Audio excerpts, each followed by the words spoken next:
Hey everyone, welcome to Infinity Harry.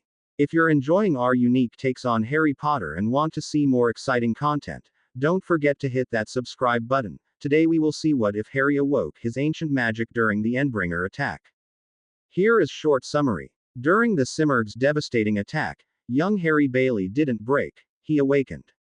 Ancient magic long buried in his soul surged to life, revealing memories of a past existence as a powerful sorcerer from a forgotten universe. But before we start, if you want more stuffs like this, then please support to subscribe this channel and share with your friends. Let's start the video. Harry watched a lot of telly, and his daddy loved to take him to the cinema every chance they could go. He'd seen lots of films where the adults were scared and the kids just made it worse by screaming or carrying on. He wasn't one of those kids, though. He trusted his daddy with the wholesale faith only an 8-year-old could muster. Even if his daddy wasn't the best daddy in the world, which he was, thank you very much, he was a detective constable with the Met. There wasn't anything he couldn't do. So, despite being scared and wanting very much to cry, Harry instead huddled quietly in the back seat and watched Daddy drive while Mum tried calling Nana on their large mobile phone. No signal, she said. Daddy flipped on the radio. Radio 4. The London metropolitan area has been attacked by the Endbringer Simurgh. Communications have been severely disrupted. The attack is ongoing, therefore the number of casualties and the extent of the damage are not yet known. Mary Mother of God, Lily whispered. Is it going to be like Lausanne? Harry didn't know what Simurgh or Lausanne was, but he understood what an Endbringer was. He'd seen pictures of New York and Moscow after Endbringer attacks from school, and knew they occurred now 2 or 3 times a year. The dull drone in the back of his head got louder, making him want to scratch the back of his neck. He saw his daddy gripping the wheel so hard his knuckles were white. Jimmy, look out, Mum cried. The car swerved so violently Harry tumbled into the footwell of the back seat. He heard Daddy cursing under his breath, sounding almost as angry as the time Sean Black got the chief position over him. Harry picked himself up from the footwell and looked out the back window while the radio continued to broadcast emergency evacuation orders. The eastern horizon looked orange with the late evening sunlight shining through great clouds of dust and smoke in the air. What caught his eye, though, was a glowing orb of light that seemed to be getting larger as he watched. Buildings floated around it, some as small as houses, some as large as office towers. He felt a surge of fear when he looked at the light, despite the fact that superheroes had arrived and were fighting the Endbringer. They were too far away for Harry to see who was fighting, but he could see bright flashes of laser fire, so he assumed Legend was probably one of them. Maybe Eidolon. He thought Legend was the most awesome of the heroes, though. The droning sound in the back of Harry's mind grew louder and louder with each passing moment. He was distantly aware of the fact that Mum was shouting something at Daddy, but it was difficult to understand or concentrate with that droning sound. He heard undertones in it, and a faint hint of a melody that made him strain even harder to hear, as if that melody was the most important thing he'd ever listened to. Morning sunlight shone through a broad window overlooking a breathtaking scene of a lake surrounded by mountains with rings of forests on their slopes. He sat at an oak table, an empty plate in front of him, and across from him he saw a woman perhaps his mother's age. She had long, frizzy brunette hair that hung loose and wild around her face. She wore a crimson sports jersey of some kind, with a great stylized lion on it that was 3 sizes too big. She was leaning forward, both hands clasped possessively on a cup of coffee or black tea, he couldn't tell which. Despite looking frazzled and tired, she glanced up at him and smiled. It was a familiar smile, a gentle smile. It was a smile he saw Mum sometimes give Daddy when they were huddled on the couch together watching telly. He didn't know her, had never seen her before, and yet his heart swelled so much with longing he felt tears in his eyes and found it difficult to breathe. That slut. Don't even try to deny it, James Charles Bailey. God damn it, Lils, we weren't even dating, why the F*** do you even care? And don't think I forgot about you and Sean. We were dating when you slept with my best ing friend. Harry blinked. The drone in the back of his mind seemed louder, more persistent. It made his eyes ache and his ears throb. He sat up in alarm when he realized Mum and Daddy were fighting, really fighting. Mum's hands were flinging around wildly while she screamed, and Dad was pounding the wheel while shouting right back. However, what really worried Harry was that they were still driving. They were driving really fast. Seat belt. Love. Harry's hands latched the seatbelt across his waist without even thinking about the voice that, at least momentarily, cut out the constant droning in his head. He craned his neck to look out the back again. The orb of light looked closer. He could see the faint hint of what almost looked like wings, but wings arrayed in a way that not only didn't make sense, but seemed to make his headache worse if he tried figuring it out. The drone shifted abruptly to a loud, piercing scream, and once again Harry was somewhere else. Heavy stone walls surrounded him, a room in a castle, with the breathtaking view of the lake outside a window behind him. A cluttered desk sat in front of him, and on the desk a great stone bowl. Within the bowl, he saw a silver figure. It was the woman from his first vision, but older, worn and tired. Bloody. Her lip had been split and she had a black eye that ran down to her cheek. Her hair was matted with blood and she looked barely able to stand. Harry didn't understand who or what she was, or why his heart thudded with a sudden flush of fear, rage and horror. The feelings grew unbearable when a gun appeared within the bowl, only a foot away from the figure.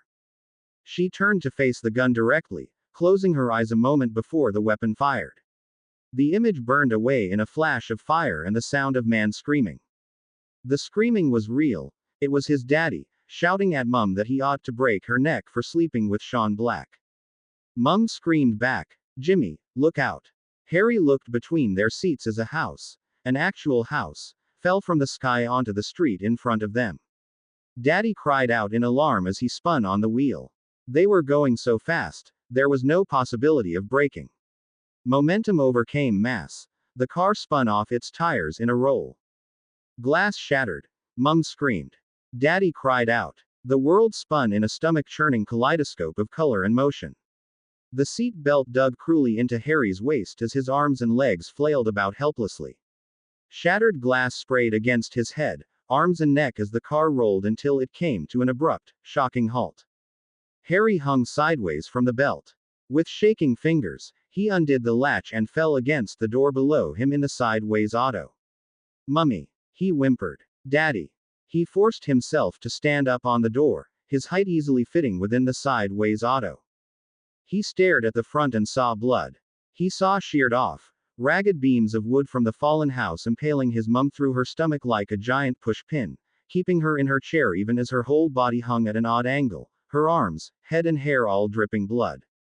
The tip of the wood poked out the back of the fabric of her seat, covered in red. She didn't move. He couldn't even see her chest moving. A glance at his dad showed a crushed mass of flesh. He couldn't even identify it as his daddy, though a part of him knew it was. The singing was so loud it felt as if it might make his bones shake apart. He stared at the bloody, shattered remnants of his world, and once again found himself somewhere else. A little girl, barely a toddler, sat on his lap. She had angelic white blonde hair but sparkling green eyes that looked almost like his did in the mirror. "Got a secret?" she whispered. "Tell me." His voice in his odd vision sounded older.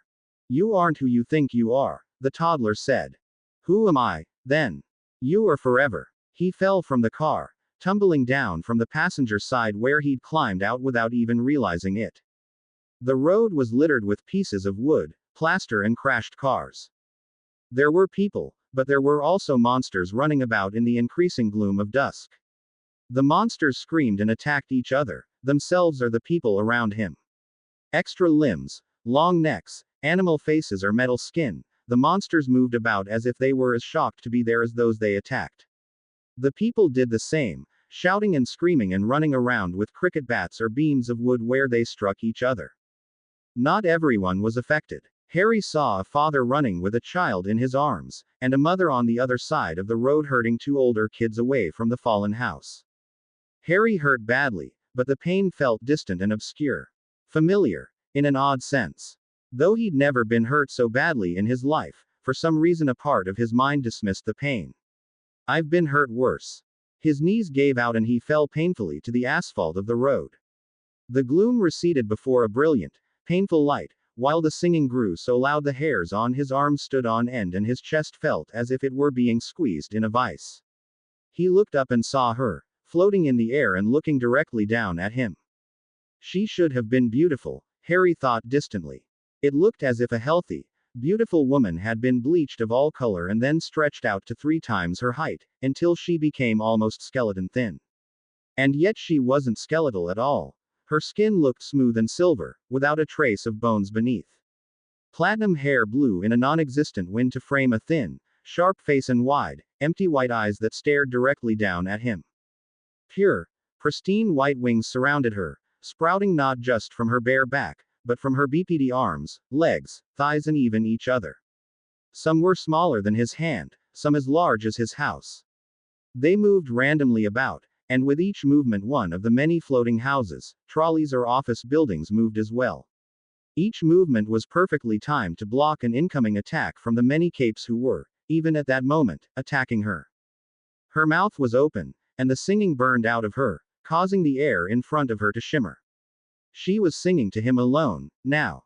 She was singing at him alone. He was somewhere else. He didn't stand, because there was nothing to stand on.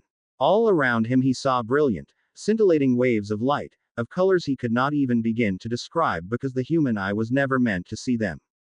Energy beyond human comprehension swirled around and through him. The light was life itself, the soul of the universe and something no mortal being had ever seen, much less even conceived of. Within this realm of brilliance flew luminescent beings. He could not look directly at them because to do so hurt his mind and made his skin feel as if he were sunburned, but from far enough away he caught glimpses of them moving about the continuum of brilliance. Some were the size of stars, others smaller than Harry himself. Size didn't matter, he realized, because it was an illusion. All that mattered was energy and life. The light of the continuum didn't just swirl around them, it fed from them and fed them, sustaining a nearly eternal symbiosis. This place was more ancient than the stars themselves. A streak of black fire ripped through the continuum of brilliance, slamming into a star-sized being. It ruptured, spilling shards of painful light all around. The other beings appeared around their fallen comrade, and Harry sensed a rage to destroy galaxies. Another black beam ripped through the continuum. No, not black. A mere white. A streak of destructive energy that burned through the continuum, but was made less bright by the sheer brilliance of creation around it. Following the beam came a strange object, itself almost the size of a moon. It looked like a giant spinning top, a sphere with a large pillar rising from either end. It was from the nearest pillar that another white-black beam burned through the living light around him. A being of light struck back, and something around the moon-sized craft flared as it deflected the energy. The moon-sized machine fired again, destroying yet another being of energy before itself succumbing to the counterattack. Behind it came another moon-sized craft, and another. 5, 8, a dozen, 100, 10,000. The huge craft came and fired their deadly weapons, and the beings of light gathered to destroy them. The scintillating light around Harry began to pulse, and in the back of his mind he heard a terrible screeching, as if the universe itself was crying in pain. No ship could survive more than 2 blows from the light beings, but there were so many it didn't matter. These terrible, monstrous constructions burned away the beauty and the life, destroying the beings of light even as they were destroyed. Harry wept as the universe convulsed in agony around him as her first children died. One final shot proved too much, and the scintillating light collapsed in on itself, leaving only a single, wounded being of light, and a single monstrous craft drifting damaged in the dark. He felt pain and rage pouring off that single, wounded being of light. Her light did not shine brilliant, but began to burn darker as the rage overcame her essence. Suddenly Harry floated in the void of space, staring at a brilliant disk of light. It was the Milky Way, he realized. Movement caught his eye. He watched, his mind numbed beyond understanding, as a globular cluster galaxy soared through empty space at speeds that defied reality itself. The outer spiral arms distorted under the conflicting gravitational forces as the smaller galaxy plowed directly into the larger one, as if thrown. Throughout both, he saw millions of flares of light as stars and planets collided or were ripped apart by the unimaginable gravitational forces. Though he could not see her, He knew it was the sole surviving being of light that guided the smaller galaxy, ensuring the destruction of everything in its path. The two galaxies continued to collide, leaving massive swatches of destroyed stars in their wake, until the two supermassive black holes that formed the cores of each galaxy collided. Space itself sundered apart. The explosion was so massive it swept aside not just solar systems, but whole galactic arms in a sea of primordial energy harking back to the origins of the universe billions of years ago. In his mind, a single foreign thought emerged. My God. It was my fault. Harry knelt on the cracked asphalt as the sun set over Surrey. Behind him, the auto that entombed his mum and dad was on fire, crushed up as it was against a collapsed house. Above him, a monster floated in an orb of light, shining like an angel not of heaven, but of hell. She sang down at him, her terrible voice warping the minds of everyone within 10 miles. In the sky around her, desperate heroes tried to fight her off. Harry could see Alexandria herself punching through the many floating barriers the Simurgh created. Opposite her, Legend fired his lasers while Eidolon seemed to be using gravity itself. She ignored their attacks and kept her empty white eyes on Harry as she sang. The sound burned the air around him. It beat against not just his mind, but against his skin. In his hands, which rested on his bent knees, he held an amulet that wasn't there a moment ago. It looked like something from a play, a circle of gold etched with tiny symbols he could not recognize surrounding an amethyst as large as his palm. The amethyst itself appeared to have been quartered by some precise chisel, with each quarter bearing a strange animal he couldn't quite make out in the gloom. The Simurgh's song made the air shimmer.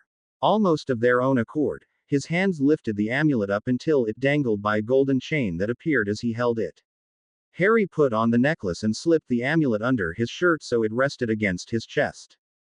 Immediately it began to burn, as if his chest was on fire. It didn't matter. He already hurt in so many places, and the song beat down on him so hard. What did this new, smaller pain matter? He bore the pain in silence as he looked up at the monster above him. Simurgh's song suddenly changed to a loud, angry shriek. All the houses and buildings collapsed around her as she dove for him. Her long, clawed fingers reached down to rend the flesh from his body. A gray missile struck her before she could reach Harry, slamming hero and monster alike through a petrol station on the side of the road. The other capes descended as well and began pummeling the Simurgh with every power they had. The screeching sounded more angry than hurt, but abruptly the Endbringer launched itself out of the petrol station, shooting upward in a flash of pristine white wings and lingering flame from the ignited petrol until she disappeared into the heavens. The silence that followed throbbed in Harry's head almost as painfully as the Simurgh's singing had. He continued kneeling on the road as the heavy realization settled across his shoulders that he would never again sit on the couch, nestled between his mum and dad, to watch the telly. He jabbed a thumb into his thigh, trying to recall the feeling of mum's lap desk digging into his leg. The tears came, streaming down his face. A great, racking sob stole his breath. He leaned over until his head rested on the cement and cried as memories floated through his mind of his mum and dad, but also of others he'd never met, and yet missed terribly anyway. A gentle hand touched his shoulder. He tried to look up to see a man with a thick head of dark blonde, windswept hair. He wore a mask that covered his eyes and cheekbones, while his body was covered in a tight blue suit decorated with what looked like white lightning. A heavy cape of the same material pulled around his feet where he knelt down beside Harry. Harry knew the hero, of course. He had trading cards of the Triumvirate. This was Legend, who though perhaps not the most powerful was easily the most friendly. Hiccuping and sobbing, Harry said, "I think my mum and dad are dead." Legend switched from kneeling to sitting cross-legged. Harry heard a swish behind him and glanced back to see a gray streak fly up from the passenger side of his parents' auto. He never saw Alexandria, but could guess from Legend's expression that she confirmed his parents were gone. "I'm so sorry," Legend said. He spoke gently, kindly. "What's your name?" "Harry." "Harry, what's your last name?" He opened his mouth to answer, but for some reason the answer didn't come as quickly as it should have. He should have said Bailey, because that was the name he was born with. It didn't sound right, though. "I'm not sure," he finally said. The answer didn't actually seem to surprise Legend. "That's okay, Harry. I know you're scared, and I'm so very sorry for what has happened. If you stay here, though, you won't be safe. Would you come with me? Harry hiccuped and wiped his nose on the back of his arm. Okay, he said softly. Legend, the protocols. Harry glanced over Legend's shoulders and saw Eidolon himself floating nearby, a soft green light shining around the white mask that looked at him from within his hood. She went after this boy directly, Eidolon, Legend said. She stopped singing and physically attacked him. She's never done that before. He must be important. Too important to leave for the DDID protocols. We'll hold him in quarantine for as long as we need, but we can't just leave him, my friend. You know what Alexandria would say. Then she should have stayed to say it. With that, Legend stood and offered a sniffling Harry one gloved hand. Harry accepted it, and made no protest when he was easily lifted into the hero's arms, straddling his hip like he sometimes did with Mum when he was a baby. He didn't make a sound when Legend lifted them both gently into the air. From his new vantage, and with the last light of the dying day, he saw the trail of destruction that had followed their car all the way from his house. He sank his head into Legend's shoulders and wept again until he fell into a drained sleep filled with terrible, wondrous dreams of places that could never have existed, and people he didn't know and yet loved all the same. The onboard entertainment during the long plane ride over the ocean was, of all things, the Golden Man. Tired, nursing a bruise on his side given as a parting gift in London, Harry Bailey sat in a semi-vegetative state and watched the movie that chronicled the day the Earth changed.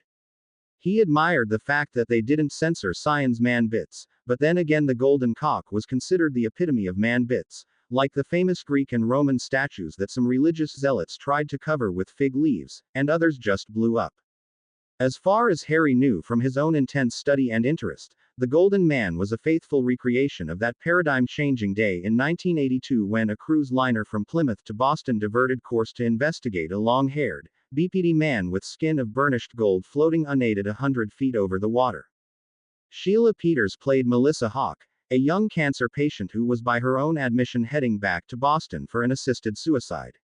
Harry admired Sheila's coppery hair, gorgeous green eyes, and the fact she was not averse to nude scenes in many of her movies. Harry had seen pictures of the real Melissa Hawke, who looked like someone he might meet at the laundromat. Not breathtaking, nor even strikingly beautiful, just cute in an everyday fashion that he would still absolutely love to jump into bed with if she weren't then in her 40s. In the movie, just as in real life, after touching Cyan she was completely cured. Her brother Andrew climbed onto the railing of the ship to touch Cyan's hand. That same brother would become one of the first superheroes to emerge, and ironically, the first to die. Who would have thought it? Superpowers didn't make people perfect, they just made the deaths more notable. Soon after Cyan emerged, parahumans of every description started coming out of the woodwork like mad, villains and heroes alike, until various world governments had to step in and address the issue. Then, just 10 years after Cyan graced the world with his Golden Man bits, a 45-foot-tall rock-covered monster climbed up out of the center of an oil field in Iran. The monster could manipulate energy on a scale never imagined before, launching and controlling lightning and producing radiation as intense as that produced by a fission device at ground zero. Behemoth proclaimed himself to the world in a flurry of blood and fire. Soon after followed Leviathan from the seas, and Harry's personal favorite, the Simurgh from the heavens. The world absolutely, deeply, beeped ass. Sir, it's time to wake up. Harry wasn't asleep, but the pretty stewardess with the flawless milk chocolate skin wouldn't have known that. He opened his eyes and pretended to yawn, catching a glimpse down her shirt as he did so. He was 16, she was gorgeous, and she left the top 2 buttons of her shirt undone. Sue him. We there already? Sure are, sweetie, she said, flashing the most perfect teeth he'd ever seen. And then she was gone. He sighed sadly as, duty done, she moved on to any others who managed to sleep through the landing that ended the overnight crossing of the Atlantic. Despite the dread he felt in his chest for what was coming, and the lingering pain from his parting gift, Harry did sit up and look out the window at New York with interest. The sun was fully over the ocean now, leaving good old England in the dark. Under this unfettered morning light he got his first good look at the new and improved New York City. In his world issues class back in Leicester, he'd read about how New York was one of only a handful of cities struck by Behemoth to actually rebuild. It was attacked in 1993, just 9 years before Simurgh hit London. The world didn't understand what the Endbringers were, Mr. Singh had told the class in his perfectly enunciated, clipped Indo-English accent. It had only been 2 years since Behemoth was sighted for the first time, and many still believed he was a parahuman. More importantly, New York was an important symbol of resilience for the Americans. There was never any question it would be rebuilt. Harry knew from further reading and a plethora of witness and news videos that Behemoth actually appeared in Brighton Beach first. He rose up from the ground in what almost looked like a volcano in the middle of Coney Island and started working his way north, obliterating everything around him for miles around. The neighborhoods of Gravesend, Bensonhurst, Fort Hamilton, Diker Heights, Mapleton and dozens more were leveled as the monster made his way toward Manhattan Island. The heroes arrived when he reached an obliterated Sunset Park and fought him past Gowanus and Red Hook, into Brooklyn Heights and finally into Lower Manhattan. He made it all the way to Washington Square Park on Manhattan before Sion finally arrived to fight him off. The fight took 3 hours. 500 Capes took part in the fight, 192 died and 50 more were severely injured. Despite evacuation attempts, almost 200,000 civilians died, including the city's mayor, who famously set up a staging area to try and personally oversee evacuations, but did so too close to the monster. Since that time, there were 12 motion pictures and 4 television miniseries about the fall of New York, and 1 miniseries about its rebirth and the shifting of the financial heartbeat of the city from Manhattan to the newly rebuilt Brooklyn. Coney Island was gone, but the old Gravesend neighborhood now housed the Dinkins Memorial International Airport, which gave a breathtaking view of the skyline of the new city. Skyscrapers touched the clouds in an array of futuristic arcs and spires, with Tinker and Thinker-inspired architecture, each one rising half a mile into the sky but surrounded by acres of parkland or community gardens. The decision was made to consolidate and reduce the human footprint while increasing green space, resulting in the most modern city in the world. Harry would have loved to stay there and explore the place. He couldn't see it all from the airport, but he'd seen pictures of the memorial to those lost. It had become a tourist attraction worldwide for its somber, awe-inspiring architectural beauty. Instead, he was going to Brockton Bay, a city not even the bloody Yanks would want to rebuild, if everything he'd read was true. He grabbed his satchel from the overhead bin, which contained everything he could claim as his own, and followed the last people out of the narrow seats of economy toward the door. He left the plane for a metal and plastic airbridge that led to the terminal. He'd been told that security wouldn't let family members into the gate area itself. They'd have to wait in the main terminal. Somehow, though, he wasn't surprised to see his supposed cousin waiting for him with a pair of large men in black slacks and thick gray turtlenecks standing right behind him. What did surprise him, however, was the absence of protesters. Normally when he showed up at a new place, there were a few protesters shouting about letting a Simurgh-influenced person nearby.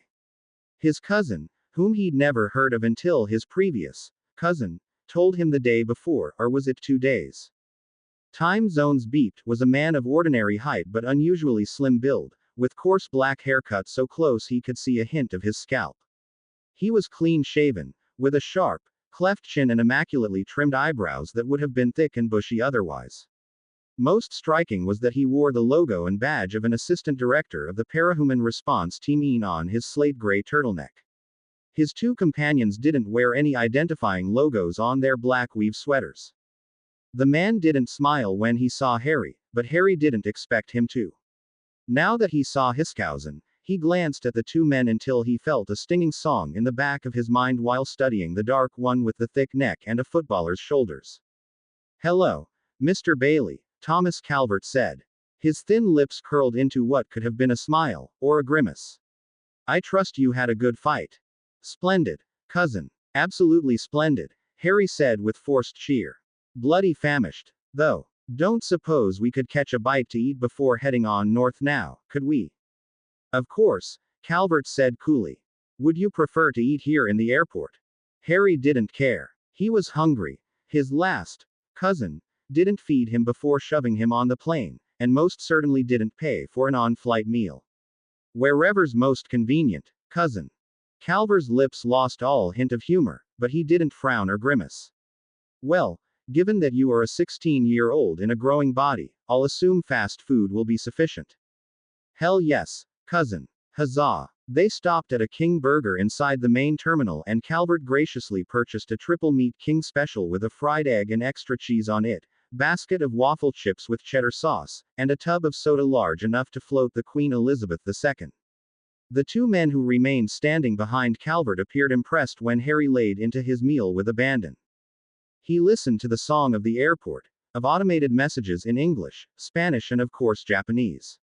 Leviathan's attack on Kyushu killed millions and literally broke the back not just of Japan's economy, but the physical island of Kyushu itself. No surprise, then, to find the Japanese among one of the largest immigrant populations in America. Thousands of people moved about their business, some running to catch flights or clinging to each other after a long separation. He saw a pretty teenage half-Japanese girl walking by with her head down and earphones in. Looking at her, Harry heard a sharp voice sing a song of blades, bows and arrows. He was nearly finished with his King Burger and making headway into his chips when Calvert laced his fingers together like a typical villain. So, Mr. Bailey, do you understand your position with me? Harry shrugged and popped in a chip. He spoke with his mouth full and tried not to grin at Calvert's obvious distaste at his rude display. Beep. Just like with Justinian, Colbert and Marcos before him. The two men behind Calvert said nothing, but Harry saw the Cape One wince a little in his left eye. I prefer the term employee, Calvert said. That implies I had a choice, Harry said with a nonchalant shrug. Never even heard of you until Justinian threw me on a plane. Don't know what you paid for me, but I hope you think it's worth it. Justinian said I wasn't worth what he paid Colbert for. Colbert just stole me and killed Marcos, so he got me for free I suppose. You seem oddly content with your circumstances, Mr. Bailey, Calvert said. Harry shrugged. What am I supposed to do? Every time I ran away, the Queen's men came because I was Simurgh influenced. And of course we all know that Justinian and Colbert were both MPs. Good, upstanding members of Parliament. You're a good, upstanding man too, aren't you, cousin? Quite. A thin lip curled slightly. Do you know why I invited you to join me? Harry considered arguing that point about being invited, but realized he was already pushing his new cousin a little far. He always did that the first day to try and gauge his limits. Marcos was a hot-blooded, violent man. Colbert too. Justinian didn't care about anything but finding enemy capes or potential recruits and let Harry get away with everything short of escape. Calvert, though, his song sounded cold, filled with ruthless deliberation and probabilities spun though the universe, with an odd echo he couldn't quite grasp. You want me to find capes? Like your big black guy there. A song of speed and destruction, like a ballistic missile. Are you yourself? He met Calvert's eyes but didn't describe what he felt of the man's power. Calvert merely nodded. Now let me ask you a question I doubt Mr. Justinian ever asked you, Mr. Bailey. What, exactly, do you want? Cold, deliberate, smart. Calvert was a manipulator. Somehow, he always knew just what to say or do to get the best possible outcome. Harry lost this round before it even started, he realized. To live, he finally said. To have peace. Just quiet. No capes. No more songs. Calvert studied him, and as Harry watched he felt a strange echoing sensation in the song Calvert caused. When the man spoke, he sounded as if all decisions had already been made. Then let us enter a genuine agreement then, Mr. Bailey. I do not wish to own you so much as employ you. I offer you a wage of 5,000 per month to be deposited into an account of your choosing. Upon reaching your 18th birthday, you will be entitled to the entirety of that account, and will be free to go. Until then, you will work for me. Publicly we'll maintain the fiction of my being your cousin. Just as you did with Justinian or Colbert, if you receive any inquiries from Legend or the Protectorate, you'll maintain the fiction that you're well cared for. In return, you will be. But most importantly, in a year and a half, you will be free with almost $100,000 to do with as you please. To live as you please. Given the man purchased Harry wholesale, it was a surprisingly generous offer. It was an offer that promised hope. For that reason, and because of the song Harry heard in the man, he knew for certainty that it was an outright lie. That sounds good, Mr. Calvert. Real good. I'll be glad to work for you. Calvert didn't offer a hand. At first Harry thought it was because he wasn't worth it. Instead, the Cape bodyguard smiled faintly and handed over a Sanawipe. His hands were greasy. Harry wasn't sure what exactly would happen when they left the airport. He didn't have a phone or any other electronic devices, and couldn't remember his American geography to know for sure how long it took to get from New York to Brockton Bay. He assumed a few hours, but didn't know anything for sure. Calvert led him to a black stretch limo and motioned for him to enter. The interior was disappointingly free of alcohol, but he saw several rows of soda. He grabbed a can, amazed to find it cold despite sitting on an open shelf, and took a swig. The Cape climbed in behind Calvert, while the other man drove. Your first and most important duty will be to inform PRT and welfare authorities that you are glad to be here and that I am treating you well. I trust this will be acceptable since, unless forced to do otherwise, I fully intend to treat you well. Calvert seemed to really like his own voice. Harry just nodded. Justinian and Colbert required the same of him. The punishment for not cooperating was pretty bad. Harry still had burn scars on the inside of his thighs from Colbert the one time he tried to ask for help.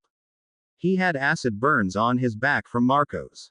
Worse than that, though, was that the poor school counselor he'd asked for help was found dead, along with her husband and 2 young kids the next day. Harry never asked for help again after that.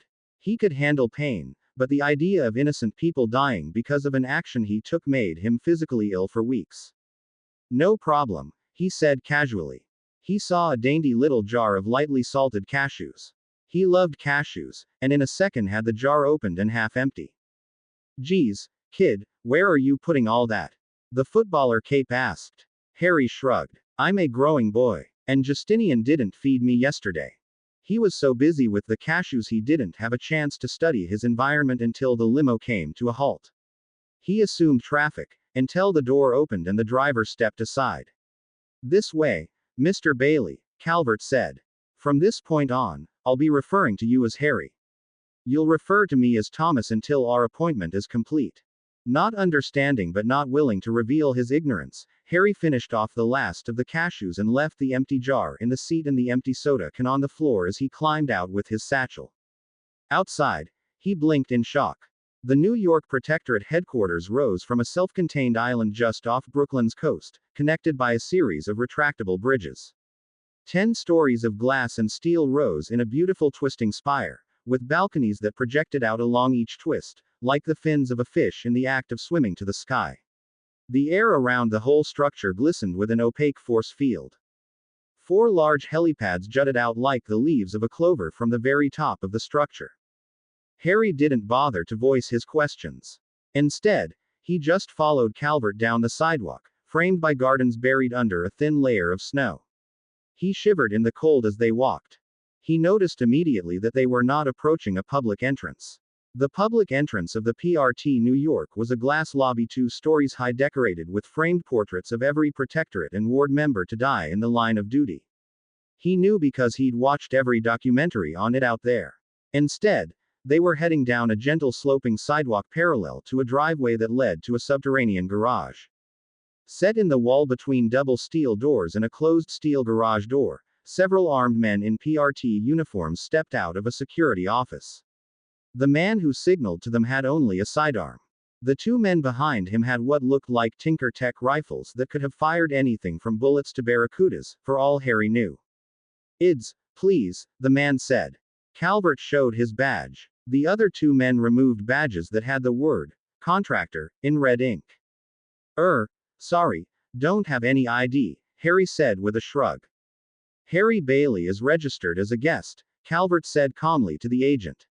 His status was approved by Assistant Director Tagg. I will personally vouch that this young man is Harry Bailey. The agent nodded and pointed to an X inlaid in yellow tiles in the cement. Please stand here, Mr. Bailey. Harry did as instructed and then flashed his biggest, goofiest grin with a thumbs up just as the camera flashed. Behind him, the black cape covered his mouth. Calvert didn't look impressed, Nor did the security agents. Mr. Bailey, we'll take as many photos as necessary to get one acceptable for security, the agent said. He sounded bored. This'll take 1 minute or 30, your call. Can I have that one? Harry asked. The agent rolled his eyes. No. Harry stuck out his tongue. You're a right tight ass, aren't you? Fine. He snapped to attention and assumed the most serious expression he could. The camera flashed and a badge appeared from the lamination machine just seconds later, which the agent personally attacked to his shirt. He didn't say a word. So, does this mean I can go eat with the wards? Harry asked. No, Calvert said as he led the way through the steel door. How about the Protectorate members? No. Harry, enough, Calvert said. Harry made a show of pouting as he followed Calvert into a wide hall. On this side of the door, he could see that the security outpost was much larger inside than appeared at first, extending several hundred feet with glass walls giving the agents within easy views of both the garage and the hallway that ran parallel to it. He couldn't help but notice how many of the dozen or so agents within watched his every step. None looked particularly friendly. They arrived at a bank of elevators and Calvert led them into the first one available. The elevator shot up and then began moving at an angle. They cleared the shaft walls and Harry turned to gape at the snowy splendor of New Brooklyn. The elevator was speeding up one of the outward fins of the building itself. Okay. That's pretty cool, Harry admitted. The Cape bodyguard nodded but didn't say anything. Harry began to suspect he was the only one in the elevator besides Harry himself who had a soul. The other guard could have been more machine than man, judging by his absolutely blank face and rigid posture. Harry kept waiting for the man to speak to see if he had a thick Austrian accent. The elevator slowed to a halt. The doors opened to reveal a whole floor filled with winter sunlight from skylights overhead. The space was wide open at first glance. Only at the second glance did he realize that all the walls were made of a glass so perfectly opaque that they looked almost invisible except at an angle that caught the light. It appeared to be a space filled with conference rooms and even an auditorium. Standing a few hundred feet away, resplendent in a deep blue costume lined with lightning and a blue domino mask, stood Legend.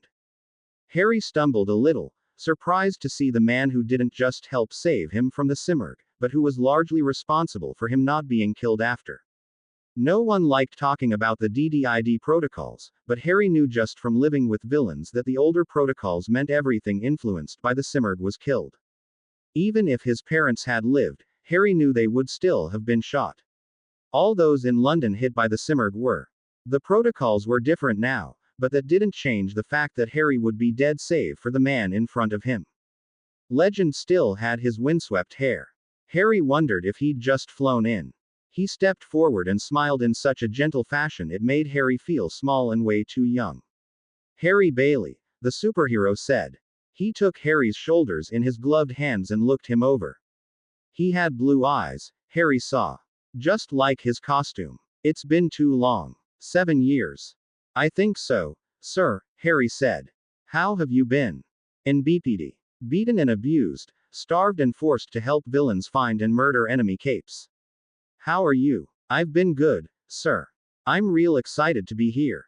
Thomas got me a king burger in the airport, and even cheddar chips. A triple meat king burger with a fried egg on top. It took effort for Harry not to whip his head around to see if it was the same man speaking. Thomas Calvert sounded warm, friendly and utterly different than the man who met him at the airport. I've never actually seen someone eat something like that and still be able to walk after. Legend laughed. A free, happy sound. Harry always did have an appetite. Come on, we have refreshments waiting. He led them through the glass walls into a wide conference room. Harry realized immediately that the glass walls were an optical trick of some kind because the room which looked empty through the glass wall in fact held several people. Legend did the introductions. Harry, I'd like you to meet Director Rebecca Costa Brown, the civilian director of the Protectorate. Harry shook the Latino woman's hand and forced a humble smile to cover the sharp pain of a powerful song in his head.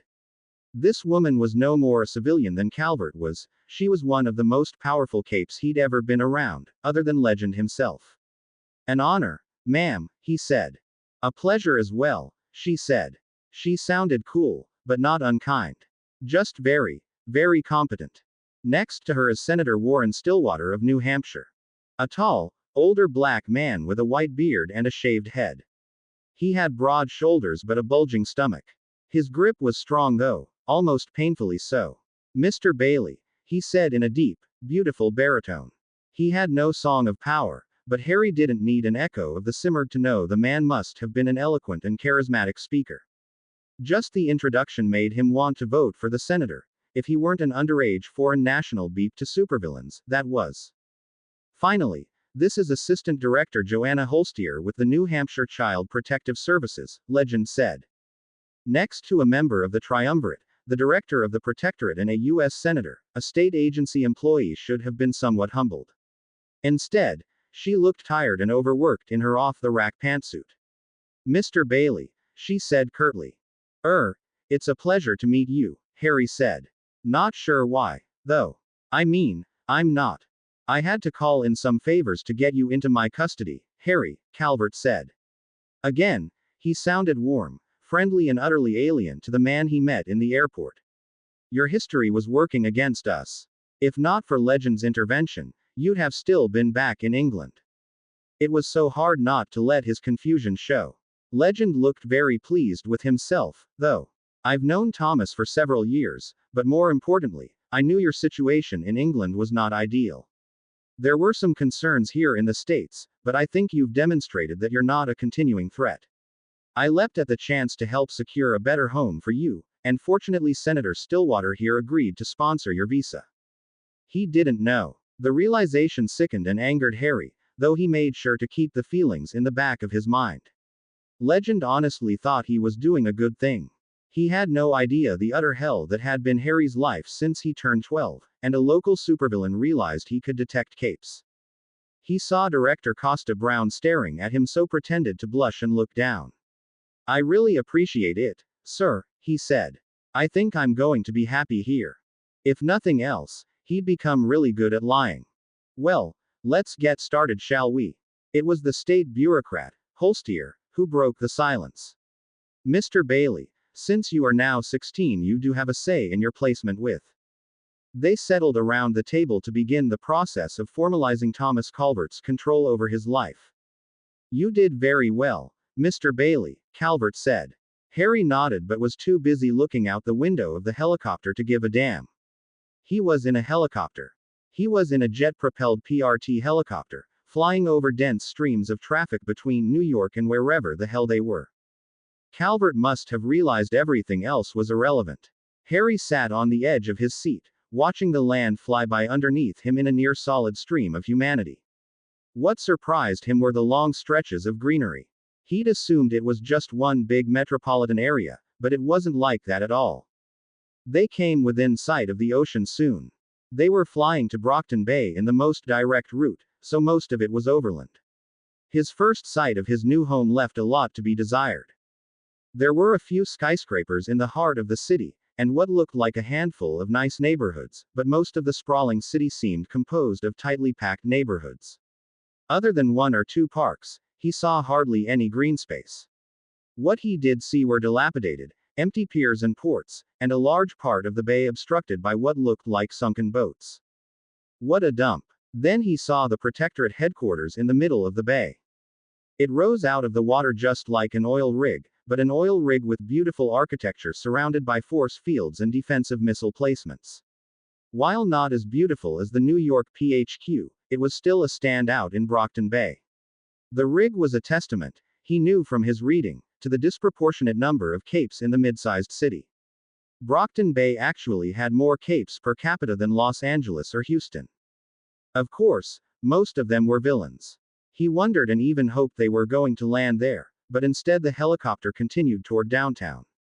There was no party waiting for them at the much smaller PRT East-Northeast headquarters, which after the glory of New York looked like a remarkably ordinary steel and glass high-rise with the letters PRT and a large glass dome on top as its only distinguishing feature. Rather than a fancy pad on the roof, the helicopter landed on a helipad between the building and the water's edge, set amidst a garden furrowed for winter. Even with Endbringer enhanced global warming, it still snowed in New Hampshire in winter. No one met them from the PRT, just a limo to drive them wherever they were going. The view from the ground frankly wasn't much better than from the air.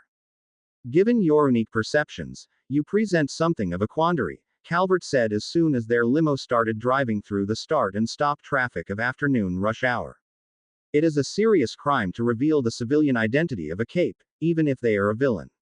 Doing so brings not only severe legal repercussions, but usually immediate and draconian retaliation on the part of the entire cape community. Who actually says draconian? I understand. I say this because you are going to likely learn the civilian identities of several capes in my employ. While I will create the pretense of you living with my civilian self, in truth you'll be housed in other facilities more suited to my off-duty interests. You understand that should you reveal anything you discover, not only will the terms of our agreement be broken, you will be killed. It was the first time Calvert explicitly made a threat to Harry's life since he landed. It had been almost 8 hours. Justinian made his first threat after just 5 minutes. I understand. I keep my mouth shut. Excellent. He then dismissed Harry entirely and looked down at a smartphone. The cape beside Harry leaned over and offered a hand. Luke, he said. Luke Cassius. Harry accepted the hand. Harry, nice to meet you. Stryker. Right. Calvert didn't glance up, but Harry noted from the corner of his eye the man make a note on his phone with a small stylus. That's right. Go by ballistic. How do you know? Harry shrugged. The Simurgh still sings to me whenever I'm around capes. Gets pretty irritating if you ask me. I can usually tell from the song what the cape can do. Luke stared at him a moment, a small flicker of horror shone in his eyes before he forced it back. That's some pretty serious shit. You okay? Harry shrugged. We play the hand we're dealt. Who knows, maybe working for Mr. Calvert here will help my hand. From this point on, Mr. Bailey, you can refer to me either as boss, or as Coil except in public. Coil. For some reason, Harry hated villains with snake motifs. Will do, Mr. Coil. Holy shit, you live in a supervillain lair. That is so cool. Do you have a monorail? Tell me you have a monorail, because that would just be awesome. Ballistic snorted back laughter while Coil pretended Harry hadn't said anything. Arnold the Terminator guard just looked blank. The limo parked in an enclosed garage on the second level, but they took a lift down to a subterranean staging area filled with soldiers, armored vehicles, crates filled with munitions, and everything you could ask in an evil lair. Except a monorail. Damn, Harry muttered. Colbert had a monorail. He took over an abandoned theme park, Mr. Bailey, Coil said. He didn't try to hide his impatience. This isn't a theme park. Ballistic, please show Mr. Bailey to his apartment. You'll start Arcadia tomorrow. You'll receive a phone. I expect discreet pictures of every cape you encounter with a description of powers, preferably before winter break. Harry snapped to attention and saluted. Sir. Yes, sir. He then turned to Ballistic. Hey, there anything to eat around here? I'm famished. Ballistic roared laughter as he led Harry to a set of stairs leading up to the apartments. Early the next morning, Harry blinked himself out of his memories to see a pretty bee-owned girl standing at his door in jeans and a black hoodie with the Arcadia Supersonics basketball team logo printed on it. Are you for me? He said with a suddenly bright, excited grin. Perk of working for a supervillain, maybe. Coil didn't have to, but I'm thrilled to accept anyway. She scowled at him, but he suspected she was laughing at the inside. I'm taking you to school, perv. He made a show of putting his hands in the pockets of the brand new jeans he found in his dorm room and scuffed the floor with the brand new $200 sneakers that fit his feet perfectly. Will you hold my hand? First day, you know. I'm pretty shy. This time he could see her start to lose the fight to contain a smile. Luke said you were something. Name's Marissa.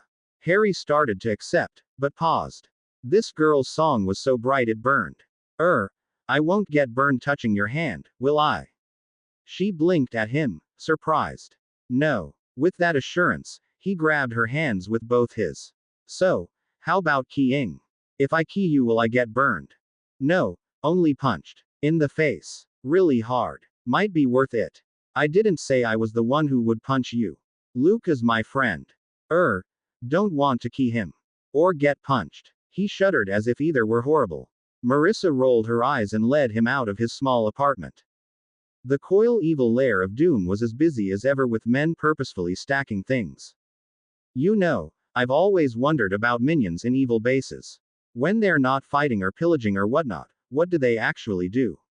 He wondered aloud. I mean, think about it. Do you think they just move the same boxes around anytime coil's nearby so it looks like they're working? From the corner of his eyes, he saw a couple of the soldiers glare at him. Marissa just shook her head. They might hit you too. Harry shrugged. I get used to it. She didn't say anything else until they reached the garage. Instead of the limo, they walked to an older model sedan. Can I drive? Do you know how? She asked with one arched brow. This would be a good time to learn, right? She shook her head and climbed in behind the driver's seat. Harry got beside her and buckled up. So, you're Sundancer, right? He asked. Not dressed like this. Oh, right. He nodded and looked out the window as she backed out of the space and started driving. How old are you, Harry? 16. Be 17 in July. You. 17 for a month or two longer. Technically, this is my senior year. He nodded and glanced at her as she drove. She had a lovely neck and pale, classically porcelain skin. Her song, as brilliant and bright as it was, sounded. Are you a beep like me? He blurted, despite a small part of his mind telling him to shut up. No. She turned and glared at him a moment before shaking her head. And you're not a beep. Luke said you accepted a salary and you'll be gone by 18. Oh, right. Sorry. Just you seem really, really sad. Not like, boo-hoo my dog died, sad. More like, my whole world is shit and there's nothing I can do about it, sad. Like me. Just yeah. Sorry. I'll shut up now. Please do, Marissa said heatedly. After a few minutes of driving, she sighed. Sorry. It's just things are hard for my team. That's all. Okay. I get it, Harry said. Know what helps me get over it? What's that? Say. Let me know if you want to give it a try. She snorted, shook her head, and then glared at him even as she smiled. You have a one-track mind, don't you? I'm a repressed, and BPD 16-year-old boy. So sue me. No, not now, not ever. Okay, Harry said. So, this phone you're giving me, it has internet access, right? And none of that net nanny crap, right? Within the first 3 hours of school, Harry had pictures, names and powers of every ward in Arcadia. It should have been much harder, but the wards hung out in a clique with Victoria and Amy Dallin, who were openly known as Glory Girl and Panacea. He'd never heard of them before. However, the counselor's assistant volunteered to show him around, made sure to tell him all about the beauteous, poetry-inducing brilliance of Glory Girl. And Panacea, the humble sister who could heal anyone of anything. But who wasn't Glory Girl, who was so beautiful and powerful that the sun shone only for her? The poor kid appeared a little besotted. But then he had a class with Glory Girl's second period, and began to understand why. Imagine the most beautiful, stereotypical Swedish bikini team model, and then give her utterly unreasonable superpowers and an aura that could reduce villains to putty and allies toll, putty as well, and you had Glory Girl. No wonder Panacea sat behind her sister, slouched with exhaustion and social neglect. She could have been a brilliant, happy person, and on one would be able to get past Glory Girl's power-induced awesomeness to ever know. Naturally, Glory Girl surrounded herself with the best and brightest, which just happened to include pretty much every cape in the school. They didn't even try to be discreet, and Harry strongly suspected Coyle already knew all about them. Perhaps it was a test. Regardless, he did his duty, took his pictures, and pretended to care about class when in fact he made more notes in his notebook. Lunch was good, though. Coyle gave him a near limitless lunch budget, and he tested that as much as he could. By the time Marissa joined him with a little turkey, lettuce and bacon wrap, he was on his fourth piece of pizza. How can you eat that stuff? She asked with a disgusted sneer. By opening my mouth and shoving, he said, before opening his mouth and taking half a piece in a single bite. I'm all done with my assignment, can we go now? I'm in an accelerated program to get my degree, she said. I've been traveling too much and am really behind. I'm not leaving because you're bored. You can give me the keys and. No, Harry. Sigh. Did you just say? Sigh. Yeah, so. You don't say the word, Harry. You actually do the action. Harry smiled. You sound smart. Definitely got the LA portion down. Marissa sighed before taking a bite of her much less impressive lunch. As she did so, she saw the notebook that held his doodles. What's that? Harry glanced down, momentarily distracted from his cheesy, pepperoni goodness. Magic runes. When I'm done, I'm going to get them tattooed all over my body so I'll be impervious. Just like my avatar. He saw her eyes light up. Avatar. Yeah, total gamer. Craft of War, Handle of Forever Mage. I'm a level 10, you know. Only a dozen level 10s worldwide. She stared at him, rap forgotten. Holy shit, you're the Forever Mage. The one with the cats. You. Harry buffed his nails against his sweater. Don't like to brag, you know. But if you want to show your appreciation. No, she said absently. But you're Forever Mage. Okay. When we get back, you're on my team. I have a team. Do you have a box? Oh, well shit, Harry muttered. Then he brightened. Are there any benefits to being a teammate? I mean. No. Sigh. She shook her head, but then chuckled. You're going to a real pain, aren't you? It's a coping mechanism. Hey, do you have a sister? She sighed. After dinner in the common room with 50 of the mercenaries Coil kept on premises, another 50 were allowed to live off-site at any given time except when on call. Harry started up toward his room. He barely made it up the stairs to the private wing that held all of Coil's resident capes when he was intercepted by Marissa. There you are. Where were you? Eating. Come on. Why? She rolled her eyes, grabbed the sleeve of his hoodie and dragged him down the hall toward a room with a partially open door. Inside he saw two other people. A blonde boy whose face looked almost like a Ken doll, it was so perfect. The other was a girl with frumpy auburn hair held back in a poorly knotted bun with 3 earrings on her left ear. She sat in a wheelchair. They both sat in front of little computer desks with large monitors and state-of-the-art gaming PCs. Harry saw there were 3 other similar stations against the wall of the room, which also housed a narrow bed and a shelf full of books. A large wardrobe dominated the far corner of the room. Who's this? Ken doll said. Guys, remember the new kid I had to drive to school? Marissa said, almost bouncing on the balls of her feet. Guess who he is? Harry Bailey, the only Simurgh-influenced kid to survive London. The girl in the wheelchair said without looking away from her terminal. No. Marissa blinked. Okay. Yes. But Jess, he's the Forever Mage.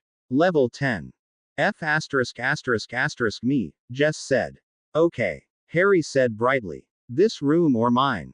Ken doll blinked in confusion, but Jess simply stared flatly at him. Oh, and he's a perv. Marissa's addition seemed unnecessary at that point. Ya don't say, Jess muttered. Still, if the Forever Mage thing is true, get him online. We're going up again, Faultline's crew, and I'm not losing again. He wandered back into his room past 11, tired but happy. He'd laid waste to many villages and smited many a foe while complimenting the bouncing beasts of Jess's avatar. It was fun, the first fun he'd had in a while. The buzzing of his phone almost made him fall off his bed. Frowning in confusion, he flipped it open and stared at a text bubble. New kid. Fitting in. He considered the words. There was no source code, so he had no idea who this person was. Still, they had his number. Maybe. Who are you? Call me TT. I'm another well-paid beep. That sounded interesting. Are you a girl? Are you pretty? Opinions vary. About being a girl. Or being pretty. A selfie appeared. Oh, very pretty. Wow. Wait, that's a picture of Sheila Peters when she was younger. And, do you have any of her nude? Maybe. Coil didn't outfit your phone with internet access, did he? Just voice and text. No. The shite. You're not going to get one, either. Or a computer. Or a tablet. He doesn't want you on FA, or any other outlet you could ask for help from. Ha. Needn't have bothered. Tried that in Leicester when Marco first took me. All it got me was acid burns on my back and a beating that left me unconscious for a day. Justinian used a lighter on my thighs and murdered the whole family of the person I asked to help me. Learned my lesson there. Sorry. Your life has been shit. I know that. I'm the poor sod stuck living it. So, when you close your eyes and go still, like you did in the parking lot this afternoon for 2 whole hours, what do you see? Are you king spying on me? I spy on everyone. It's my job. But I don't send everyone. I might make an exception for you, if you do me a favor. My palm and I are listening. Coil has a vault on the 3rd level down. Go down and listen. Tell me what you hear. Yeah, right. And have Coil shoot me. No thanks. A photo appeared. Mary, Joseph and Margaret Thatcher, look at the size of those tits. What's her name? Do you think she'd marry me? More to come if you help. I can make sure all the cameras are off and all personnel are away for 10 minutes tonight. You know, is all good and fine. I mean, really, really good, and totally fine. But I'm a teenage boy with an active imagination. I don't really need it. So you'll have to do better. Better than this. Picture. Shit. Give me a sec. Yeah, better than that. Though that was pretty bleedin' good. I want to meet you. That would be exceedingly dangerous. Get shot in the head dangerous. I'm not sure I care. I might do your favor if you meet me in person. Clothing optional. I have a feeling you're quite pretty. I look like Rosie O'Donnell. Bah, bite your tongue. Besides, I'm sure she's a lovely person on the inside. You shouldn't judge a person by their appearance. Unless you're a hormone-driven teenage pure. Well, that remains unsaid, doesn't it? I want to meet. Pick a time. Pick a place that won't get us shot. Then I'll decide whether to risk this vault of yours. A picture. A girl in a dark room, oval face with a petite button nose. Dirty bee-owned hair made white by the flash of a camera phone, dark eyes and full lips. And a line of freckles over the cheekbones. Tomorrow. School cafeteria at lunch. Marissa is going to be sitting a practice SAT tomorrow. You are pretty. I'm also the single most non-say-ual girl you will ever meet. Your palm will give you a lot more action than you'd ever get from me. Again, that remains unsaid. My palm is my best friend. See you tomorrow then, TT. Tomorrow. The text bubble went away, along with all the rest of hers. A second later, his text bubbles disappeared from his phone as well. The single photo purported to be Tattletale herself also disappeared, but the other photos remained. Hello, my lovelies, Harry whispered. Whatever shall we do tonight? You're Amy, right? Can I sit by you today? The counselor's aide kid yesterday said you were tops in biology and I could use the help. Amy Dallin sat in the middle of the still empty classroom with her head down and a hood from her pullover covering her dark, curly hair. She had earphones with music just loud enough that Harry could identify, of course. Sarah McLachlan. What sad, depressed teenaged girl didn't listen to Sarah McLachlan? She glanced up at him only after a long moment, as if hoping he'd already gone away. Since he hadn't, her manners demanded she respond.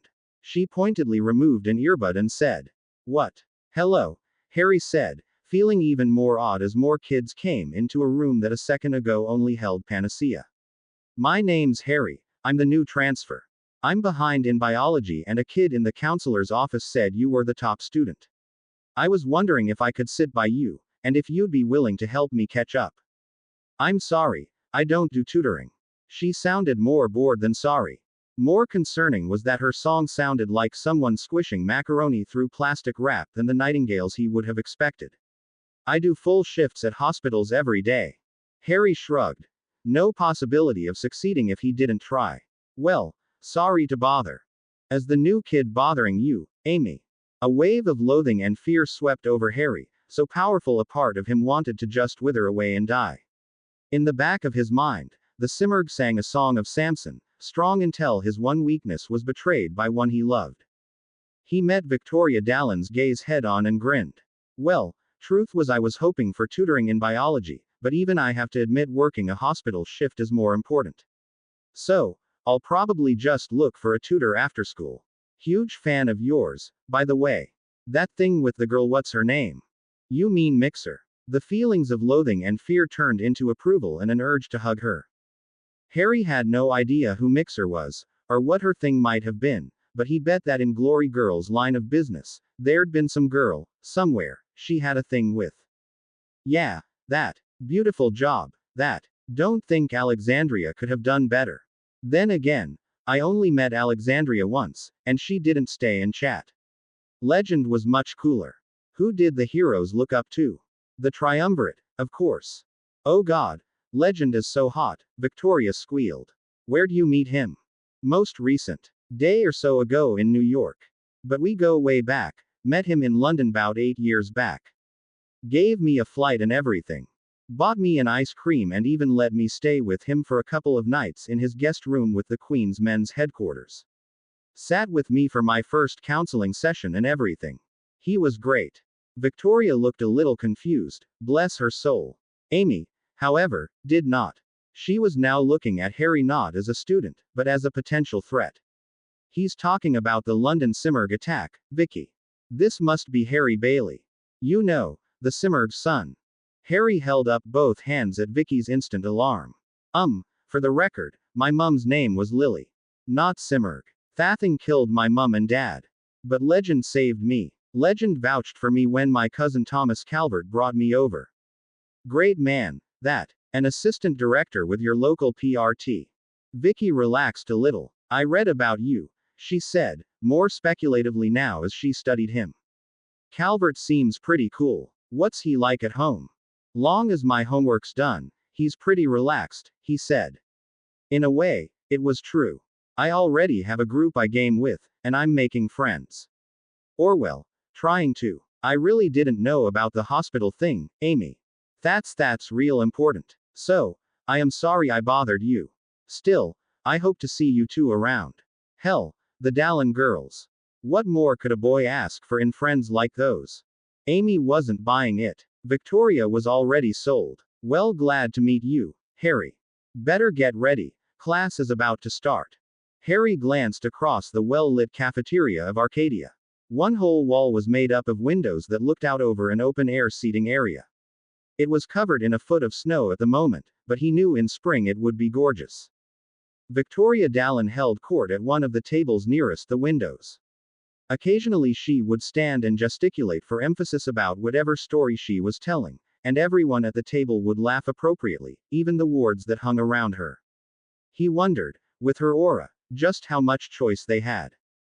Amy sat next to Vicky, picking at a salad with her earbuds in and her hoodie up. She smiled occasionally at something Vicky said, but never actually participated in the discussion. The two did not look like sisters at all.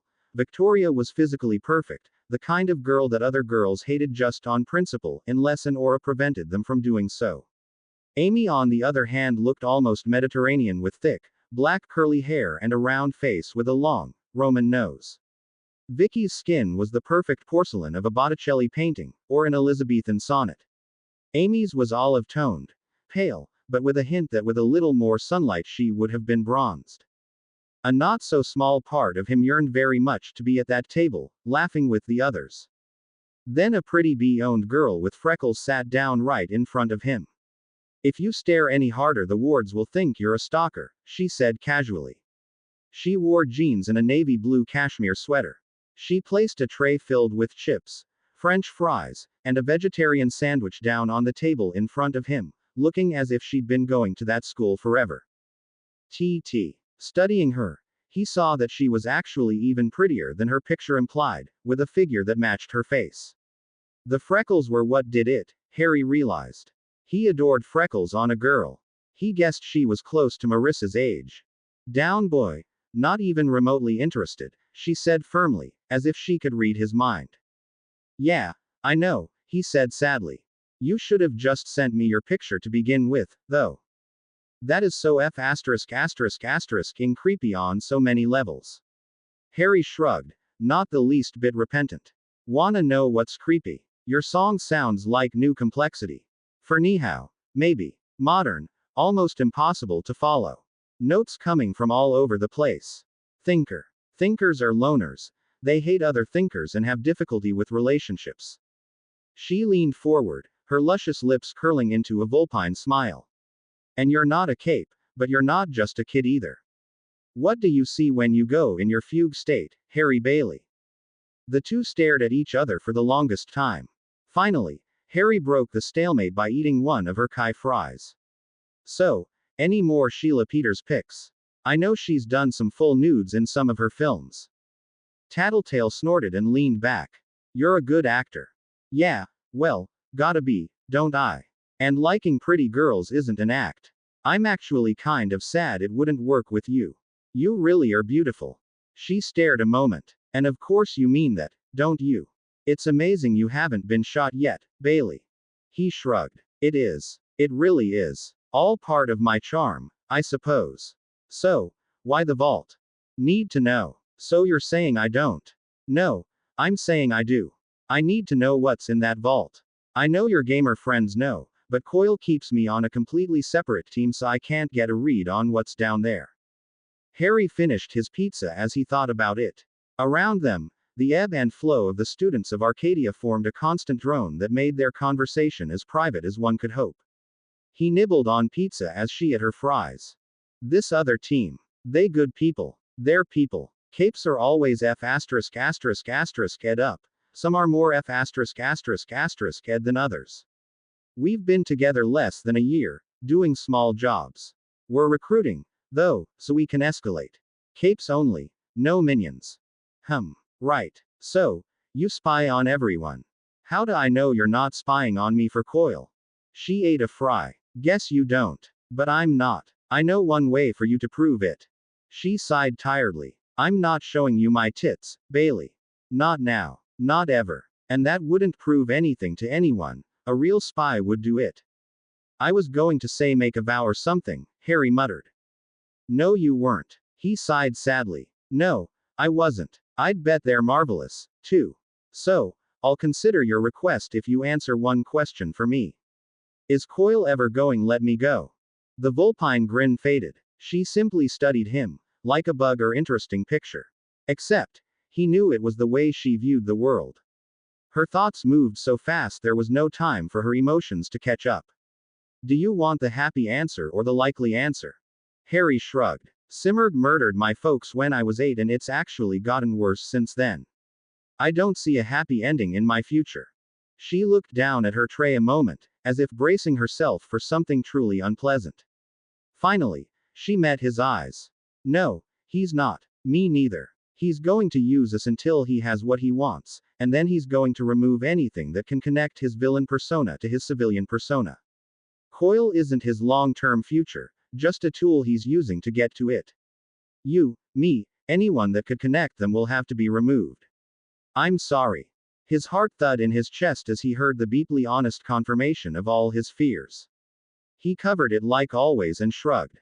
Like I said, I don't foresee a lot of happy endings. If I thought I could get away, I'd be gone by now.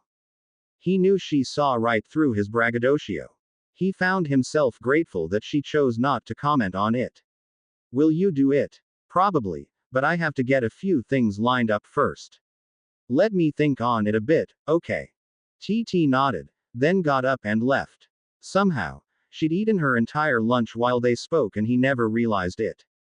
He spent that day in a mild daze, thinking constantly about one of Coyle's men putting a bullet in his head. Would it be the Arnold the Terminator wannabe? Would it be Luke Cassius? Or Marissa? He was going to die, probably before he was 18, and it felt like there was nothing he could do about it. I hate my life. I hate my life so much.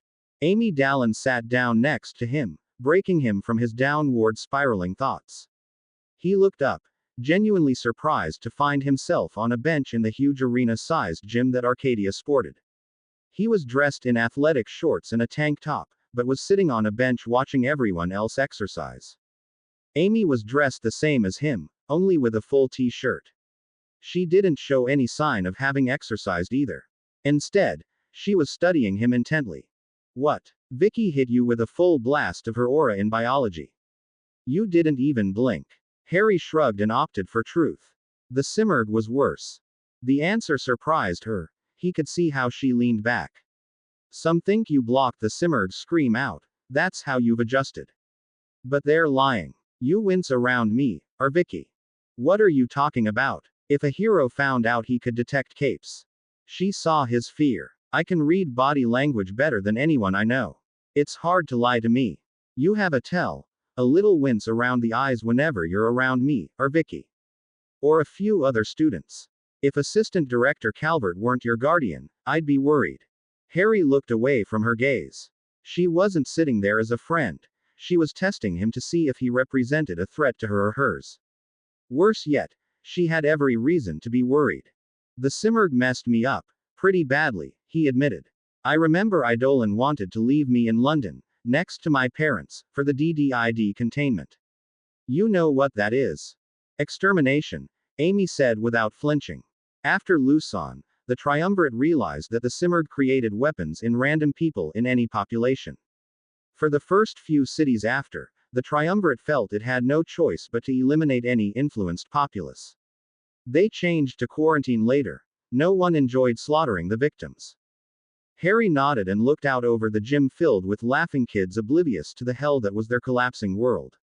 Eidolon wanted to leave me there to die. Alexandria did leave me there. She checked to see my parents were dead and then just left. But Legend didn't. He picked me up and held me. He didn't care if I was Simurgh influenced or not, he saved my life. He vouched for me just last week when Thomas brought me over. I'm ed up, but I know it could have been a lot worse. Everything he said was true, and none of it pertinent at all to his presence in that school. A part of him felt sad that, while it was hard to fool Amy Dallin, it wasn't impossible. She nodded and seemed to relax around him. I'm sorry for your losses, she said. She almost sounded sincere. Harry shrugged. With all you do, you don't owe anyone apologies, for anything. I get people worshipping your sister. She's drop dead gorgeous with the full Alexandria package. But the way I think of it, you've saved or changed hundreds of more lives than she ever will. She might get the attention, but you're the better hero. She didn't smile, she simply stared at him. You know just what to say, don't you? Harry shrugged. Not really. I mean, if I really did know what to sow, I'd have been laid by now, don't you think? She blinked, and then shook her head. And now you choose to sound like a teenager instead of a tired old man. What's that supposed to mean? I've been watching you, Harry Bailey. Sometimes you sound centuries older than you should. You always seem to know what to say, like the stereotypical dad in a 50s family show. I understand. Good or bad, you are Simurgh influenced. Still, I think it would be best if you stay from me and Vicky, or our friends. I'm not saying this to be mean or hurtful, but I just can't make myself trust you. Even if Vicky does, if I tell her you're a threat, she'll treat you as one. Harry wasn't sure what surprised him more, that she rejected him so thoroughly, or that it actually hurt. Yeah, okay, he said quickly. I'll stay away. Amy nodded, then stood and left him on the bench staring at all the other kids having fun. During his evening debrief with Coyle, he conveyed his conversation with Amy. She figured out I can sense capes, he told his boss. I have a tell, supposedly. She told me to stay away from her group. Coyle frowned and tapped his fingers on his desk. He was actually in full costume with his head covering mask on, his door open. He had a meeting later, Harry suspected. That's unfortunate, he said. Arcadia was a perfect position for you to be able to detect any new wards that might transfer in. I don't have to leave. You misunderstood her warning, Mr. Bailey. She was telling you to leave Arcadia.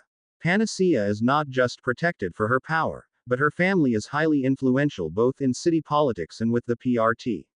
I will be very surprised if I don't get a visit from Director Pigott tomorrow regarding you. Harry frowned intently. Do you think she'll give away my sensitivity? The idea that he wouldn't have any purpose terrified him. He had no doubt Coyle would dispose of someone who offered no benefit but knew who he was. Worse yet, Coyle simply sat and stared into space rather than answering. Abruptly, though, Harry understood when he felt a tingling in Coyle's song, and a splitting sensation. He was projecting probabilities. I don't know, the villain finally said. However, it may not be too late to salvage the situation if you are very, very careful. I've been told that when you are not intentionally trying to irritate, you have a facile tongue. Be prepared to use it as if your life depended on it. Don't plan on going to school tomorrow. Harry nodded, fighting to keep his terror under control. Coyle just openly admitted his life was going to be decided within the next day. This evening, Coyle continued, you're going to stay in my civilian home. Pack all your clothes and any personal items you have. Perhaps Sundancer will lend you one of their gaming consoles. It must look like you actually live there. I suspect PRT agents will come collect you from my civilian residence. Okay. Harry didn't argue or talk back, he just nodded. Be ready within the hour. Yes, boss. Harry fled the office, more terrified than since Justinian caught him asking his teacher for help. The moment he left Coyle's office, Harry ran. He darted through the halls until he reached the apartment wing, and then continued running through the door and down the hall until he reached Jess's room. He knocked twice before he heard a voice call him inside. Not surprisingly, Jess was at her console, with the Ken doll Oliver, who had a song that didn't seem to do very much but hum prettily. Marissa was there as well, looking as beautiful as ever. Hey, she said. Hop on. I need to borrow one of your computers, he blurted. I mean, Coyle asked me to ask. The whole cart, everything. Jess stared at him with that flat expression she got when she was faintly annoyed. Why? Airy think Panacea may have figured out that I sense capes. Shay think I might be in trouble. I mean, real trouble. If. Suddenly he found it difficult to voice the fact that their mutual boss would not hesitate a second to have him shot. Anyway, Coyle thinks the PRT is going to want to interview me. I have to look like I live at wherever I'm going to be. Please, can I borrow a console just until this blows over? Why would you be in trouble? Marissa asked. Jess thought he could see in her face that she got it. Even more than Marissa, Jess understood the kind of man they were working for. Fine, take it, she said. It's already powered down, just unplug and disconnect it from the router. Thank you. He quickly unplugged and disconnected everything and rolled the entire cart to his room, where he then packed everything Coyle had bought him so far. By the time the two men in matching black slacks and gray sweaters arrived, he was as ready as he could be. Thomas Calvert lived in a nice neighborhood that, in any other city, would have been called middle class. In Brockton Bay, it was upper middle class. It bore no gang tags, and just in the evening he spent watching the telly in Calvert's immaculate living room, he saw 3 patrol cars drive by outside. It was beyond merely unsettling to go through the motions of home life with a man who might order his death at any minute, and would have been unbearable but for the fact it was oddly familiar. Harry had played this game before. Justinian made Harry aware that his lack of daily rules had a hard limit that would end with a bullet in his head. Calvert went through the motions of cooking them dinner and ordering Harry to set the table. Harry did as instructed and wondered if they were under surveillance even as they ate. The fact that Calvert remained in his public persona made him think so. He knew better than to ask. So, Harry, he said casually over dinner. I received an interesting call today from your school. I understand you tried to approach Amy Dallin. Harry looked at Coyle with wide eyes. The man's flat expression made it clear he was not having any more fun than Harry was. Well, yeah. The counselor's aide said she was tops in biology, and you said you wanted my grades up. To suppose I just figured she'd be really good as a tutor. I didn't realize all the time she put in at hospitals, though. I didn't mean to bother her, honest. He knew he was laying it on thick, but then again this was his life. He realized from Coyle's perspective this was a major inconvenience to him. He was having to spend time and money to protect an asset that was very soon about to lose all value. Well, I'm sure you'll have ample opportunity to explain it to their mother tomorrow, Calvert said. Somehow he sounded anticipatory. Mrs. Dallin contacted me at PRT headquarters and asked to speak with you. Mrs. Dallin. You mean Brandish? Yes. She also happens to be a senior partner in one of the city's most successful law firms. I trust you'll show the proper level of respect. Yes, sir. Absolutely. I hope so. Mrs. Dallin has a very cordial relationship with the PRT given her leadership in New Wave. I would hate for you to do or say anything to jeopardize that relationship. I understand. I won't, I promise. May I be excused? After you wash the dishes, of course. Right. Harry washed the dishes, put everything back once he found where that was, and retreated to the bedroom where he was to spend the night. He sat on the mattress, pulled out his notebook, and lost himself in memories. It snowed that night. When Thomas Calvert drove Harry in a 2010 Ford Corolla to the PRT headquarters the next day, it was through a city blanketed in snow. As they drove, he handed Harry a badge. Harry looked down in surprise to see the visitor's badge from New York. That badge is good for 6 months, Calvert said simply. Having attended Arcadia, Harry was not surprised to learn that the PRT was actually only a few blocks from the high school. Given where the Wards attended school, he supposed that made sense. They passed through the security gate with a flick of Calvert's badge and a palm reader. Harry sat patiently as the steel cylindrical barriers dropped down until the tops were level with the street. They continued toward the building. They drove down a ramp into a garage that was just like what Harry saw in New York, only reduced in scale. Once past a row of PRT patrol cars and a series of unmarked white vans, the garage looked much like any other, with various models of cars lined up in a row. Calvert pulled the Corolla into a space with a plaque that read, Assistant Director 1 to 4A.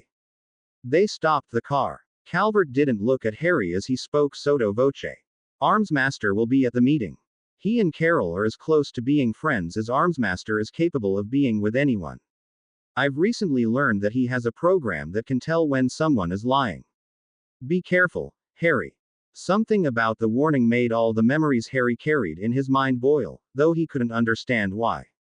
He followed Calvert out of the car and to another security kiosk, where both were thoroughly screened before being allowed in their elevator.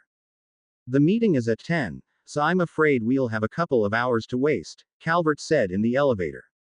Unlike the New York PRT, there were no breathtaking views from a glass lift, either because it was a smaller office, or because Brockton Bay afforded no breathtaking views. That's fine, Harry said. Calvert's office was on the 3rd floor of the 5-floor building, not a corner office but one that did have windows looking out over the bay. As seemed to be the case since Harry arrived, it was cold and gloomy outside. He pointed to a chair and Harry sat. I have a meeting this morning with Director Piggott. Please understand that this office is under surveillance. Don't do anything stupid, in other words. Yes, sir. Harry sat down and closed his eyes, fully intending to mentally rehearse what he would say. He lasted 3 seconds before memories that were not his own overtook him. How long has it been? 400 years. You would reckon the date at 3012 CE. Harry Potter appeared to be 17, despite the ancient gleam in his eyes. He looked about the room with interest. It was his office, in the rebuilt Hogwarts of Caldos. He could feel the heart stone below the castle, and he knew the 5 women recently pledged and bonded to him as his wives were 3 floors down, being checked over. He could feel them like a compass to his soul. Facing him was one of his own distant descendants, a great-granddaughter with 3 or more greats added to it. She bore no resemblance to him or to Susan Chamberlain, the second Lady Slytherin from whom she was descended. She just looked old, approaching her own 2nd century with snow-white hair she wore in a braid away from her weathered, wrinkled face. It was their first meeting in the week since his rebirth. You said if Caldos was ever threatened, we would call on you, Allo Sleethan said in strong voice that belied her obvious age. I would never have committed those girls otherwise. They weren't willing. Harry asked. She waved away his concern. Posh, they were too willing. Every woman in this castle would have jumped at the chance. Your life is well documented, as are the lives of all those who shared it with you. Nonetheless, we find ourselves in danger and the Federation is floundering. Before your second awakening, the Federation fought a long and bloody war against a Gamma Quadrant empire called the Dominion. I remember reading about it, Harry said. One of the leading member races was called the Vorta. They were genetically engineered to worship the Dominion founders as gods, and possessed telekinetic abilities. The founders have forcibly evolved their abilities to include a powerful form of telepathy. 6 months ago, the Dominion began a campaign to push the Federation out of the Gamma Quadrant. They have won every engagement so far almost without losses. Sensor logs show crewmen collapsing from their chairs, often dying on the spot the moment they engage the enemy. The only survivors were a handful of older Vulcans and mages, and even they reported powerful mental attacks similar to Legilimens C that left them weakened and unable to function. Occlumen C. as the only reason the mages lived. Those who didn't know it died as well. 400 million Federation citizens have died so far, and the Federation Council fears the Dominion will not stop with the Gamma Quadrant. The Council has formally asked us to lead the resistance. Harry frowned at the distressing news. I suppose that explains why I'm here, but the mind arts were never my strength. The headmistress smiled wryly. The subject is my strength, however. I called a convocation 2 months before your rebirth of the most powerful Occlumens on Caldos, and our best researchers with them. We have developed a new form of occlumency which we believe will stop the telepathic attacks.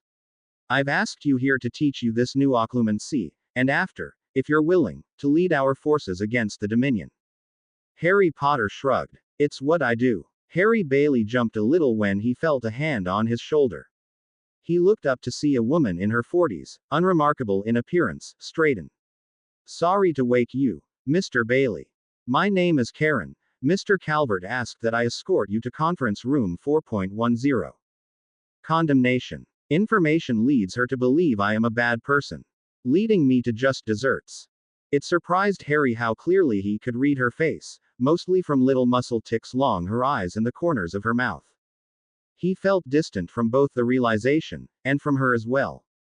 Within his head, it felt as if his thoughts had been directed from their normally chaotic paths into narrow, efficient channels.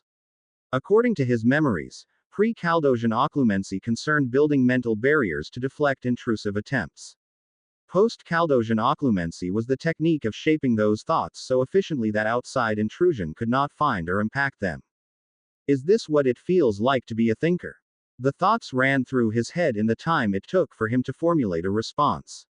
He yawned and smiled as if tired. Oh, right. Thanks. Must have dozed off. He followed Karen out of Calvert's office to the lift and from there up one floor until they reached another hallway that looked remarkably like the one he just left. They finally reached the conference room. Karen knocked first but didn't wait for permission before opening the door for him. An oval table dominated the interior of the room, running its whole length. On the far end Harry saw a looming figure in full body armor with a beard under his closed visor who had to be Armsmaster. Next to him was a tall, statuesque woman with the same shade of bee-owned hair that Vicky Dallin had, with a similar bone structure but a few more wrinkles that her expensive foundation couldn't quite hide. Next to her sat Amy Dallin in her full panacea garb, white robe with a hood and a red cross and stylized caduceus with stars instead of snakes. A red scarf hung around her neck, ready to hide her mouth if she so chose. Calvert sat next to Panacea, while next to him sat a grim-looking, obese woman with bobbed, beach bee-owned hair and a pantsuit that strained miserably to contain her considerable girth. Carol Dallin sits stiffly, jaw jutting slightly forward, leaning forward slightly as well, eyeing me like a predator. Armsmaster is bored, feels this meeting is below him and unfair. He sees just like I do that the seating has been arranged to make me feel isolated and unwanted. Pigott hates everyone. Calvert is prepared to give me up to preserve his position. Amy is angry. Feels of infringed on something I had no right to. Optimal course is to refuse to be the victim. The only other chair was on the end by Harry, putting him alone at the end of the table. Please have a seat, Harry, Thomas said with a nod to the chair. Thank you. Harry picked the chair up and carried it next to Armsmaster to the obvious consternation of all those at the table. Sorry, felt odd shouting at everyone across the table, he said with a grin. He looked to Armsmaster. Hi, Harry Bailey. You must be Armsmaster. Legend said you were a great hero when he found out I was coming to Brockton Bay. An honor to meet you, sir. And you as well, Mr. Bailey. Armsmaster accepted Harry's outstretched hand with only a moment's hesitation. Harry sat and forced a grin. Her spoke again before Carol Dallin could begin her attack. Well, if nothing else, I've learned to never, ever ask a Dallin for tutoring. I promise that won't ever happen again. Tutoring? Carol Dallin asked. According to my daughters, you somehow resisted Glory Girl's aura and tried to insinuate yourself into her circle of friends. Harry tilted his head and blinked in surprise. Insinuate? I was pretty open about it, I thought. She's gorgeous, and seems to have all the cool friends. I'm the loner new kid. I was hoping if I could get in with Glory Girl of all people, it might help me fit in better. And if not, Again, she's gorgeous. Even her sister's pretty cute, though I say again, I've learned my lesson there. If asking for tutoring help gets me a grilling from the director of the PRT and the head of the local protectorate, then it's definitely better being the loner new kid. Amy sat up, her cheeks flushed with anger. How did you resist her aura? Harry shrugged. I told you. It didn't have anything on the Simurgh. It just didn't really affect me. I felt it, yes I did, but I just chose not to let it affect me. Just like I choose not to let Simurgh's singing affect me.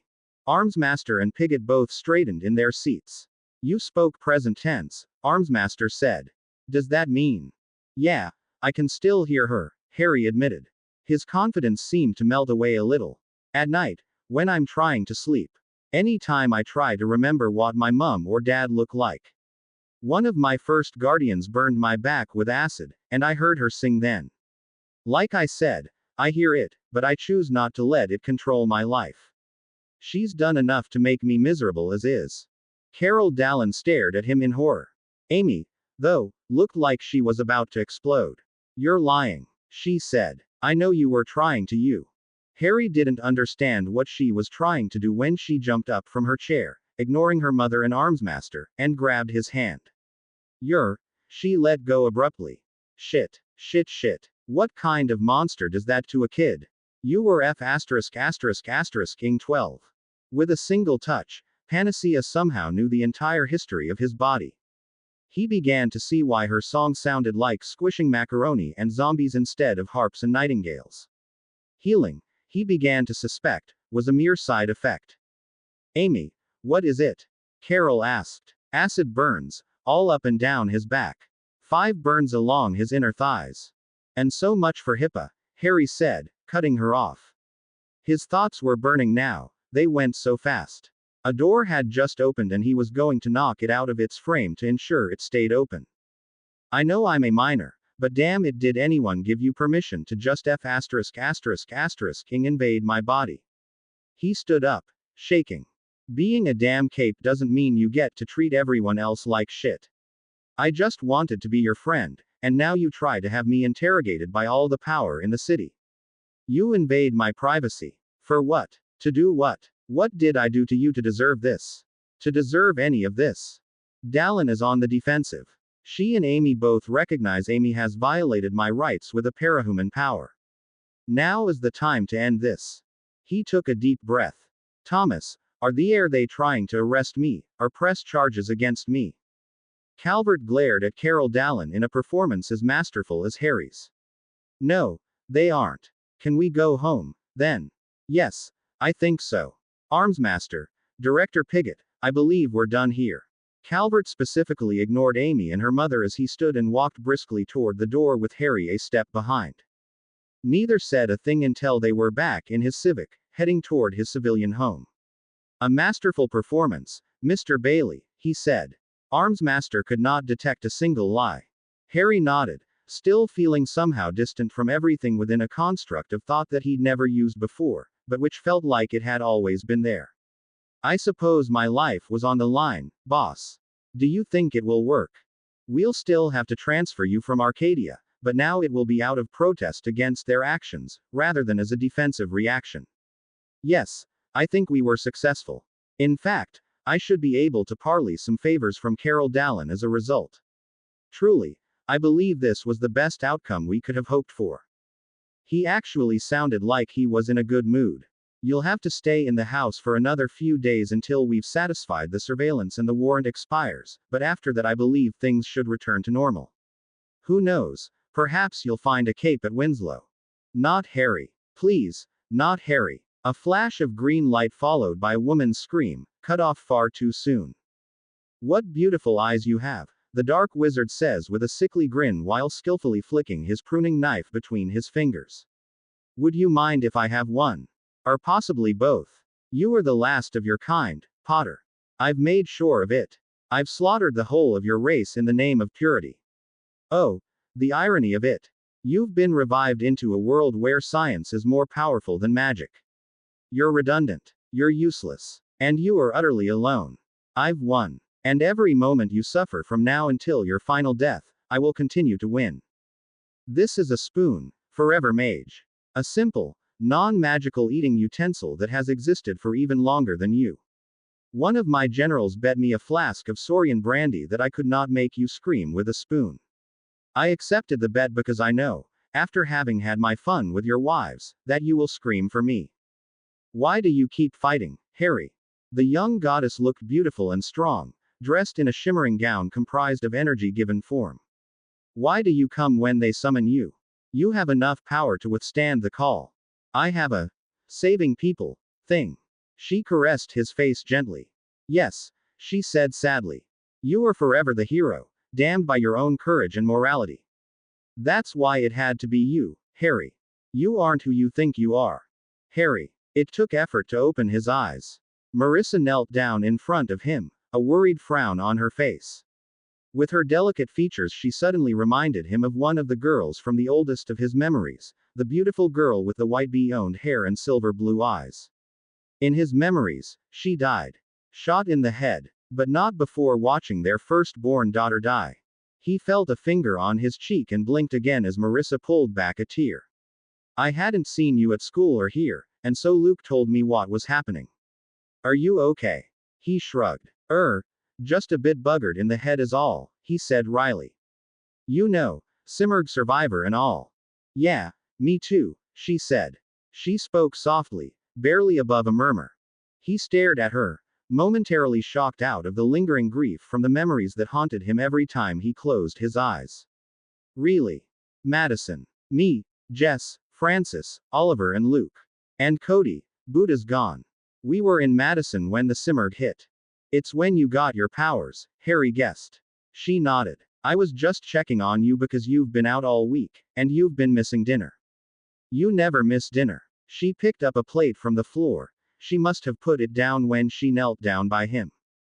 Oh, thanks love, he whispered. He was hungry, but his mind was still caught up in the memories. Tu thought he was gonna shoot me. Coil. If Panacea told everyone I could detect capes, the PRT wouldn't let me around them anymore. And if I couldn't do that, what good would I be to Coil? Harry, he wouldn't. Harry snorted. Yes he would. He ******* bought me, Marissa. Colbert owned me as a beep, and sold me as a beep. The whole salary thing is just a little gold on the iron of my cage. I live as long as I'm useful, and I thought that I wasn't going to be useful anymore. He leaned his head back against the wall. I hate it here. I hate this city. I hate this bleedin' country. I'd give anything to be back in Surrey. I can't even remember what my mum and dad look like, but I'd give anything to see them again. Live with them. You know, just be a normal kid, grow up, maybe find a girl, pump out a sprog or two and just live. I just wanna live. Me too, Marissa admitted. I hate this place too. I've hated every place we've been, it's not home. I want to go home so badly. Then, to Harry's everlasting shock, she leaned over and kissed him. Her breath smelled like chocolate and wine. And baked chicken. She'd been drinking. Her lips, though, were smooth and soft and he felt the slightest touch of her tongue against his lips. He dismissed every thought and kissed her back, food forgotten. They parted for breath, and her cheeks looked as red as his felt. This can't mean anything, she said softly. She reached up and gently caressed his cheek. You've gotta understand that. I have to stay with the others, and if we leave, we have to leave forever. You understand that, right? Numbly, Harry nodded. All I've got is today anyway. She stood and walked to his door, locking it. She then turned off the lights. In the shadows, he heard fabric falling to the floor and the slap of bare feet against the cold tile by his bed. A hand reached for him in the dark and he took it in his own, guiding her. He felt amazingly soft flesh in his hand, and felt her hands pulling his clothes off. No promises for the future, Harry, she whispered. Tonight's enough for now, he agreed as they melted into each other. He didn't sleep, not then and not ever, and so was wide awake when she left the room. He felt cold and lonely in her absence. So, I've had say now. His ego wanted very much to believe that he'd used all the memories of the most say-you-ally active human in all of existence to good effect and left Marissa a quivering ball of satiated desires. However, In all the memories, Harry Potter's relationship with women was influenced by magical baby-making bonds that Harry Bailey didn't have. He lasted about 3 minutes. "I think I'll do better with practice," he assured Marissa. She shook her head and smiled before keying him. "I know you will, Harry." With her gone, Harry started analyzing the first week, and especially his performance at the PRT. It had been a performance.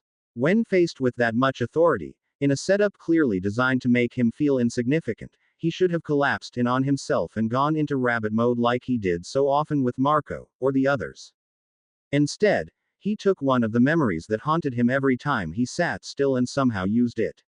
He used a technique that the Harry Potter in his dreams learned to control and shield his mind, to actually project any personality necessary for a situation. If there were true telepaths in the world beside the Simurgh, Harry doubted any would have been able to even touch his thoughts. He turned on the desk light and reached for his book bag, untouched since he'd been out of school. Within he found the notes he'd been drawing on protective runes. He'd been drawing them with an odd thought of creating them for his avatar in Craft of War. However, the memories he obtained the designs from were of Harry Potter tracing them lovingly along the leg of one of his many wives. Or of his wives lovingly doing the same to Harry's own body. The runes were the penultimate advancement of magic, the art of runecraft distilled over eons to a state of utter perfection and protection, designed to shield against the gods themselves. If memories of post-Caldosian occlumency worked, could these runes actually work as well? Harry hated public transportation. He most especially hated public transportation in Brockton Bay. Some cities had subways or trolleys. Brockton Bay had buses. Old, poorly maintained buses covered in graffiti and filled with homeless people seeking a brief respite from the freezing cold of early March in New Hampshire. Getting to the bus stop nearest the coil-evil lair of doom was itself an arduous task. He had to actually climb banks of plowed snow to reach the sidewalk with the stop, and stood there in the freezing cold waiting for the bus. Coil got what we wanted. Panacea was no longer regarded by the Cape community as an untouchable saint, and Carol Dallin's political currency had taken a major blow. A member of New Wave had used a parahuman power on an innocent civilian without permission. It had taken quite a few promised favors to bury that news. New Wave had to know that Thomas Calvert could easily have brought Panacea up on charges. She would never have seen a prison, not with the volunteer work she did saving lives, but it would count as a strike under the 3-strike rule. Harry doubted he was the only one nervous about just how powerful Panacea was. So, Coil got what he wanted. Harry lived, which was good, but his days of Marissa driving him to a brand new, well-funded state-of-the-art school were long gone. Instead, he stood shivering next to dirty snowbank waiting for a bus to go to school for a degree he likely wouldn't live long enough to achieve. The bus came and he climbed on for the hour-and-a-half journey it would take to reach Winslow High School. The homeless people were mostly in the far back of the bus, sleeping. Everyone else sat in the middle or near the front. It was still dark out with the winter hours, but at least he wasn't the only one in the bus. Several other students were riding with him, judging from their book bags. The sky was turning a washed-out shade of dull blue by the time they finally reached the weathered, 3-story facade of Winslow High School. The brick work and the large block letters spoke of 50s-era construction. A few skeletal trees reached up like palsied hands grasping at the sky above. Students were trudging through the snow into the school, and Harry found himself following the crowd. Somehow, it didn't surprise him to see all the students funneled through a series of metal detectors with armed, uniformed police officers running metal detecting wands over any who set the alarm off. The entryway smelled like sweat and unwashed bodies under a veneer of bleach as students crowded against each other trying to make it past security choke points before classes began. Winslow was just that kind of school. Harry picked a line at random, since all appeared equally bad, and trudged forward with the other kids. No one looked up or seemed interested in doing anything but getting away from the cold behind them. His turn finally came. All things considered, it shouldn't have surprised Harry when the detector went off. "Over here," a big, burly cop said. Harry obeyed with hunched shoulders as the cop ran a wand over him. The wand buzzed constantly. "Whatcha got on you, kid?" the man asked. Harry handed his bag to a second officer. "Nothing." Just got a metal plate or something when I was a kid, I guess. I've set those bloody things off since I was 8. Sorry. He spoke softly, very much not wanting to call attention to himself. Unfortunately, just being pulled out of the crowd made that difficult. Naturally, it was at that point that a big-chested red-headed girl in a real fur jacket shouted out, "Holy shit, that's Harry Bailey. What the hell is a Simurgh survivor doing in our school?" The other kids surged away from Harry like he had the plague, and even a couple of the officers looked worried. Harry sighed and felt his shoulders droop more. "I was at Arcadia for a month. World didn't end," he muttered. He looked at the nearest cop. "I'm just a kid going to school." The cop shrugged. The situation was above his pay grade. The lack of protests at Arcadia was a fluke, then. Or engineered by Coyle because no one protested at Arcadia. As much as he hated it, this reaction here was closer to normal any time he switched schools. Leicester College was just as bad at first. A narrow-faced, frumpy woman with one of the most unattractive bowl haircuts he'd ever seen plowed through the clumping student body with a big Latino man behind her. The man wore a button-up tie and slacks, but his bulging arms strained the fabric of his sleeves, while his bulging stomach did the same to the buttons of his shirt. He looked like a former bodybuilder gone to seed, still ridiculously strong, but not ready to run a marathon anytime soon. "Mr. Bailey, I'm Principal Blackwell," the woman said in a helium-high voice. Her canary yellow pantsuit threatened to burn out his corneas. "This is Assistant Principal Martinez. We were not informed of your transfer until early this morning, or we would have been better able to direct you." Oh, she sounded pissed, Harry thought. "Yeah, sorry about that. This way, please." "Yes, ma'am." It was easy to slip into his sad Simurgh son routine. He used it on every state or school official he'd ever met. In fact, in some ways it wasn't even an act. He really did hate the attention, and his life was pretty sadly pathetic. They reached the administrative section of the school. Despite bright overheads, the offices and desks looked dim and cluttered.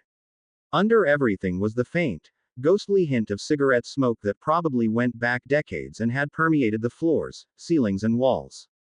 Harry followed Blackwell, while Martinez walked right behind him, until they reached a conference room with an oddly egg-shaped conference table.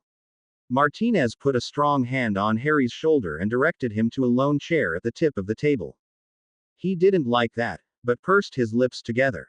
These people weren't his friends, and he had no room to push anyone, anywhere. Coyle might have come out ahead in the short term, but losing Arcadia reduced Harry's value significantly in the villain's eyes. Blackwell sat at the wide end of the table, but Martinez remained standing behind him. "Mr. Bailey," she said in a clipped, angry tone. "We just received your transcript from Arcadia. Prior to that you went to City of Leicester College. It was very, very difficult not to laugh." "Sorry, ma'am." "Lester. Just ignore everything between the L and the Easter. School's a bit different in the UK. It was for kids 11 through 19.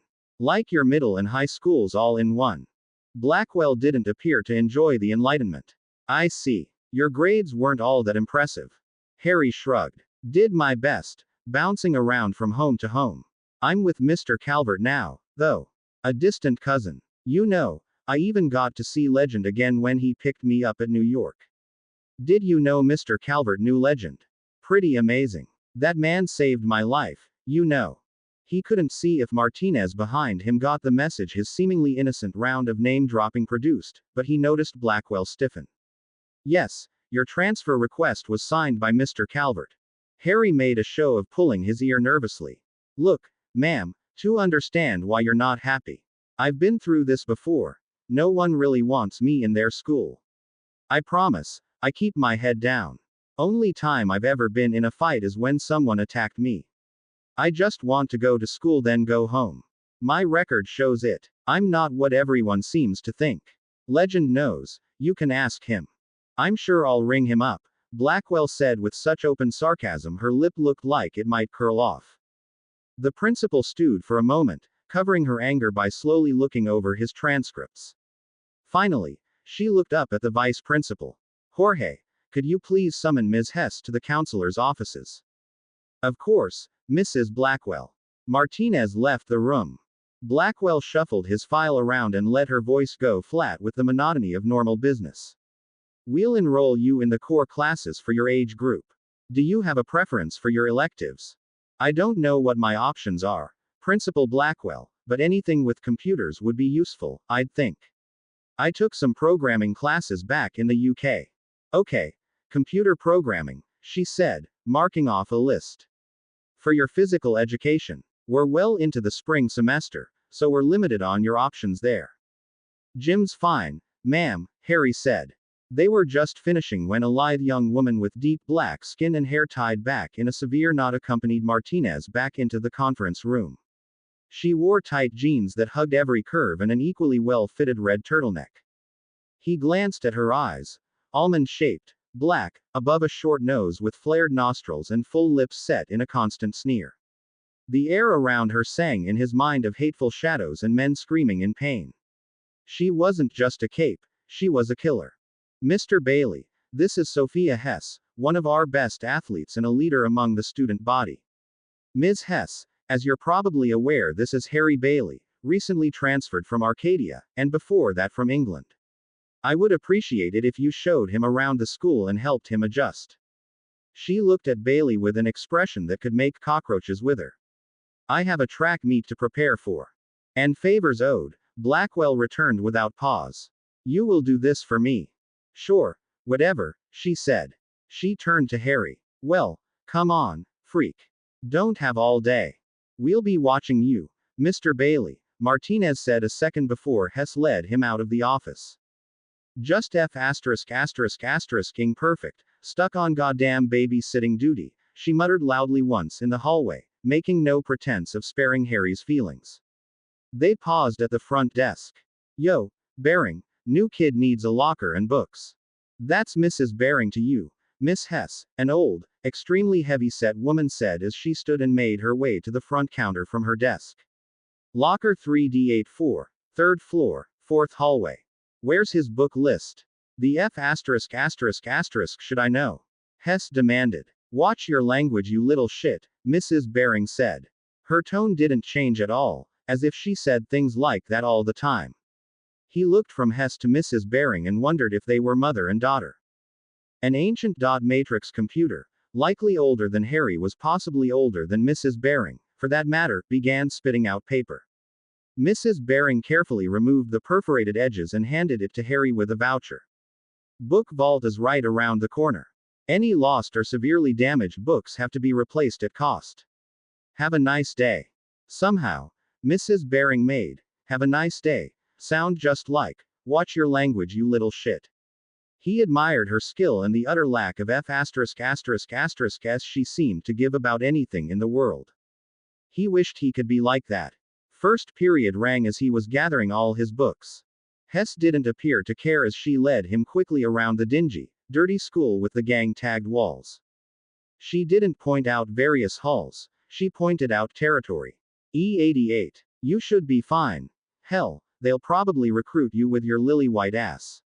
2nd floor is AB. They leave you alone if you leave them alone, but if you F*** with any of them they all come down on you hard.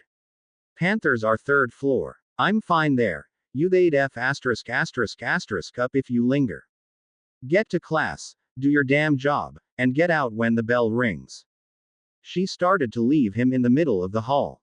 Do your damn job. Harry's mind began racing. She was a cape, a murderous cape, in a public school. She just admitted she knew why he was there. That meant she knew either Coyle, or Calvert. His heart thudded as a terrible suspicion formed in his mind, that there was a reason the principal chose this girl as his guide. She wasn't just there to watch him, she was there to kill him if Coyle ceased to value his services. Did that mean Coyle owned the principal as well? A second later Hess was gone, leaving him alone with only the vaguest idea of where anything was. If it weren't business as usual for him, he would have been upset. Instead, he made do and eventually made it to his second period, hoping his status as a new transfer would excuse his tardiness. During his month at Arcadia, he saw teachers engaged with students. Not joking around or trying to act cool, but speaking to them, challenging them and making their kids participate rather than sit in the back of the class and sleep. In a way, Harry admired it, even while hating it. Winslow was the opposite. From that first class on, he saw teachers who looked exhausted, overworked, and from their clothing and manners, underpaid. Half the class in each of his periods sat in the far back and slept, and the teachers appeared just too worn out to care. He didn't see any sign of another cape, but he went through the motions just like the rest of the kids. It wasn't until the period before lunch that Harry sensed another cape. World Issues was on the second floor, ABB territory according to Hess. Harry saw a few Asian-influenced tags on lockers, but otherwise the hall looked just like any other. Like all his other classes so far, it appeared to be filled to capacity, almost 40 kids crammed into a room made for 20. Somehow, though, there were 3 empty seats. All 3 were around a girl his age sitting nearest the door. She had her head down, so all Harry saw was a headful of curly brunette hair. He ignored her as he went to check in with Mr. Gladly. World Issues. It shouldn't have surprised him that Gladly knew who he was on site.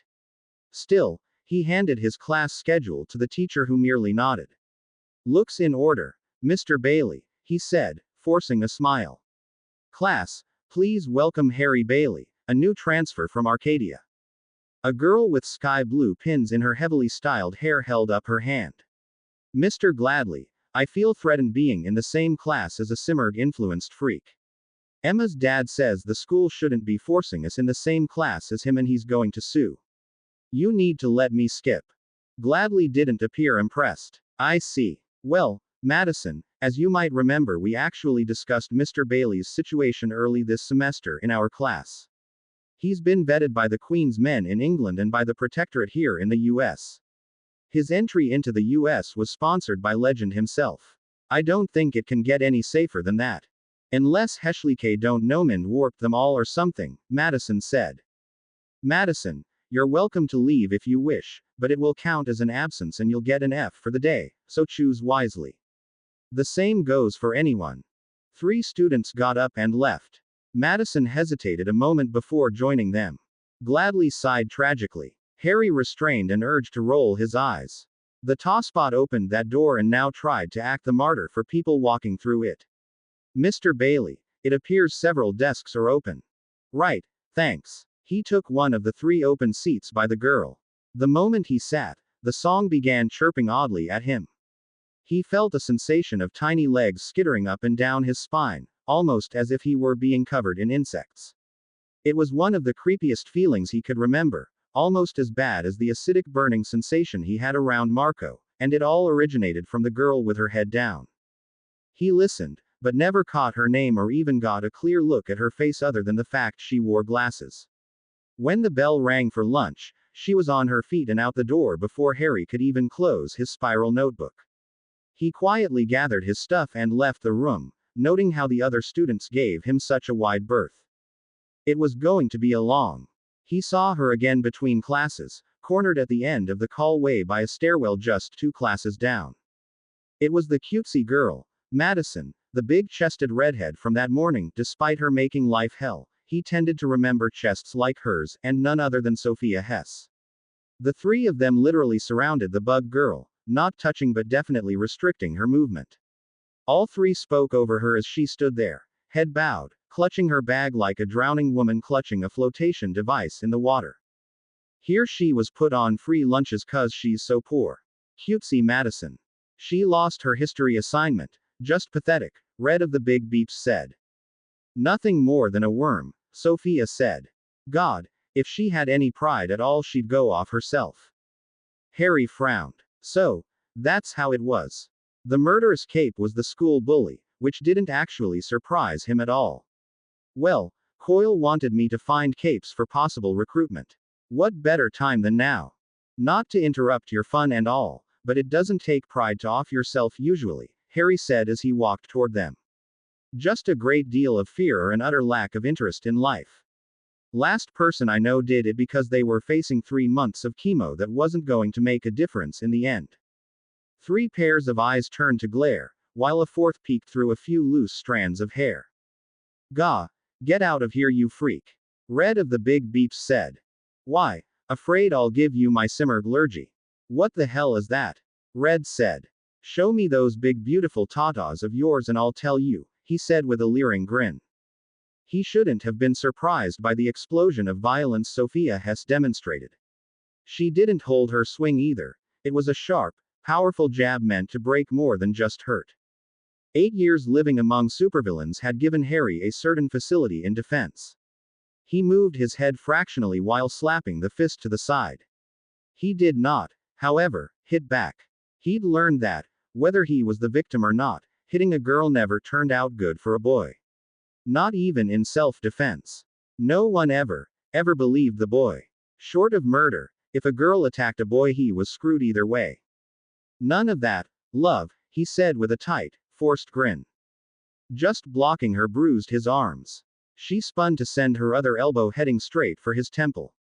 That would have left him unconscious on the floor. He backed away, but again didn't hit back. You're a fast little minx, aren't you? Is that how you get your jollies, Hess? Beating up poor, defenseless transfer students. What'll I ever tell my cousin, you know, the assistant director of the PRT, if I ended up in the nurse's office? She pushed him. This time he didn't avoid it. We're not done here, asshole, she snarled. Not by a long shot. Harry rubbed his chin. Yeah, think we are, actually. Why don't you and your cronies there go be somewhere else? Hess's eyes darted from Harry to Taylor, and he could see realization dawning on her. You're kidding me. I don't know about the kidding part, but wouldn't mind the rest. You were a bit of a hot bird there, Hess. He grinned at her. Red there's more stacked, though. Madison at much going for her outside of the cutesy shite. You guys share or what? Keep that mouth going, Sophia said. I'll just add it to your tab. Come on, girls, let's leave the trash with the garbage. Suddenly he was alone with the bug girl, who stared at him with a perfectly blank face. Now that she wasn't hunched over he was surprised to see she was actually his height, with a wide mouth and large eyes hidden behind a pair of black metal-rimmed glasses. She wore her dark, curly hair long, almost down to her shoulder blades. He couldn't say she was beautiful, but she was definitely distinctive. He grinned at her and offered a hand. Harry Bailey, a pleasure to meet you. She didn't accept, only clutched her bag tighter. Why? Why what? Why is it a pleasure to meet me? You don't know me. You've been in school less than a day. I saw Hess showing you around earlier, and she didn't leave because you beat her. Are you her new stooge? Trying to set me up again? Worst part was, he realized she wasn't that far off the mark.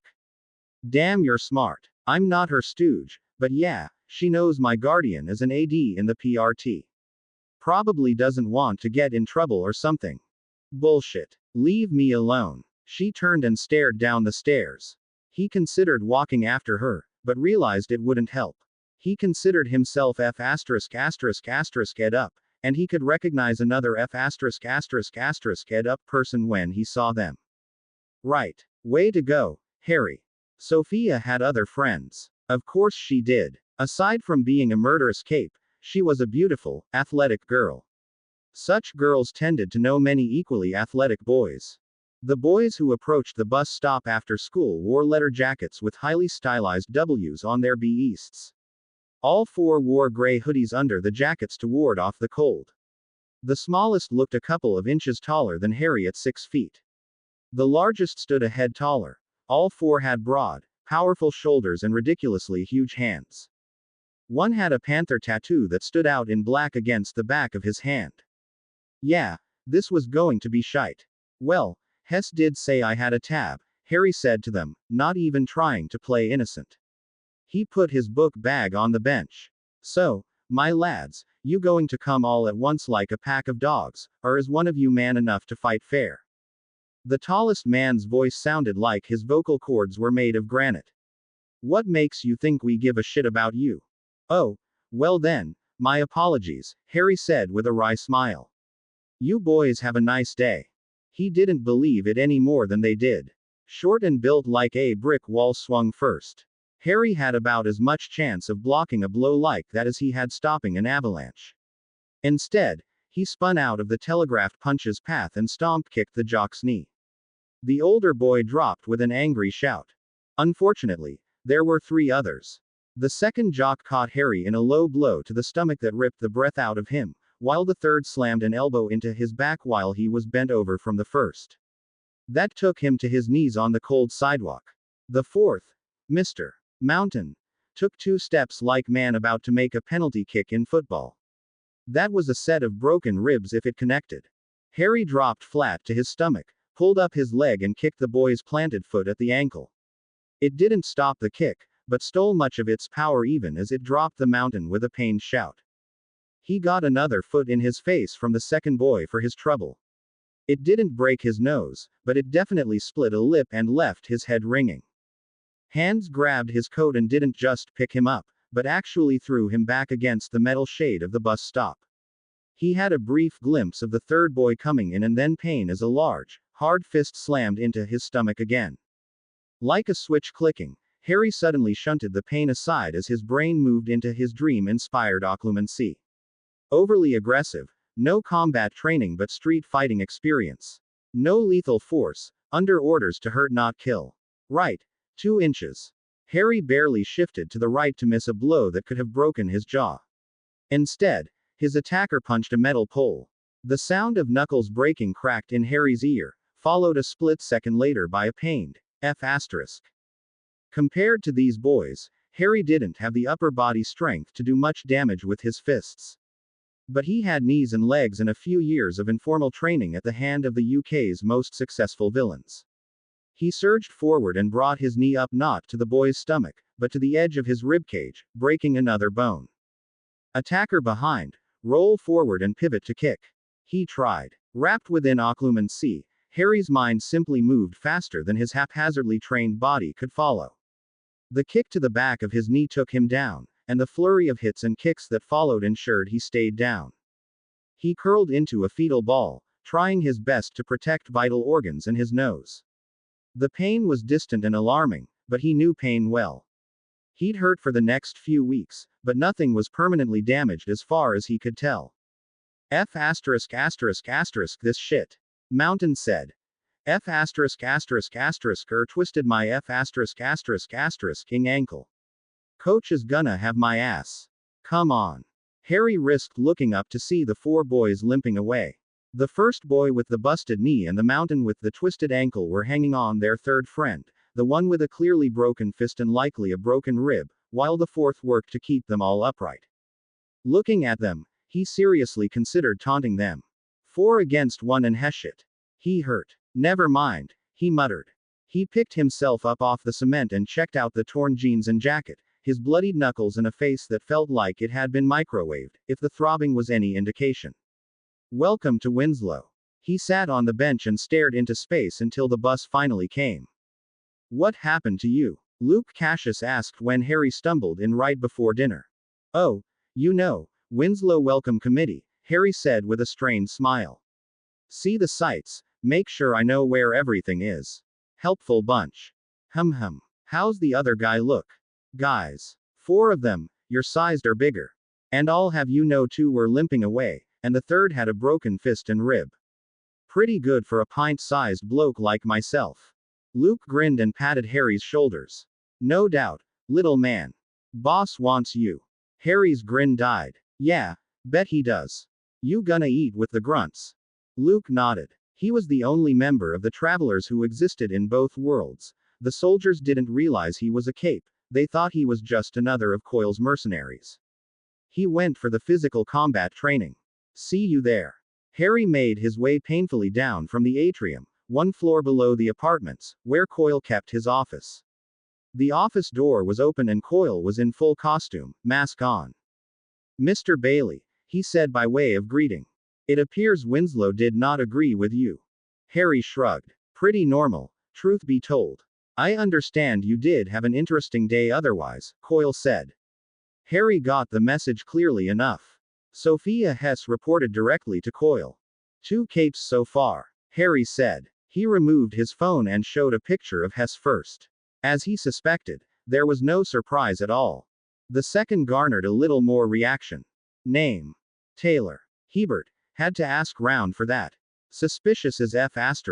She saw me with Hess and told me to F*** off in so many words.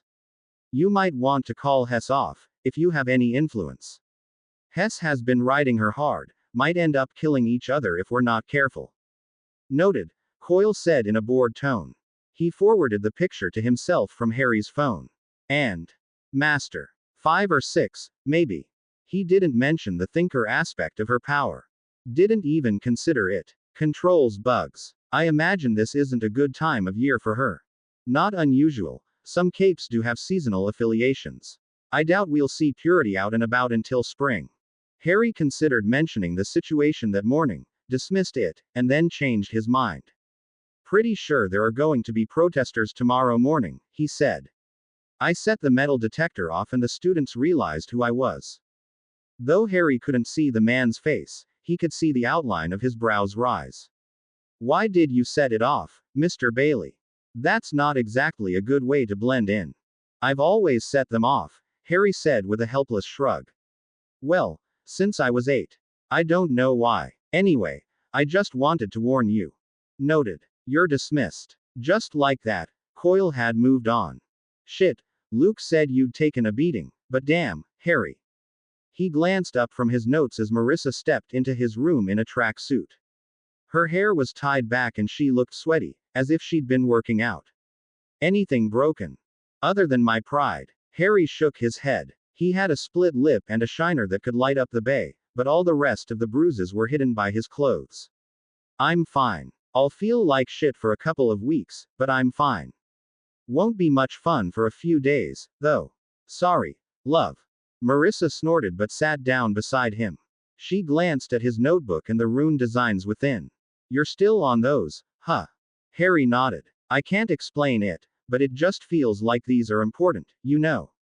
Maybe it's just the Simmergef ****ing with my head again, but it feels like these would work for me.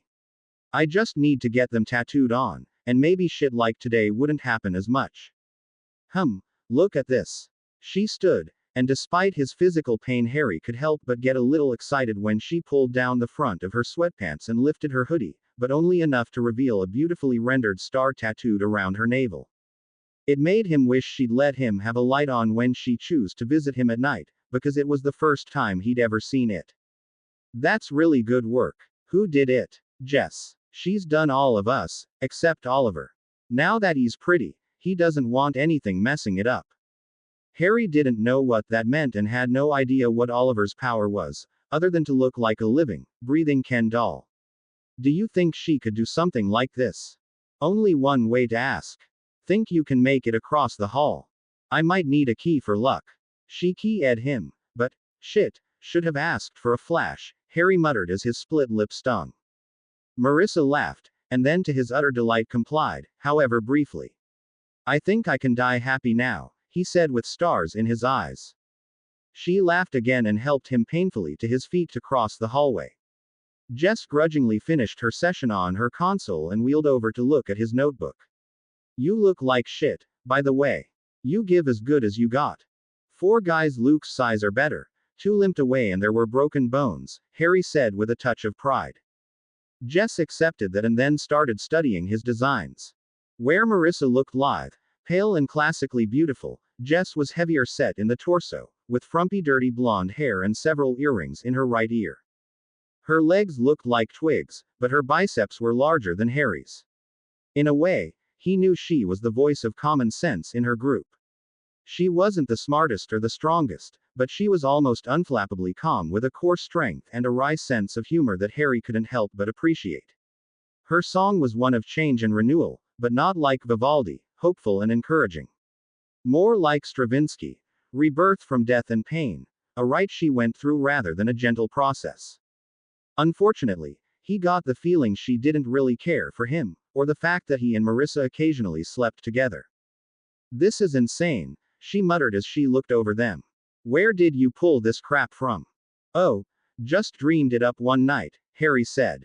Think you could do it? It would take months if not years, she said. I mean, just guessing there are over 1,000 of these symbols just for your left leg. I'm not even sure I could get the symbols that small, but even if I could it would take longer than I have. Sorry. She handed the sheets back to Harry, who shrugged and ran a hand through his wild hair. Yeah, I understand. Thanks for looking at it, though. Harry, you've been drawing those since I met you, Marissa said. What do you think they'll do? He winced, struggling to explain it. Well, I know it sounds crazy, but I think they'll protect me. Like, brute level resilience. Jess snorted. That's not the way powers work, Harry. You can't just tattoo a power on. I don't think it's a power. I think it's its magic. While Jess snorted, Marissa at least tried to be more understanding. You know magic doesn't exist, no matter what Murthan likes to pretend. Sure it does, Harry countered. How do you explain capes? They put fancy names on it, but it's still magic. You can make a bleedin' sun, Marissa. How is that not magic? He folded his designs back in his notebook. Well, thanks for looking at it, Jess. I'll see you tomorrow after school. He started to leave, but Jess cleared her throat. Harry, look, you know it won't work, but does it have to be a real tattoo? He paused. I didn't know. I thought so. Why? Jess shrugged. You could get a henna tattoo. It's drawn on, so it's much faster, and those last 2 to 4 weeks. It'd still take a couple of days, and you would have to pay me a lot, but I could probably draw these in henna. It wouldn't hurt, but it wouldn't be permanent either in case, well, you know, in case it doesn't work. How much? On something like this, I'd charge on the hour plus supplies. Say $50 an hour, it'd probably take about 15 to 20 hours. Plus I'd have to get a big applicator and the henna itself. Say 1,000 even. She cleared her throat. You'll have to tell me if you want all the designs drawn. Some look like they're pretty intimate. Just don't take pictures or anything, Harry muttered. I'll have to talk to Coyle. Supposedly I'm getting paid, but I'd be willing to pay just to see if they work or not. Must be some dreams you have, Marissa said. She was joking, but Harry shook his head. You have no idea. As much as Harry wanted to stay in his bed the next morning, he forced himself up and got ready for school. If the bullies knew they could keep him out, they'd make it even worse next time. It was only in the bathroom that he noticed the glorious black eye was the merest hint of blue. His split lip looked more chapped than anything. How had the swelling gone down so much? He still hurt, but as he showered it amazed him that he didn't hurt more. Perhaps the boys didn't do as much damage as he initially thought. He had to leave an hour before Marissa to make it to Winslow, and so he didn't get to see her. The small cafeteria Coyle maintained for his on-site mercenaries was open, though, so Harry was able to wolf down a plate full of eggs, bacon and toast, washed down with admittedly good coffee. Coyle fed his people well. All things considered, Harry was actually feeling pretty good when he climbed into the bus. Those feelings fled in fear when he saw the protesters. Yep, he'd forgotten about the protesters. Parents marched up and down the narrow, snowy lawn in front of the school with hastily drawn signs with a four-winged angel and messages such as, "Not in my school," and "Not with my kids." A man in a high-priced suit and fur-lined leather overcoat stood near the doors with a megaphone haranguing the whole group. Bloody hell. His Coyle-issued phone buzzed. He looked down at a text bubble from Tattletale. Go to the southwest entrance. For teachers. Students under special circumstances allowed per policy. He didn't even bother asking how Tattletale knew what was going on. He texted back a quick tie and made his way around the edge of the school property, bundled in his coat and hood, until he reached the teacher's parking lot. Surprisingly, he saw Mr. Gladly walking toward the school. Mr. G. Good morning, Harry said as he jogged up behind the man. Gladly blinked and looked over his shoulder in surprise. Mr. Bailey, what are you doing here? This is the teacher's entrance. Harry hitched a thumb at the protesters. I'm not sure they wouldn't try to kill me. Took a bottle to the head when I started Lester few years back. I'd really like to avoid that here if I could. I read that would fit under special circumstances, right? Gladly was far too liberal to be a truly good teacher, but in this case Harry was grateful for it. Yeah, and it not. Jorge can see me. There's no good reason to send anyone through that. Come on, I'll pass you through.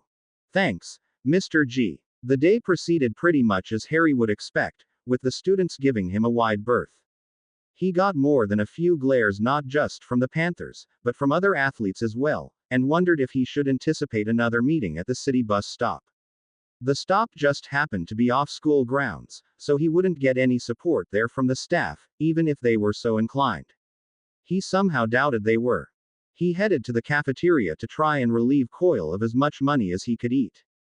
He sat in a corner of the last table against the back wall, finishing up his rune sketches for his Friday night appointment with Jess while consuming mass quantities of food. A song of shadows and screaming was all the warning he had to look up and see Sophia Hess glaring down at him. He hadn't heard or seen her approach at all. He met her gaze squarely. "You think you're strong?" she demanded. Harry shrugged. "Strength is relative. There are battles you can win, and some you can't.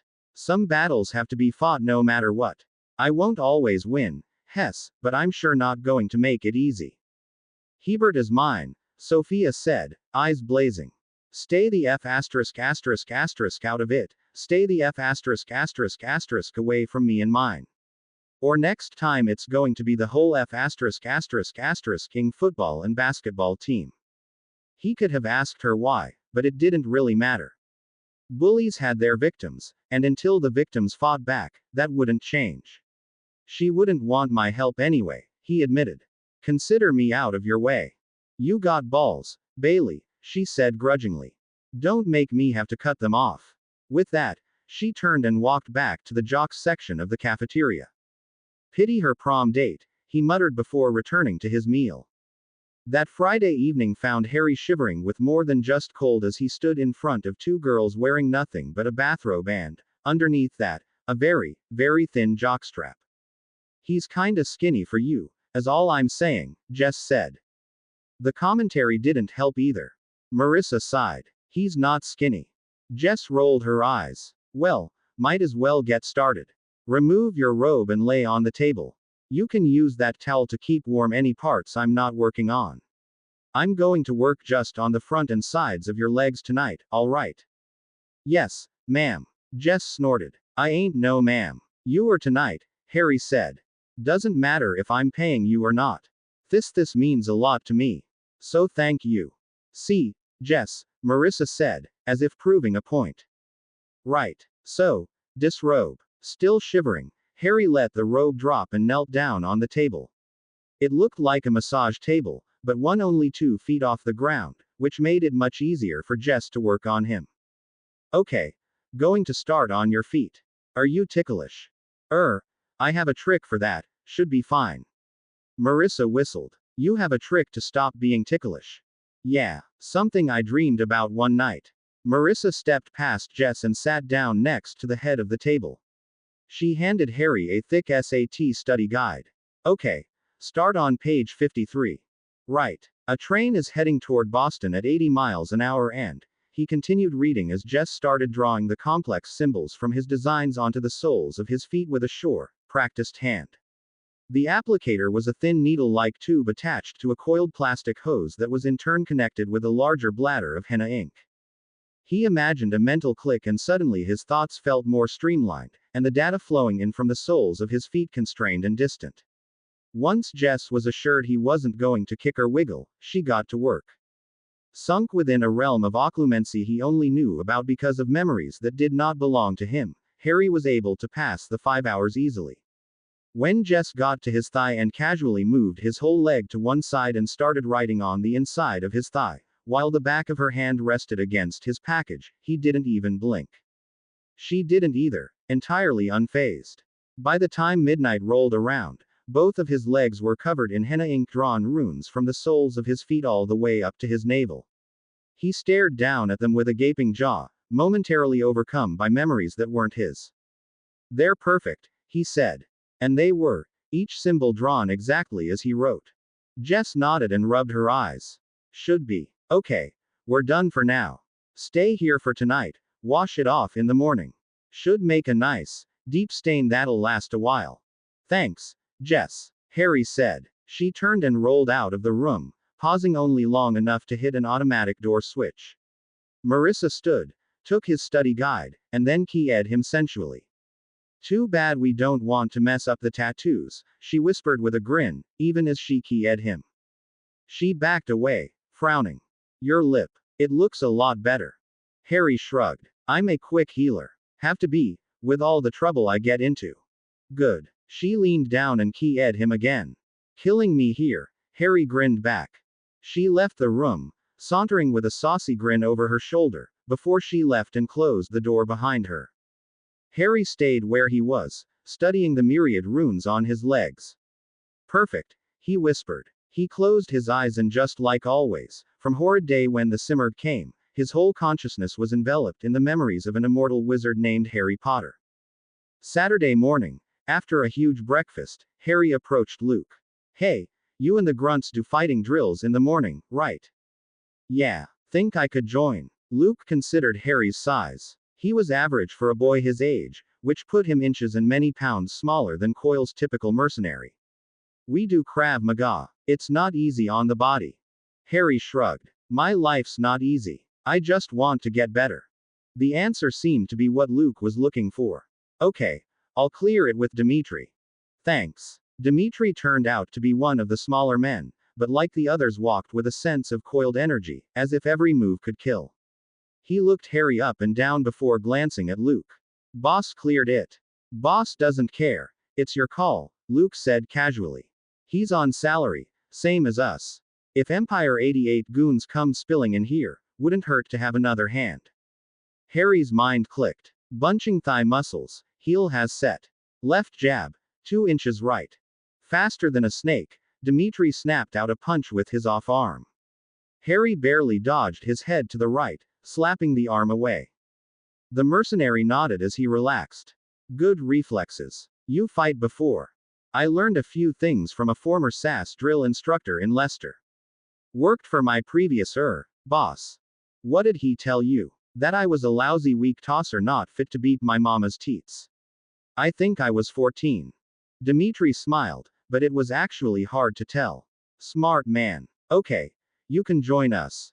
We're not going to go easy, but no harder either. All I can ask. Thank you, sir. Harry was very, very sore, but pleased regardless when he went to Jess's room that evening. Luke said you did really good, Marissa said as she joined them.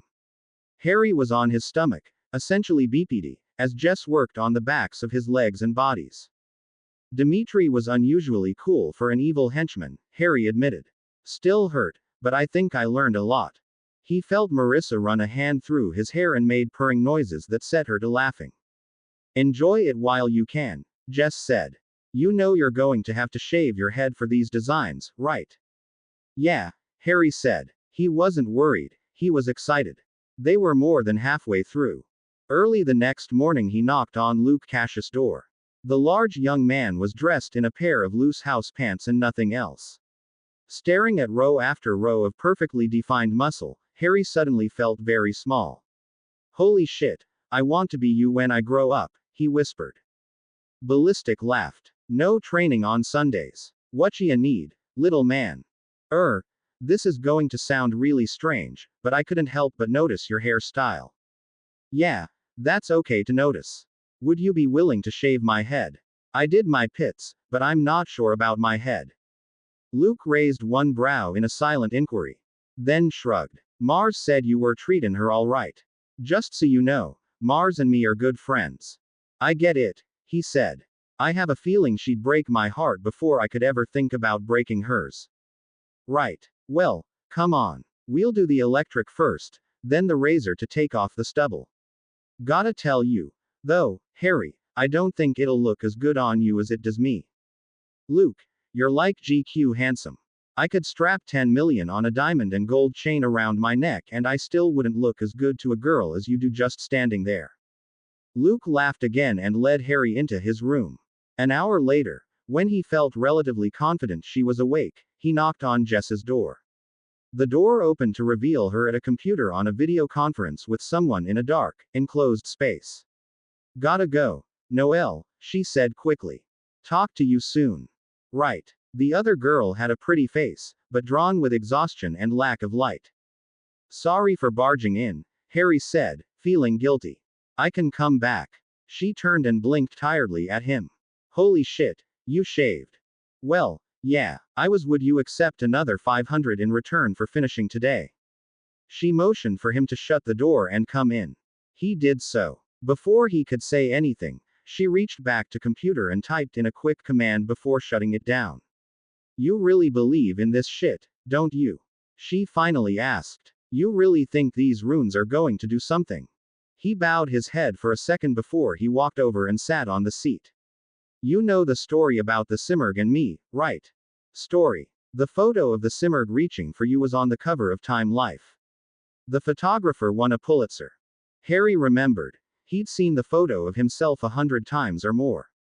The photo of the Simurgh looming over a kneeling, weeping little boy in the London attack of '03 captured the hopelessness and despair that Endbringers caused even more powerfully than images of the destroyed cities.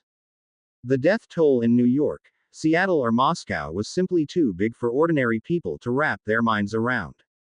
But a boy kneeling just a few feet from his dead parents with the Simurgh herself reaching down to destroy him was something that needed no explanation. No statistics were necessary to convey the utter horror of that moment. He hated that photo. Yeah, what they don't tell you is that 2 months later the photographer walked into Piccadilly Circus with an assault rifle and a vest full of explosives. Harry ran a hand over his bald head. Thing is, her song really did me up. There I was, just climbed out of the car where my parents were dead, and this monster was floating right there singing this horrid song at me I could only hear in my head. And then I saw things. Like monsters. Monsters. Spaceships. Gods. Magic. I saw galaxies collide. Shit beyond description. And I see it every damn time I close my eyes. I haven't actually slept since I was 8. Jess blinked at him. Wow. Thing is, I learned from the memories. That trick to keep from being ticklish. It does a whole lot more. I learned it from a dream. That's why I think this might work too. I mean, if one thing I dreamed about works, this should too, right? Jess shrugged. I suppose. I think something bad is going to happen. Harry found himself whispering. I don't know when, but soon. Two don't really want to die, Jess. My life's been shit. I've been a beep to villains since I was 12. I have nothing to live for, but I don't want to die. I'm hoping this will save me. Please, will you? Does Marissa know? What? That I'm even a bigger freak than people think. She scowled. I'm in AF ****** wheelchair, Bailey. Don't play the pity card with me. Oh, you're right. Sorry. No, I just told her I was buggered in the head. True. You know. Jess studied him for a long time before finally nodding. Fine. Take your shirt off. We'll finish today. You know there's a missing spot in designs for your chest, right? Yeah, I know. It's part of the pattern. Okay. Let's go. I have a doctor's appointment this afternoon. Harry quickly stripped off his shirt and laid down to let her work. Late that afternoon, Harry left the many hall cameras for one of the main bathrooms on the staging level the soldiers used. He slipped in while the rest were to going dinner and went to a stall at the end. He'd been hiding in his room since Jess finished, hoping not too many people would see his tattoo-covered head. His cover story was that he did it as a prank for his Craft of War avatar. He was prepared to spout that lie to anyone who asked. Inside the stall, he took off his shirt and looked down at his own chest. A circle of exposed skin stood right over his sternum, but nearly every other inch of his body was covered in tattoos. Please let this work, he prayed. In truth, the prayer wasn't just for the runes to work. The runes represented something far, far more important to him. They represented magic. They represented sanity. He couldn't know for sure if he hadn't triggered somehow during the attack and the Queen's men just missed it. He didn't know if all his visions were real, or just one huge mind ***** from the Simurgh. But these runes were magic. Real magic, like right out of the last of his memories of Harry Potter. He had vivid memories of the almost alien-looking wives developing and then tracing them lovingly onto Harry Potter's body. He didn't have a wand, nor any witches to draw the runes for him. But the shapes themselves were merely receptacles for power. With the shapes drawn on his skin, if what he remembered was true, he just needed to charge the runes themselves. Please, he whispered one more time. He placed his hand against the bare spot on chest, and almost immediately he felt something that shouldn't have been there. A circle of gold etched with tiny runes surrounding an amethyst as large as his palm. The amethyst itself felt like it had been quartered by some precise chisel, with each quarter bearing a strange symbol he couldn't quite make out. He hadn't seen it since he was 8 years old. It was back. He pushed his palm down, and then dreamed of magic and willed his intent. For the very first time in his life, he could feel something inside him. It felt like a giant raging bonfire inside his mind and chest that made him gasp as power burned through him. He grunted and fought back a cry as magic flowed from his arm into the amulet. From there it exploded out across the runes themselves. He couldn't see the runes, reflection, but he could see the brilliant orange-white light each rune generated reflected in the smooth metal of the stall door. The glow covered his head and ran down his body to the very tips of his toes and fingers, burning hotter and hotter until he thought he was going to melt into goo. Abruptly it was over. The light went out and he was left gasping desperately for breath. Bailey, you in there? You gonna eat, man? That was ballistic. He was the only one other than Marissa or Jess who would care enough to check on him. Be right there. Thanks. He stood up, fighting against a light-headed feeling. He pulled his thick shirt on and left the stall. Ballistic was already gone, having returned to his own meal. Harry started to follow until he caught a glimpse of a head of wild, black hair in the mirror. He blinked and stepped forward, stunned to see his head furry once more. But more importantly, the henna tattoos were gone. He glanced down at his arm, frowning in alarm, until he spun his forearm just right and saw the faintest shimmer of something on his skin. It worked, he whispered. Holy F*******, king buggering shit, it worked. He ran out of the room, almost dying to tell everyone, but then stopped. Who could he tell? Jess. Marissa. Maybe Ballistic, if he cared. Every other person in that base might someday be called on to shoot him. With that sobering thought, he forced himself to walk calmly to the communal kitchen and piled a tray full of food, suddenly famished. The travelers, being capes, usually ate in their apartments. They had their own section that let them go civilian in private, but in the base section they wore their costumes. Only Luke in his mercenary guise hung out with the troops. He sat by the older, large boy, who gaped at his head. Dude, that is a helluva wig, he said. Looks just like the real thing. Thanks. Harry forced a grin. You were right about not looking good. This should hold me over. He then laid into his meal. That evening, he retreated to his room to finish up all the homework he should have done earlier, but didn't. He was just fishing when Marissa stepped inside. Jess followed, and the door closed behind them. Holy shit, Marissa whispered. Harry stared first at his girlfriend. Lover. Then at Jess. What? Your tattoos, dipshit, Jess said. Oh. Yeah, I forgot with homework. He closed up his books for school the next day and walked over to Jess and knelt down enough to show his skin. It works, I think. I tried hitting my arm with a stick earlier and it didn't hurt at all.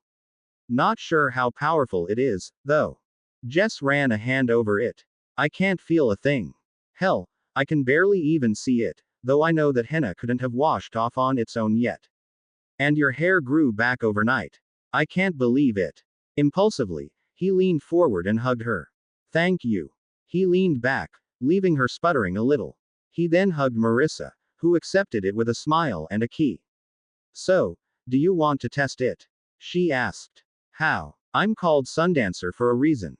Not here, though, Jess said. You kick up your power, you'll fry the electronics on our floor. The only place you could light up would be the 3rd floor, and that would just get Coil mad. 3rd floor. Tattletale was right, they both knew what was down there. Then let's. Marissa began. Jess blew a strand of hair from her face. Mars, chill. Seriously. You know how Coil gets when his pet capes go out after dark. He's trying to keep our affiliation secret. PRT thinks we're still in Boston with Accord. Just wait until the weekend and we'll drive out to the docks or the graveyard and test there. We can set up some controls and really see how it works.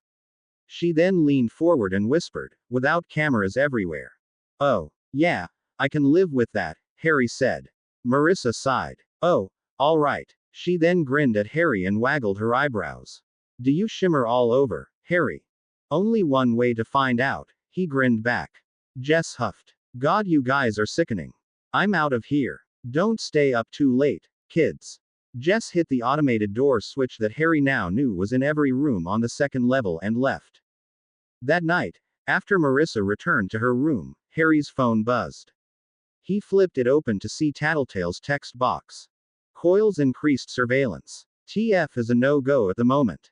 Her text bubble disappeared, and moments later so did any trace that she'd contacted him.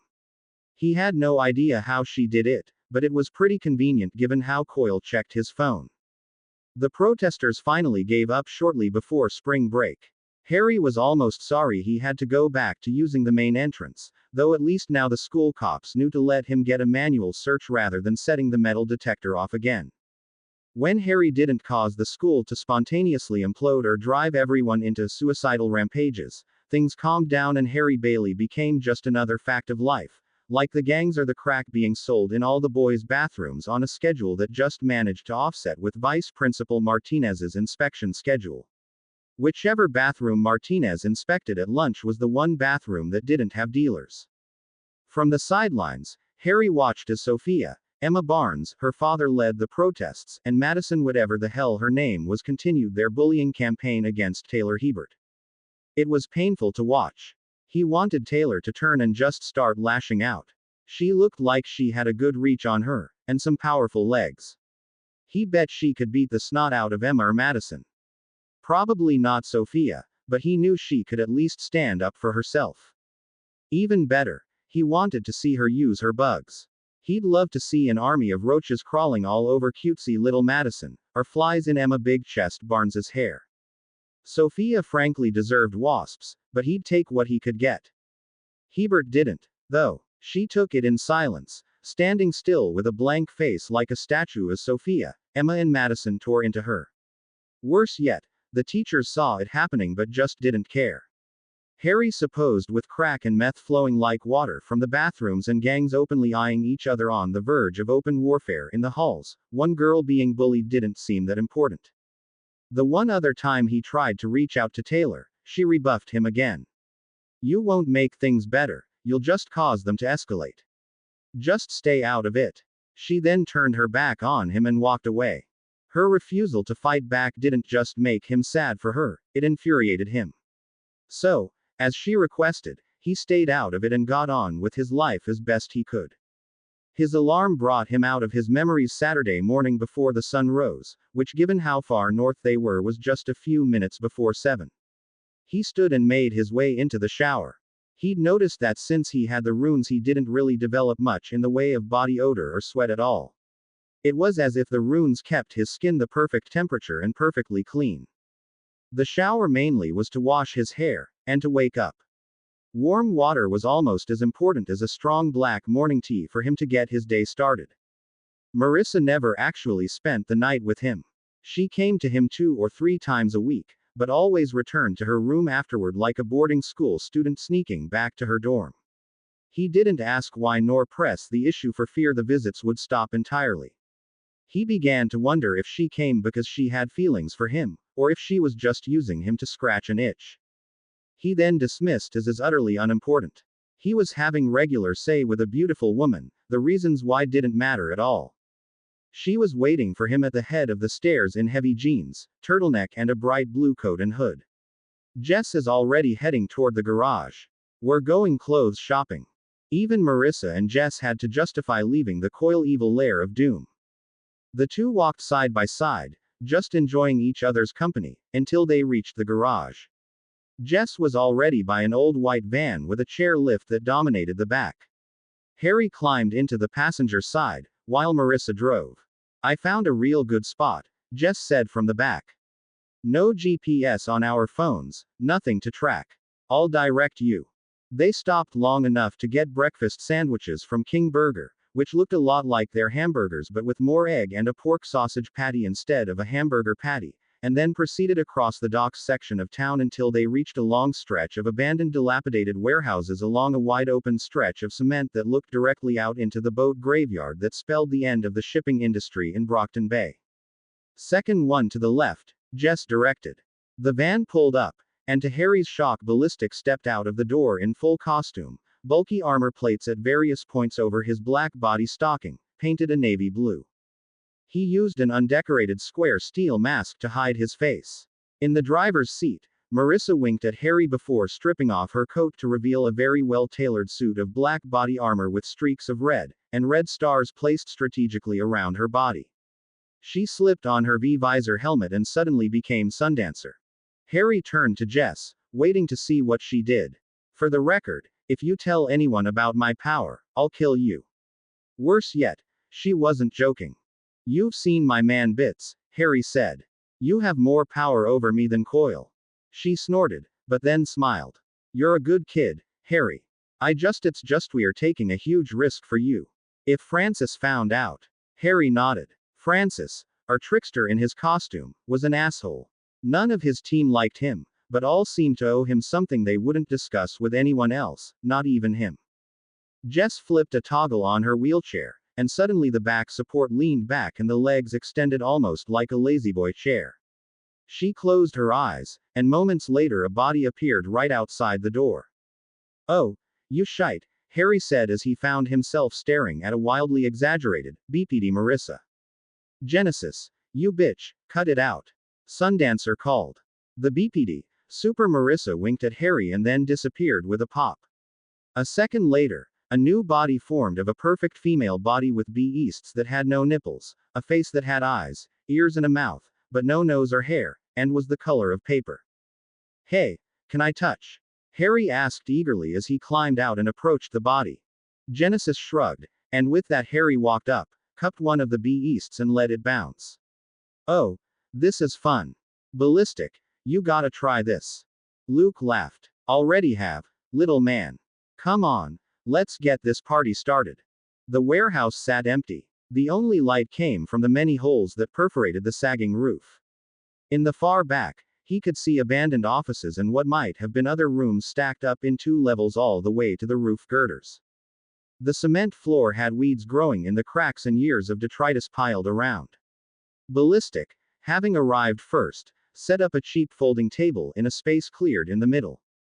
40 or so metal ball bearings were arranged according to their size, some the size of peas, the last few as big as bowling balls. Those made Harry nervous. This is going to be a series of controlled tests for Harry's magical runes, Jess said. We're going start with low energy to high energy kinetics and then move on to thermal and EM tolerances. We're not recording this, Genesis, Marissa said. You don't have to talk like you're in a research lab. The generated body flipped her off. Deal with it. The 3 of us are here without permission from either Coil or Trickster, and we intend to keep this secret. Are we agreed? Yeah, Ballistic said firmly. Absolutely, Sundancer said. Yeah, definitely. Bootoomdam. It's going to sound ungrateful, but why did this for me? No one should be a beep. Ballistic's voice rang deep and strong with conviction, and Harry realized no one else needed to explain. Yeah, thank you, guys. I can't. He cleared his throat. Thank you. Thank us later, if you can still walk, Ballistic said. You know what low-level kinetics means, right? Probably something in the way of a right hook, I'd guess. Got it. Not surprisingly given their morning exercise routines, Ballistic knew how to fight. Just like Sophia Hess used efficiency of movement to maximize her strength, Ballistic moved with a trained expertise that made the use of his already considerable muscle. His first punch to Harry's gut pushed him back 2 feet. It did not, however, cause him to bend over in pain.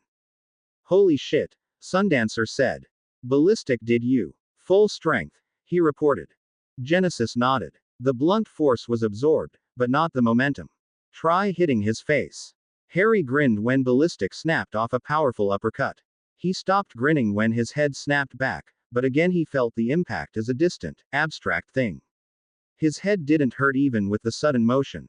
Next came kicks. Ballistic spun on his heel in an artistic display of a classic power side kick that sent Harry stumbling back until he fell, but again it didn't actually hurt. Okay, time to move it up, Jess said. Everyone back up, Ballistic warned. Jess and Sundancer did so. Harry did too, but in the opposite direction. Little man, I'm going to start with the pea shooters first, low power. Gonna feel like a BB gun. I have 5 of each size, and I'm going to start low and get more juice until I run out, or you tell me. If you start to feel it, tell me. My power can kill. Right. Got it. Thanks. L. Ballistic. Ballistic fired the first one. Harry couldn't even tell where it hit. The second was the same. By the third, he could feel a light tap on his leg. By the fourth and fifth, Harry realized he was being shot with the equivalent of a small caliber rifle, but felt nothing but what he might feel if Marissa tapped him. That last one could have gone through even a brute one, Ballistic said with a shake of his head. Damn, Harry, whatever you did, I want it too. Moving up. The larger the projectiles, the more they made Harry stumble or fall back, but it always felt more like a shove than shot. He still worried about the bowling balls, but so far the runes were everything he dreamed of and more. Okay. Last round, Ballistic said. You still up for it? Yeah, just you don't aim too low. Genesis and Sundancer both laughed. Ballistic just shook his head and launched the first bowling ball-sized metal ball. It hit hard enough to make Harry stumble back to the floor. It rolled off his chest with a loud clang, joining the rest of the balls. He got up and flexed. I'm good, he reported. The second sent him flying back 3 yards. I'm good. The fourth took him several seconds to actually walk back from, not from pain, but just the distance it made him fly. I'm good. The 3 travelers just stared. Listen, little man Harry. I've got 1 big ball left, and plenty of juice. I'll admit I haven't juiced it up to full. I could take Alexandria out of the air at full power. She'd shrug it off. Sure, but I could knock her down. You think? I've gotta know, Harry said, though his heart felt like it was about to beat right out of his chest. Give it everything you've got. Harry didn't even see it coming. The ball actually glowed so that all he saw was a streak of red before he was suddenly flying backward. The surprise of it ripped a cry from his lips, but that was all, just surprise. He was distantly aware of flying through the wall behind him, and then through the wall of the dilapidated warehouse behind that, before slamming into the floor. He looked down and saw a perfectly circular hole in his shirt, but his skin below was unblemished. The deformed, squashed bowling ball had fallen a few feet away. Harry. Sundancer screamed his name as she ran through the hole he made, with Ballistic a step behind. Both paused when Harry stood, grinning wildly. He then ran to Sundance and lifted her in an enthusiastic hug. It works. It works, Sundancer. Jesus, Ballistic said, astonished. I gave it all the juice I could. That could have taken out a skyscraper. Damn, little man. The 3 made their way back to the first warehouse, pausing only long enough for Luke to pick up the flattened bearing ball. He stared at it in his hands as if it were from an alien planet. That is almost brute 9 or even 10 resilience, Genesis said as she watched them return. Amazing. Okay. Well, next comes the dangerous part. She reached under the table and removed 4 pairs of welder goggles. Safety first. Luke put the goggles on over his mask. Sundancer's visor provided her protection and Genesis' body was fake. Only Harry remained, so he slipped his on as well. Sundancer looked at Harry intently. My power is really dangerous, she said somberly. I've killed people with it by accident, before I learned how to control it. Please be careful. Facing the sincerity of her warning, he could only nod. She stepped away until she reached the left of center of the building. She took a deep breath, set her feet and shoulders, and then lifted her right hand. Abruptly, it was day inside the warehouse. The spot of light was the size of a baseball, but the energy, light and heat produced from it illuminated the entire warehouse better than stadium lights. Even from 20 feet away he could feel a rush of hot air flowing from the spot. The air around it shimmered in circles, almost like a heat-induced rainbow. That's amazing, Harry whispered. What do I do? Get as close to it as you can, then back away the moment you feel any heat or pain, Genesis said. Through the heavily polarized goggles, the light appeared as a baseball-sized dot of pure white. He started walking toward it slowly, 1 measured step at a time. He could feel strange sensations flowing around him, a field that simultaneously pushed against him while pulling him too. It felt like feathers tickling him. 10 feet from the ball, the air began to shimmer around him with the heat. He glanced over at Sundance and saw she was the same distance. Her power protected her, but he knew without his runes he would have been gasping for breath and burning. This is amazing. Only when he spoke did he become aware of how loud her power was, because it drowned out his voice entirely. It made a deep, almost visceral buzz of electromagnetic fields that surrounded the small burst of fusion energy. Whether she could hear him or not, she nodded him. 2 steps in, his clothes caught fire. He didn't even realize it until he saw his sleeve burning. He glanced down, alarmed, but he didn't feel any pain. The heat was an abstract. Being BPD, not so much. He stood another step, and for the first time since he powered them, he saw the runes on his skin. They'd begun to take on a slight golden glow. He was only 3 feet away from Sundancer's power-produced star. He lifted his arm and stared. Abruptly he realized all his clothes were gone now. The larger, circular runic arrays on his inner thighs, cheeks and temples seemed to be protecting those sensitive areas that didn't have runes, but he did find it difficult to breathe. The small star was vaporizing the oxygen. He took a deep breath, and then crossed the 3 remaining feet to the star. His runes were now glowing, though he was sure the light of them was lost against the brilliance of Sundancer's star.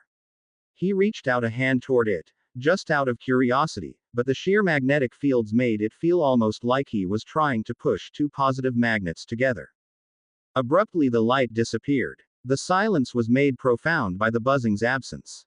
Harry looked down at his BPD body and saw all the glowing runes begin to fade back into his skin.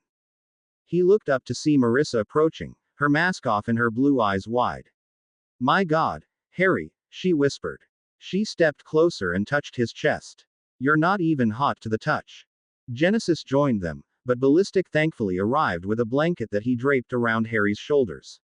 "That was ing fantastic," he enthused. "Hell, that was beyond brute 10 resilience," Genesis replied. She sounded somber. "Harry, that's Endbringer resilience. Those runes of yours could save lives." He forced his smile to stay up, but inside he quailed. The runes were powered by a witch or wizard's magic. They themselves were simply symbols until charged. And yet this wasn't the world in his dreams. In his dreams, there were witches and wizards who later evolved into mages. There were never any capes or endbringers or powers like that he saw Sundancer provide. He knew the mages in his dreams could duplicate her power, but it would have taken technology more advanced than what he had available. Perhaps the magic requirement didn't apply here. "Then we need to test it on someone else," he said simply. "And if it works, who would we give it to, Genesis? Keep it just for ourselves. What about Endbringer fights? Who would we give it to?" "I'll tell you what we do," Ballistic said. "If it works, Harry, you sell it to the Protectorate. Shit like this should be worth tens of millions if not more. You sell it, you make your money, and you get the away from Coil or us." Us. I didn't. What do you mean? Wouldn't you guys come with me? Or hell, share it with me? I mean, we're all involved. Yes, they're my runes, but Jess, you made it happen. Marissa, you. We're committed to something else, Marissa said. Our friend is. Genesis opened her mouth to protest, but Ballistic put a hand on her shoulder. "Jess, after today, I trust him. Our friend Noel is really sick," Marissa said with that tacit approval from her friends. "Everything we're doing is because Coil has promised to help her. He's given her a place that's safe, and is researching ways to help her and get us where we need to be." Harry nodded slowly, absorbing it. "I won't tell anyone. Anything. Thank you for trusting me, and for all this. But guys, you know why he wants me, right? He's a cape too. A thinker," Genesis said. "Maybe. The song I hear is of universes and probabilities. He knows exactly what to say, and exactly what to do, to get what he wants. But he lies. He's not going to let me go. I knew that the moment I saw him. When he's done with me, he plans to put a bullet in my head because I know his civilian identity. That's why I wanted these runes so bad. Tattletale's the same way. Have any of you seen his real face?" All 3 nodded. I think that if I do get money for this, it's yours too. I don't need that much, but it sounds like you guys do. We share it, Even split 4 ways, and you guys use your share to help your friend and Toto get home. The three simply stared at him. You're a good man, Bailey, Ballistic finally said. He winced inside with the knowledge the magic probably wasn't going to work for them. He honestly didn't know if his slim hope was better than no hope at all. Because of his already shaved head and the fact that the henna tattoos would not stand out quite as starkly on his henna-colored skin, Luke Cassius volunteered to be a control subject for Harry's runes. Harry donated his designs gladly, and continued to hope for the remainder of the week that they would work. With Luke's striker, blaster power, being impervious would make him comparable to Alexandria in all but flight. Jess finished Luke's tattoos the following Thursday. The next Saturday, near the end of February, they went back to their warehouse and Harry put his hand on the empty circle on Luke's chest that, on Harry, was the key of the ward structure. He tried charging it with that roaring feeling in his own chest. Nothing happened. It felt like he was trying to put toothpaste back in its tube. The older man's body just wouldn't accept the magic. In fact, he winced and stepped back from Harry a little. You okay? Harry asked, worried. Luke, though, was staring at him intently. Little man, you are a cape. I don't care what they told you, I could feel you trying to push something in me. It wasn't working, it just hurt. Harry's shoulders slumped. Guys, I'm sorry. I mean. He looked down and caught just the faintest shimmer of his runes. In my dream, it was a whole race. They had power, but it wasn't like a cape's power.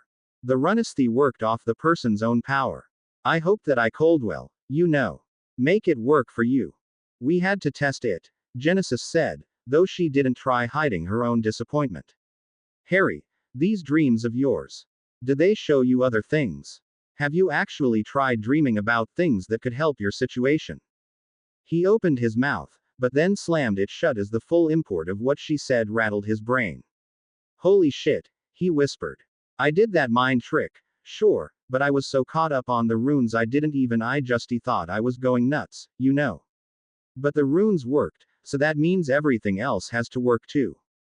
Just be careful, Genesis warned. Coil can't find out. Yeah, I know, Harry said. On the Friday before spring break, Harry responded to a summons and stepped into Coil's office. The man was again in full costume, with only his mask off. He didn't look up from whatever memo he was proofreading.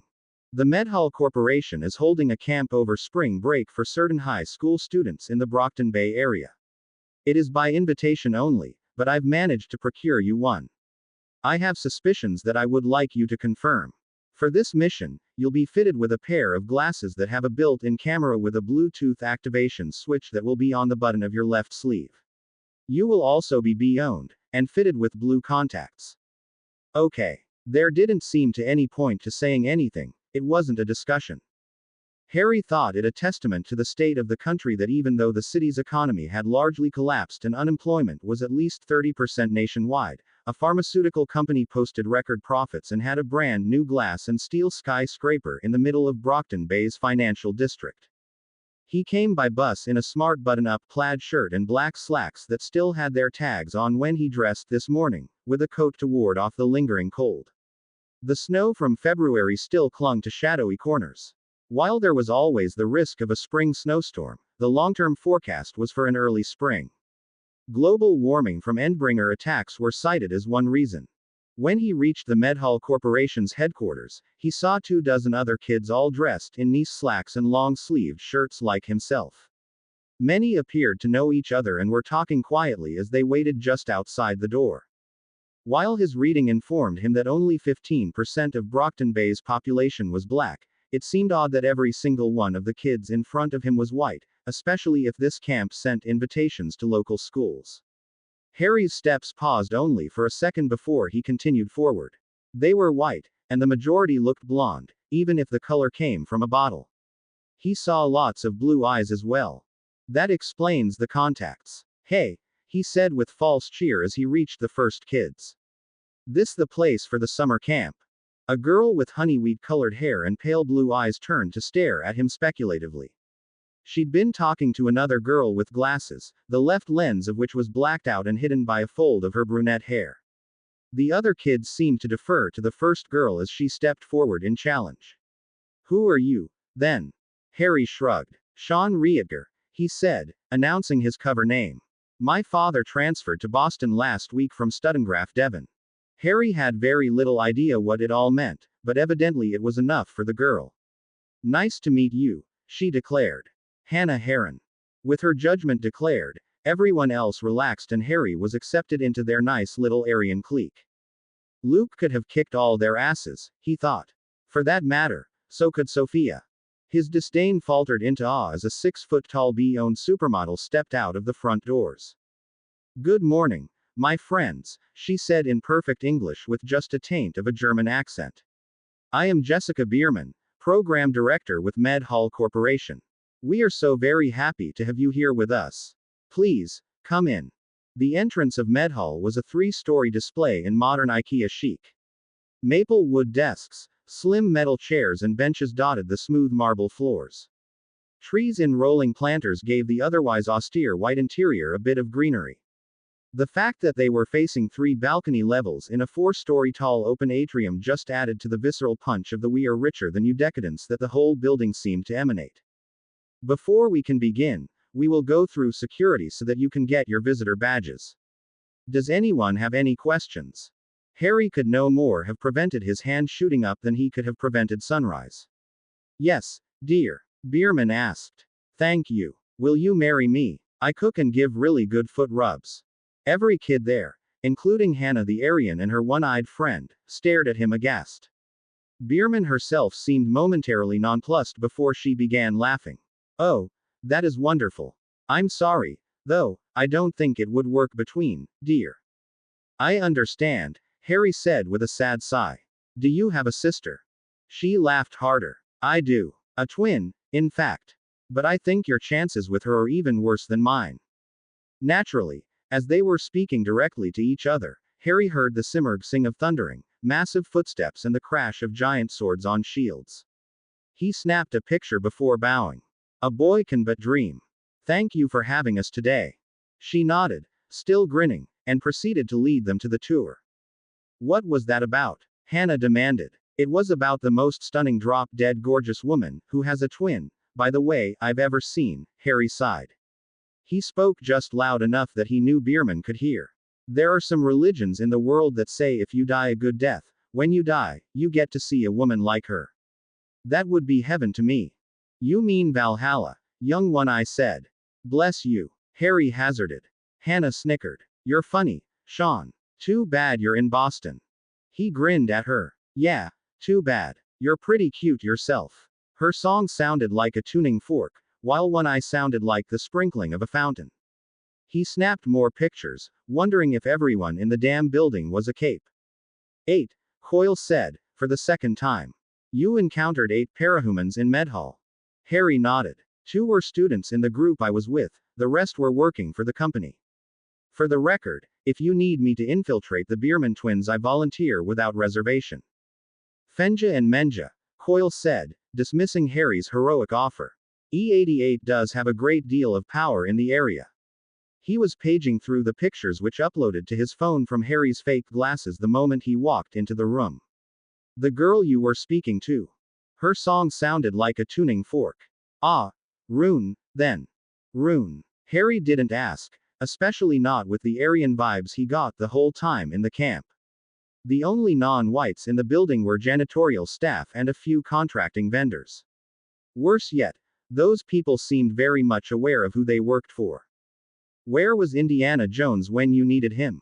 Well done, Mr. Bailey, Coyle finally said. Harry blinked, speechless. He'd never received a compliment before. Thank you. Is that all you need? Yes, you're dismissed. With that, Harry left. He still wore the glasses, and as he walked toward the stairs he happened to catch his reflection with the glasses in the reflective steel of the industrial-sized refrigerator in the main atrium. He paused and stared at the reflection in surprise. He'd already removed the irritating contacts. But the glasses were still on with their plain lenses. Wild, barely kept black hair, bright green eyes and black-rimmed glasses. For the first time he could remember, Harry Bailey realized he could have been the very twin of the boy he saw in his dreams. He was taller, better fed, and muscled with exercise and martial arts. But their faces were the same.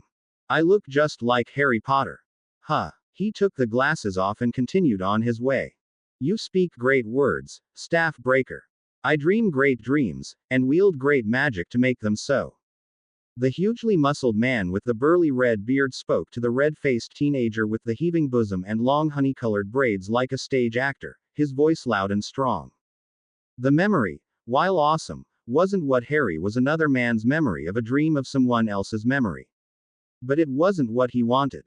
He concentrated, finding it easier and easier to do so within the memories since his startling conversation with Genesis before spring break. You learned that from whom, Harry? Rowena, Harry Potter said. The ancient wizard with the braided beard that hung down to his navel nodded wisely. Yes. Madame Ravenclaw was the first to successfully apparate, wasn't she? See, Amelia, he had the best of teachers. Ravenclaw. Harry concentrated on the name, and as he did so the memories shifted and changed. He shied away from some of them, of how the witch Ravenclaw suffered at the hands of the wizard Slytherin. He'd seen enough violence against women by Marco to never want to see it again. No, he concentrated harder, until he found the same memory that his namesake in all these impossible memories used. Harry Potter learned most of his first magic from his own ancestors through magically transmitted dreams. Somehow, those same dreams were included in whatever insane package Harry got from the Simurgh. A tall woman with raven-colored hair and cold blue eyes stood in a meadow. She looked stunning, spots of red in the high planes of her otherwise pale cheeks. She wore fur breeches cinched by a rope at her waist, and a leather jerkin against her chest. The jerkin was open on the sides, exposing the skin of her ribs and the sides of her beasts. Behind her, on the edge of a vast lake of deep, dark blue water, stone towers grew brick by brick into the sky. It looked like a castle under construction. In front of the woman were two large woven reed hoops, one at her feet, and one 10 feet away. In her hands she held a clay tablet filled with detailed notes in a language Harry somehow knew to be Greek. With a worried frown, she put the tablet down. I can do this, she said. Again, it wasn't English she spoke. It was a guttural language, the language of the Northmen. This woman, he knew, was a Viking. She was a Viking witch of near unparalleled beauty. Rowena Ravenclaw. She stepped into the first hoop and closed her eyes. Harry could feel her mind moving through calculations as she directed her magic with a great, powerful will. She envisioned the other hoop with the type of clarity that came from sheer intelligence and pushed with her will and magic, not just wanting to be in the other hoop, but demanding it of herself and the universe around her. The world squeezed her, like dough from a pastry bladder such as Salazar loved so much, and suddenly with a loud, clumsy pop she stood 10 feet away in the other hoop. She stumbled and fell forward to her knees, but then began laughing hysterically. The laughter continued until tears welled in her eyes, but slowly shifted to something no longer so humorous. Never again, you murderous snake, she whispered toward the growing castle. You'll never touch me again. I swear it. Harry felt like he was in a holding pattern during school the next morning. It was hard to summon any interest in the lessons, or even in Sophia Hesse's ongoing campaign to torture Taylor Hebert into revealing her powers, or Taylor Hebert's ongoing campaign to suffer in silence. He wanted Taylor to just beat the shit out of all three girls. He knew she wouldn't. Something in that girl was broken, and it caused near physical pain watching her suffer. As smart as she was, she just didn't seem to be able to understand that the only way to stop bullies was to stop accepting the role of target. Even if it got her beaten down or expelled, turning and beating the living shit out of Red or Cutesy would send a lesson, even if Sophia took her out in the process. Easier said than done. Despite himself, Harry's memories welled up with images of Harry hunting. Sometimes the least damaging role was passivity. He shook his head and returned his attention to the countdown toward lunch. When Mr. G finally dismissed world issues, he was out the door only a second after Taylor, but while she ran up to the third-floor girls' bathroom, Harry moved down to the first-floor auditorium, which had an actual stage with stadium seating and great curtains that kept the stage separated. All school assemblies were done there, but also the drama classes. He snuck in through the side entrance, bypassing the drama teachers' offices entirely, until he reached the far corner of the stage. He found some of the large, soft velvet ropes used to tie the curtains back and pulled one out enough to make a large circle in the shadows away from the teacher's office. With that done, he walked 10 long paces back toward the office before facing the hoop. The memory he recalled last night didn't just show him what Ravenclaw did. He felt her magic and recalled her thoughts as if they were his own. It was how Harry Potter learned from the 4 founders of his school. It was how Harry Bailey was going to learn. Having experienced through these odd memories what magic was supposed to feel like, Harry could now feel it in himself. It ebbed and flowed with every beat of his heart, a tingling feeling of power and rightness that filled him like light. He grasped it, envisioning the coil of rope, and filled his determination with magic. With a loud pop, he stood inside the coil. Holy F********, ing buggering pieces of bloody F*******, ing shite. The words spilled out of his mouth before he could control them, and he covered his mouth even as he danced a silly little jig, utterly overwhelmed with the results of his first, intentional mining of his memories. He repeated the process twice, and then felt a burst of inspiration. He closed his eyes and envisioned the warehouse where they tested his runes. With a push of magic and determination, he popped into existence in the center of the abandoned warehouse, within sight of the boat graveyard. Okay. This is awesome, he whispered. Things are going to be so different now. Thinking about another spell he saw so often in his memories, he pointed his finger at a weed and shouted, "Stupefy." Nothing happened. Protega. Aguamenti. Abracadabra. Hocus pocus. Just ing work. He could feel his magic, but the words did nothing. He sank down to the floor cross-legged and hung his head. Why won't it work? We have cores for your wands.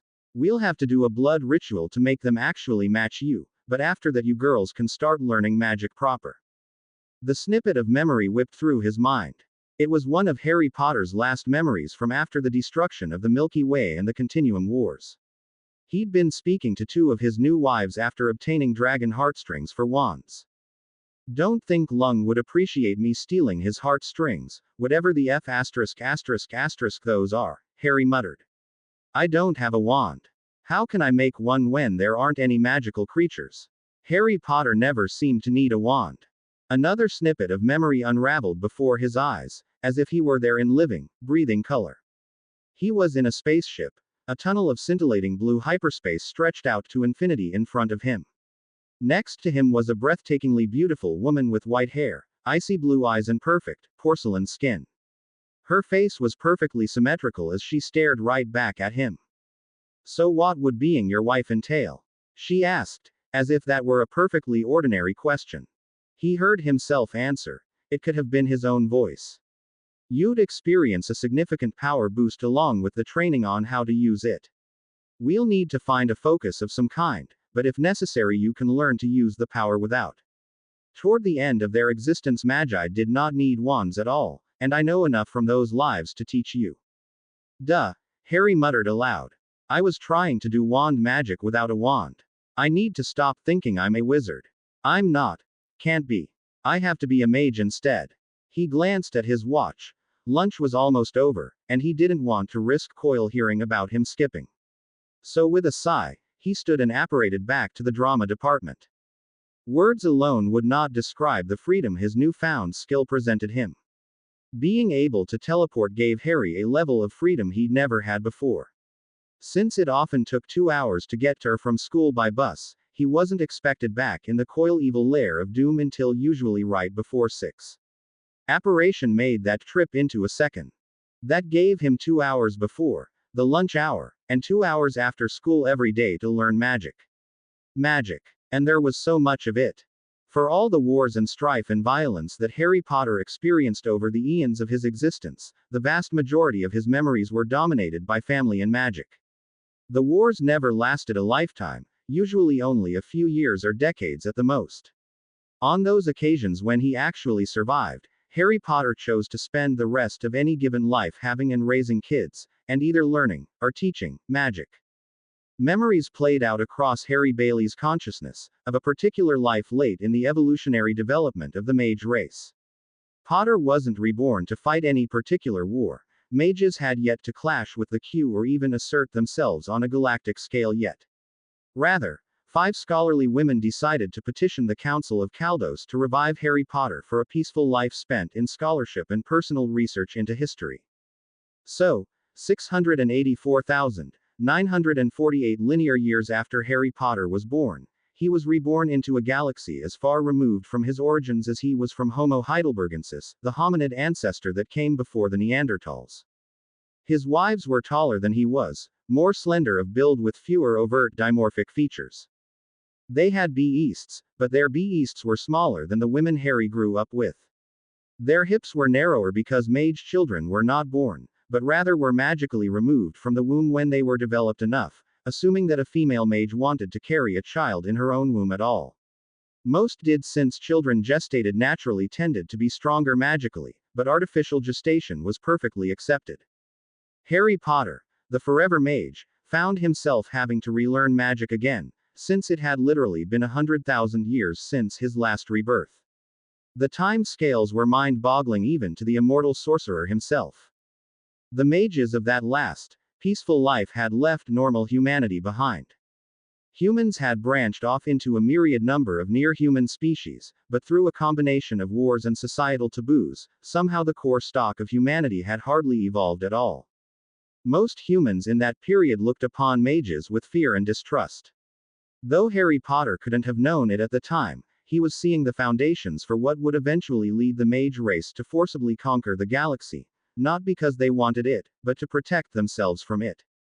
Which, unfortunately, was what brought them to the attention of the Q. That was for another memory fugue, though. For now, Harry wanted to learn magic. Harry Bailey learned post-Caldosian magecraft right along with his namesake. He absorbed the lessons through a simple coin-sized device that attached to Potter's temple, inducing a pensive-like, wholly immersive experience in which he actually used the magic he intended to learn. The machine did not just teach, it implanted the knowledge and the experience to use that knowledge directly into Harry's mind. Mage children using this techno-magery never saw the inside of a classroom. By age 10 they had learned more than most species could hope to learn in a lifetime, and continued to learn until they were in their 40s. Most mages by then easily lived 1,000 years. Harry Potter was still the most powerful in terms of brute magical strength, but against the elders of the mage race even he felt somehow small and inexperienced. When Bailey roused himself from his fugues, he tried what he had learned. Rather than cast a spell with a wand, Harry used his occlumency to help him shape his magic into the desired outcome. Red magic flared from the palm of his hand, flying unerringly to the point he desired. There was no reason to point a finger. He directed his magic with his will. Ing cool, he whispered. On his third day of freedom, he stuffed the scruffy clothes he wore when he first arrived in America into his book bag. He suffered through a long interminable day just waiting for the bell to ring, and as soon as it did he made his way to the auditorium and, hidden by curtains, apparated to what he'd come to think of as his lair. With his increasing power Harry decided he needed a costume. If Sundancer and everyone else had one, he needed one too. Unlike other capes, though, he didn't need to buy one or have it made. He could make it himself. He laid out his rumpled slacks, pullover and hoodie he'd worn from the UK. While he knew he could just conjure something, transfiguration lasted longer. He also knew that for delicate or powerful work even many advanced mages still used foci.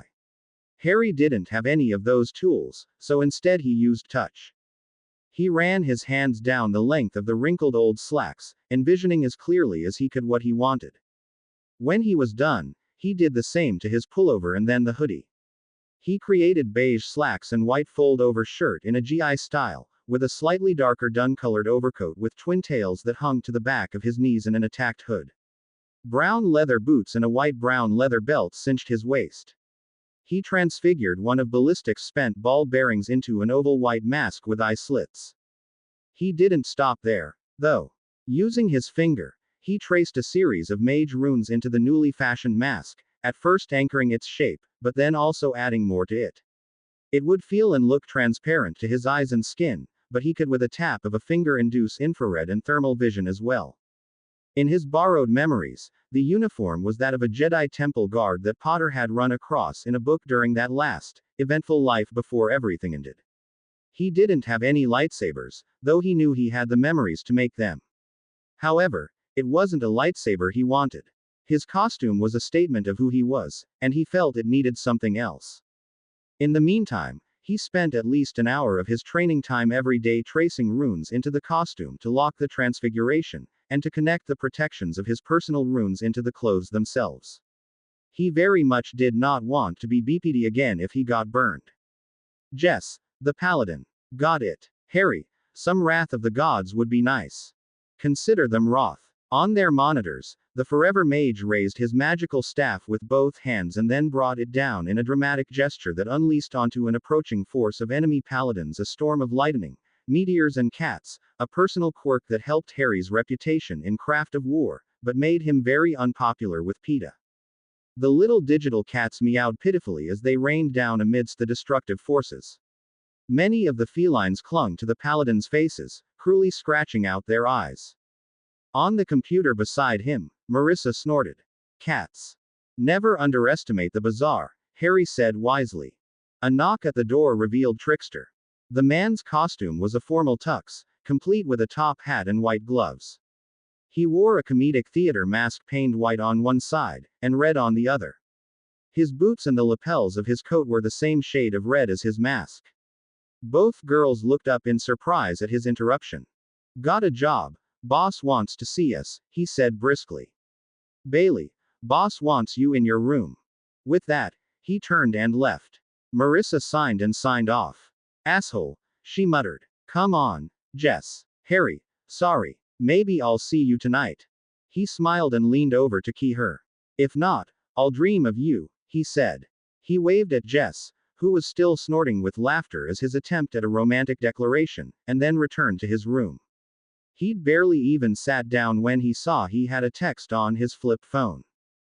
Taylor joined. What made her decide? You didn't read the paper.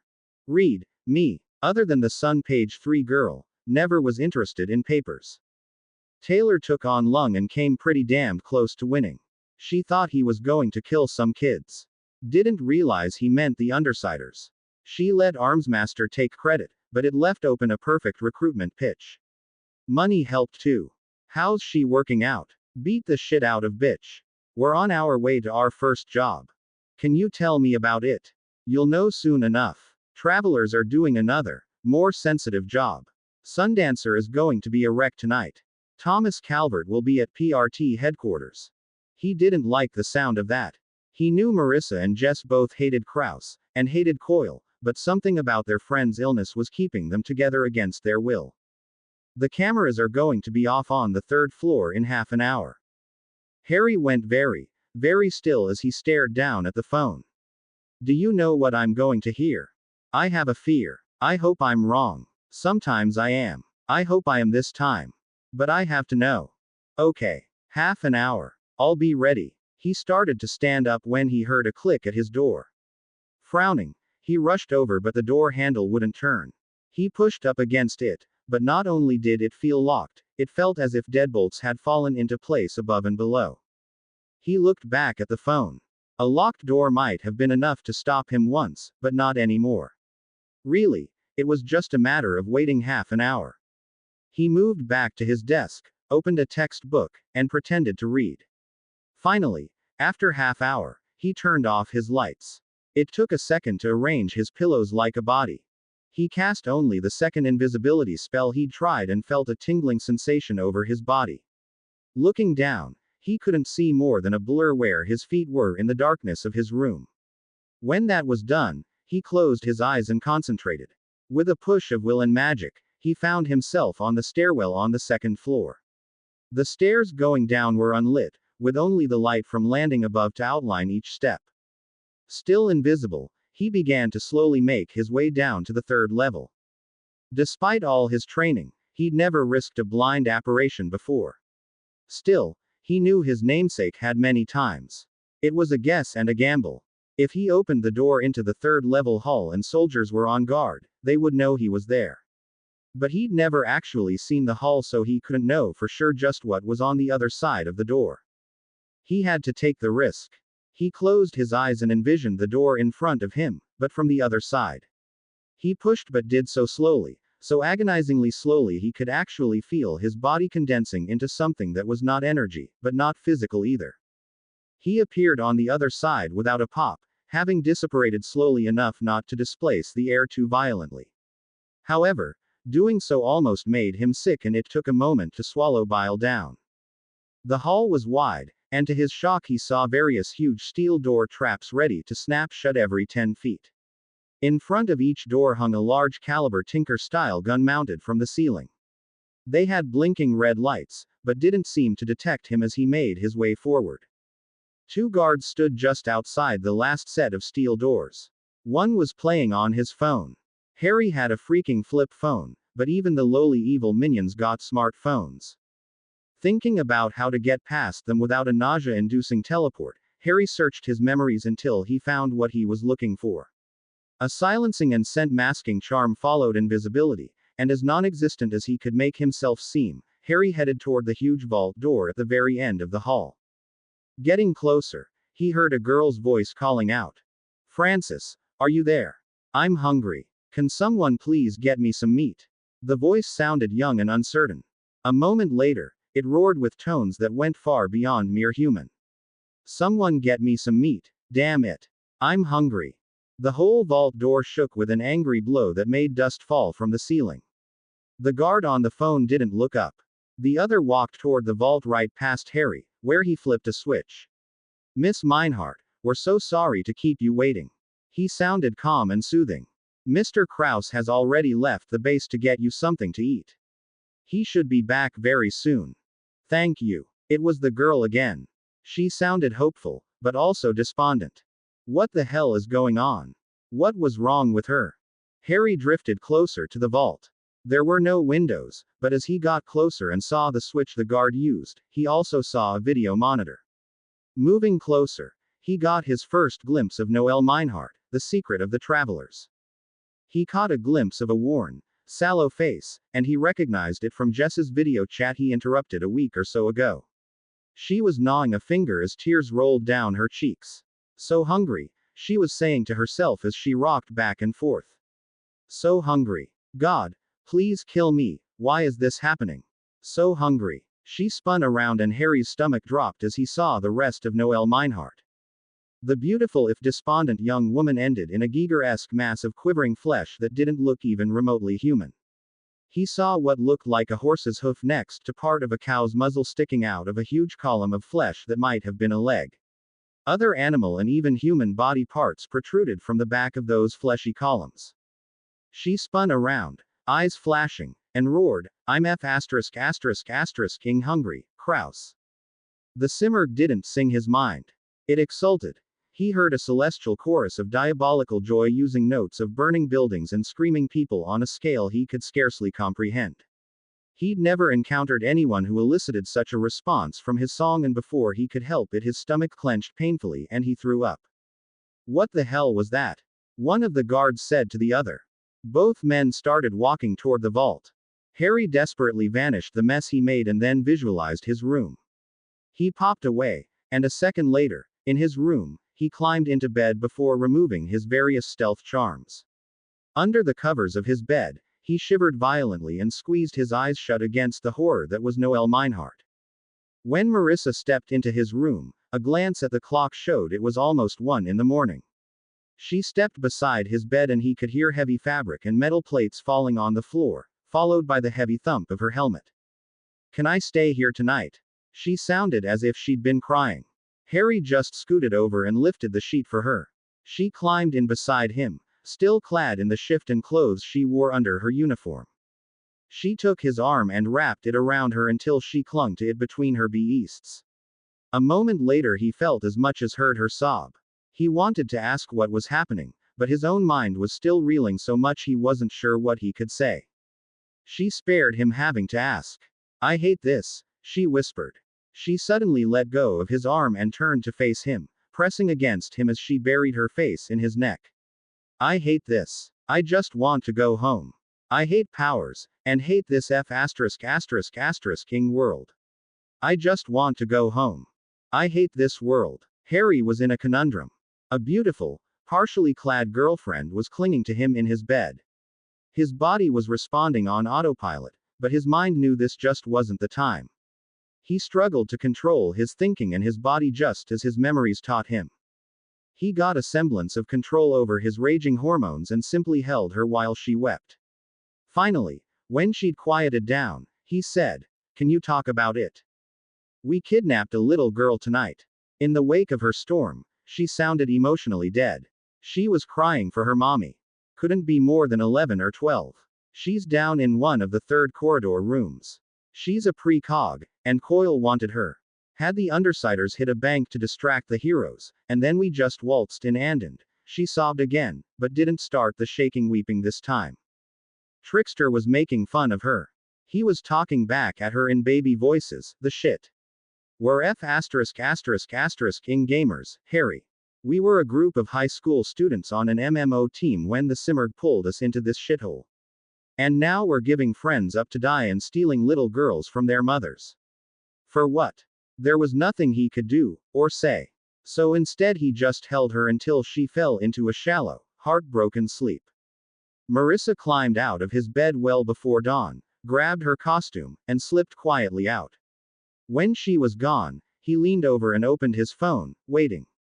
He couldn't contact Tattletale, but somehow. She just knew. The bubble appeared at the top of his small phone screen. You went. Tell me. You first. Did you know about the girl? Tattletale was very fast on her phone, easily getting out 5 letters for every one of his. He lay in his bed waiting for a long time before her text bubble appeared. Had an idea. Mayor's niece. Thought it was a political move. That she'd cooperate because of some buttert. Younger than I thought. Had powers. Precog thinker. Amazingly accurate percentages of any given event. That's how old I was when Marco took me from my foster family. You knew. Again he waited a long time for a thought bubble to appear. Never pretended to be nice, Harry. I'm desperate. Couldn't have stopped it. Tried to make it smooth as possible. Coil would kill family otherwise. What's he going to do to her? You don't want to know.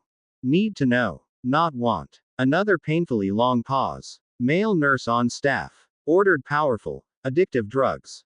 Hooked in a week to 10 days, dependent on drugs to function. Controlled. Harry stared at the words, unable to articulate the various flavors of rage he was feeling. Rage. Disappointment in Tattletale, Marissa and himself for even being in the same building as a kidnapped child. For once the memories he had were not of another Harry in another universe. It was of a young Harry Bailey watching as the hulking form of Marco Slavitz used his dissolving power to melt the walls of his bedroom to allow a pair of his minions to rush in and begin trussing Harry up. There's my little nightingale, the huge, bearded man said with a thick, Russian accent. You're going to be singing lots for me, boy. Or you'll end up floating down the Thames with your throat cut. When a tear reached the corner of his mouth, he wiped it away in surprise. He tried, but couldn't remember the last time he'd cried from emotion. When Marco burned him, yeah. But just lying in the bed, thinking. His thumbs began typing before he even realized it. Noelle Meinhardt is an S-class threat. Nilbog level or worse. The Simurgh song sounded excited by the death and destruction she's going to cause. Coil's going to use her, isn't he? Shit. Yeah, I think so. Later this year. Coil said Armsmaster and Dragon developed software that predicts Endbringer attacks. There's a chance the northeast coast will be hit. If it's not Brockton Bay, he'll use Noelle, I think. Tear down the city as a villain. Rebuild it as Thomas Calvert, PRT hero of Ellisburg. Be a congressman. Be a president. And you're okay with that? What do you want me to say?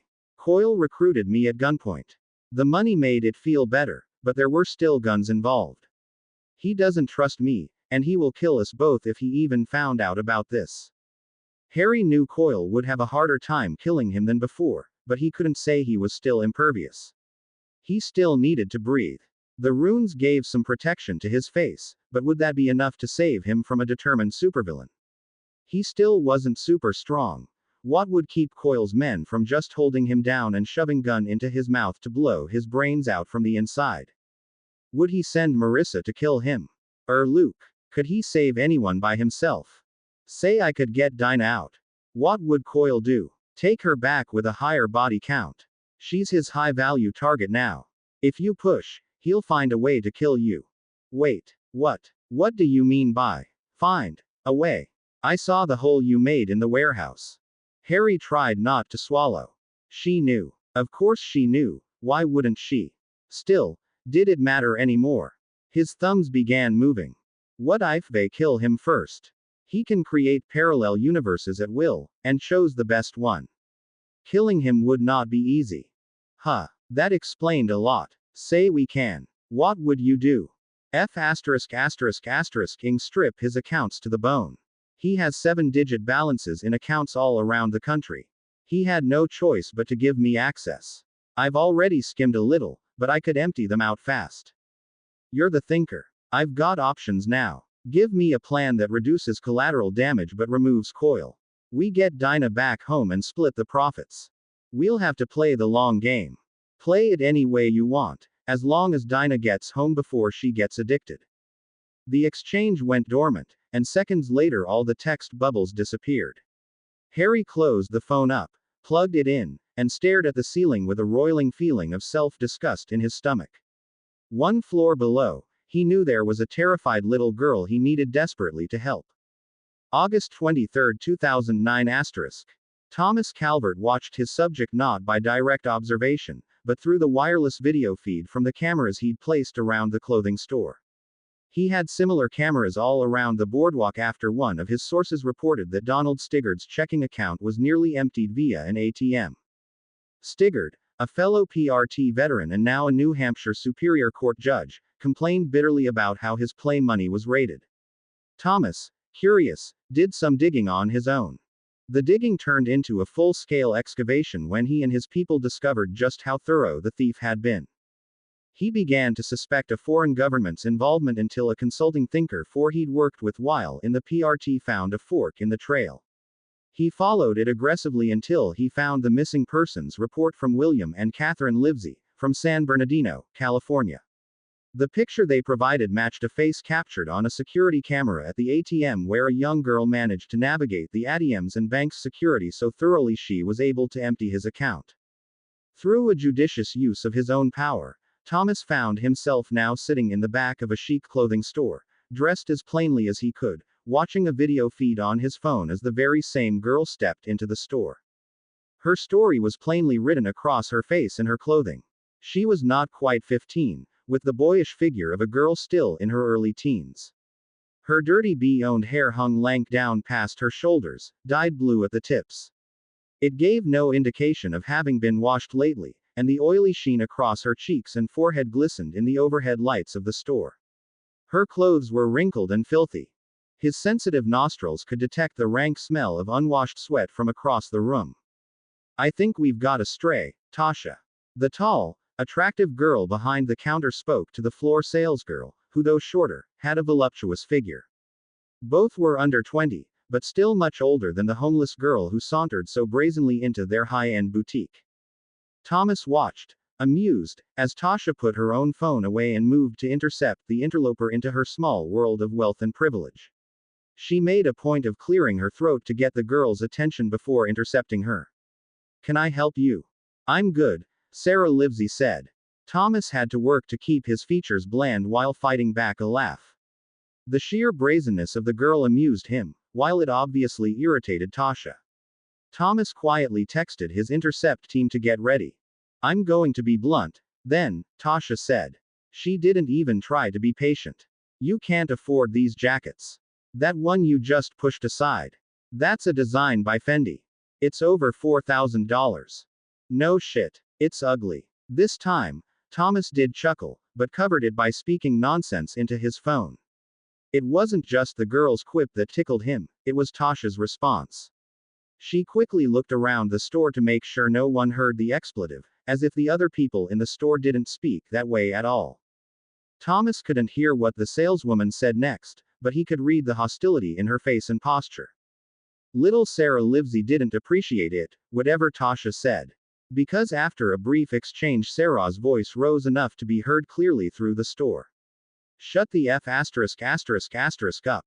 Breathe in my face again and I'm gonna gag. Your breath smells like vomit and a half-hearted attempt at covering up the smell with candy. There. Sarah's tone changed. Rather than brazen and cocksure, now he heard anger and the absolute, taunting confidence of someone who knew a terrible secret. There was power in that tone, a power that caused poor Tasha to raise a hand to her mouth, confirming Sarah's reading. Little Sarah wasn't done yet, not by a mile. She let the jacket she'd been fondling drop as she reversed their roles and took a threatening step toward poor Tasha. Your boyfriend is cheating on you, Tasha Fowler, sleeping with your best friend. Pretty F asterisk asterisk asterisk-ing ironic, given how unattractive your friend is, and your continued attempts to puke yourself thin and make yourself pretty for him. Each word was like a blow on the saleswoman, making her jerk and step back in alarm. Little Sarah continued her delivery with heartless, cold precision that Thomas could only admire. It was like an experienced matador de toros dancing about the blundering, overmatched girl before delivering the final, killing blow. If you hurry and run the entire way, you can catch them in the act. But you can't waste a second. And like the great matadors, having achieved undeniable victory, little Sarah Livesey turned her back on her poor, broken opponent and started looking through jackets again. It was, in Thomas Calvert's opinion, a masterful performance. It also cemented his resolve to get that girl under his employ, one way or the other. The girl was looking at him. In one universe, he met her gaze. Her eyes widened as recognition of what he was, if not who, sent her scrambling out of the store before Dennis could reach her. In another universe, he lifted the phone to his ear and started talking about a fictional girlfriend, though in a low tone appropriate for a public setting. He allowed the universe where she fled to dissipate. She stood frozen, staring at him for a long moment, but he knew she didn't have sufficient data points to classify him as a potential threat. That could change if he varied his behavior in any way. She was new to her power.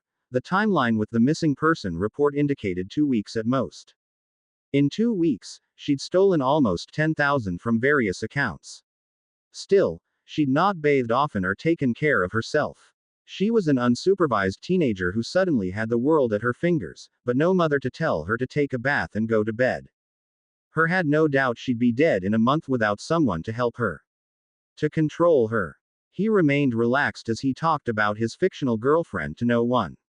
He did not intend to give her any clues about what was coming. Coil, almost there. Dennis's voice hummed in his concealed earpiece.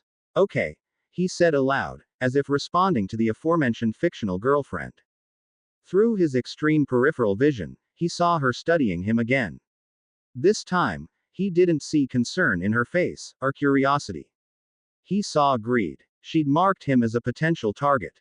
Interesting. The universes split again. In one universe, she drifted closer, looking through various racks of clothes, until she managed to move by him and reach for a wallet.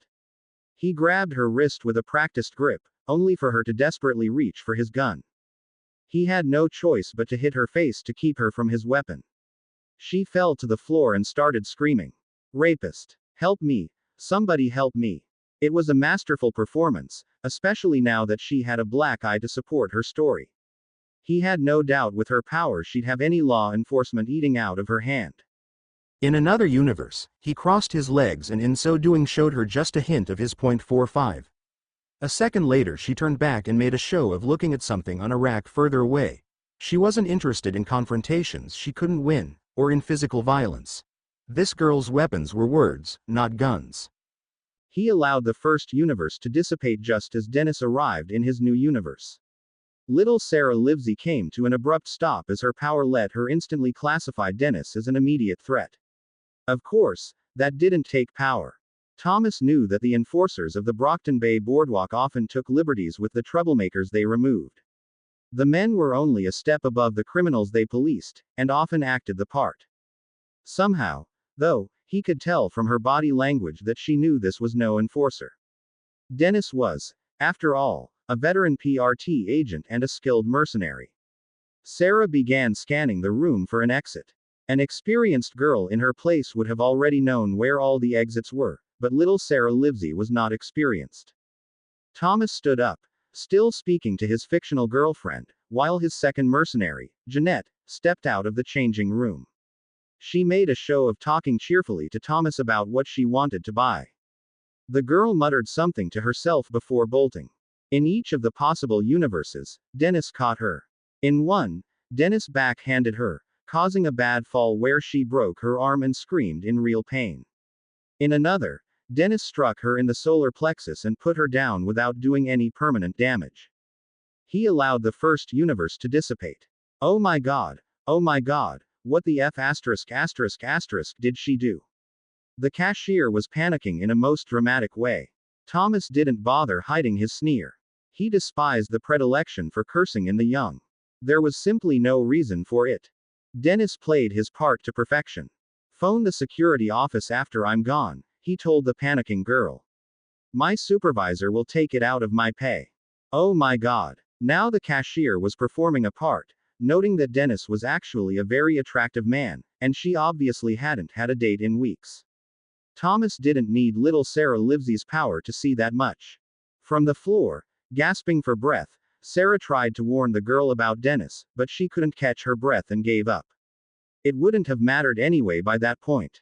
Thomas had engineered the narrative to this particular story, and it was too late to change it in the cashier's mind. I'll talk to her, Dennis continued. Let's see. Jeanette snorted. Like Thomas, she recognized that Dennis was playing his role up a little too much. The cashier was certainly buxom.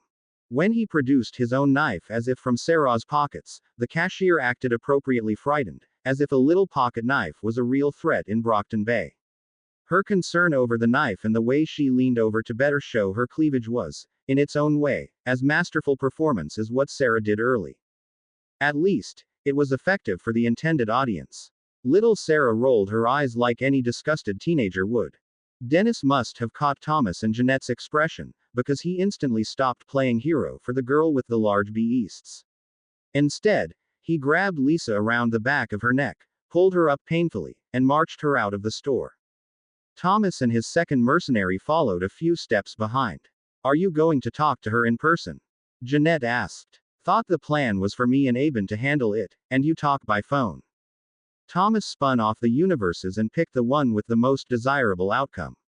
Yes, I believe that's still the best course of action. You and Aben get her ready for the call, please. Still, I'm glad I came. She's fascinating creature, isn't she? All intellect with a delinquent child's morality. This time, it was Jeanette's turn to roll her eyes.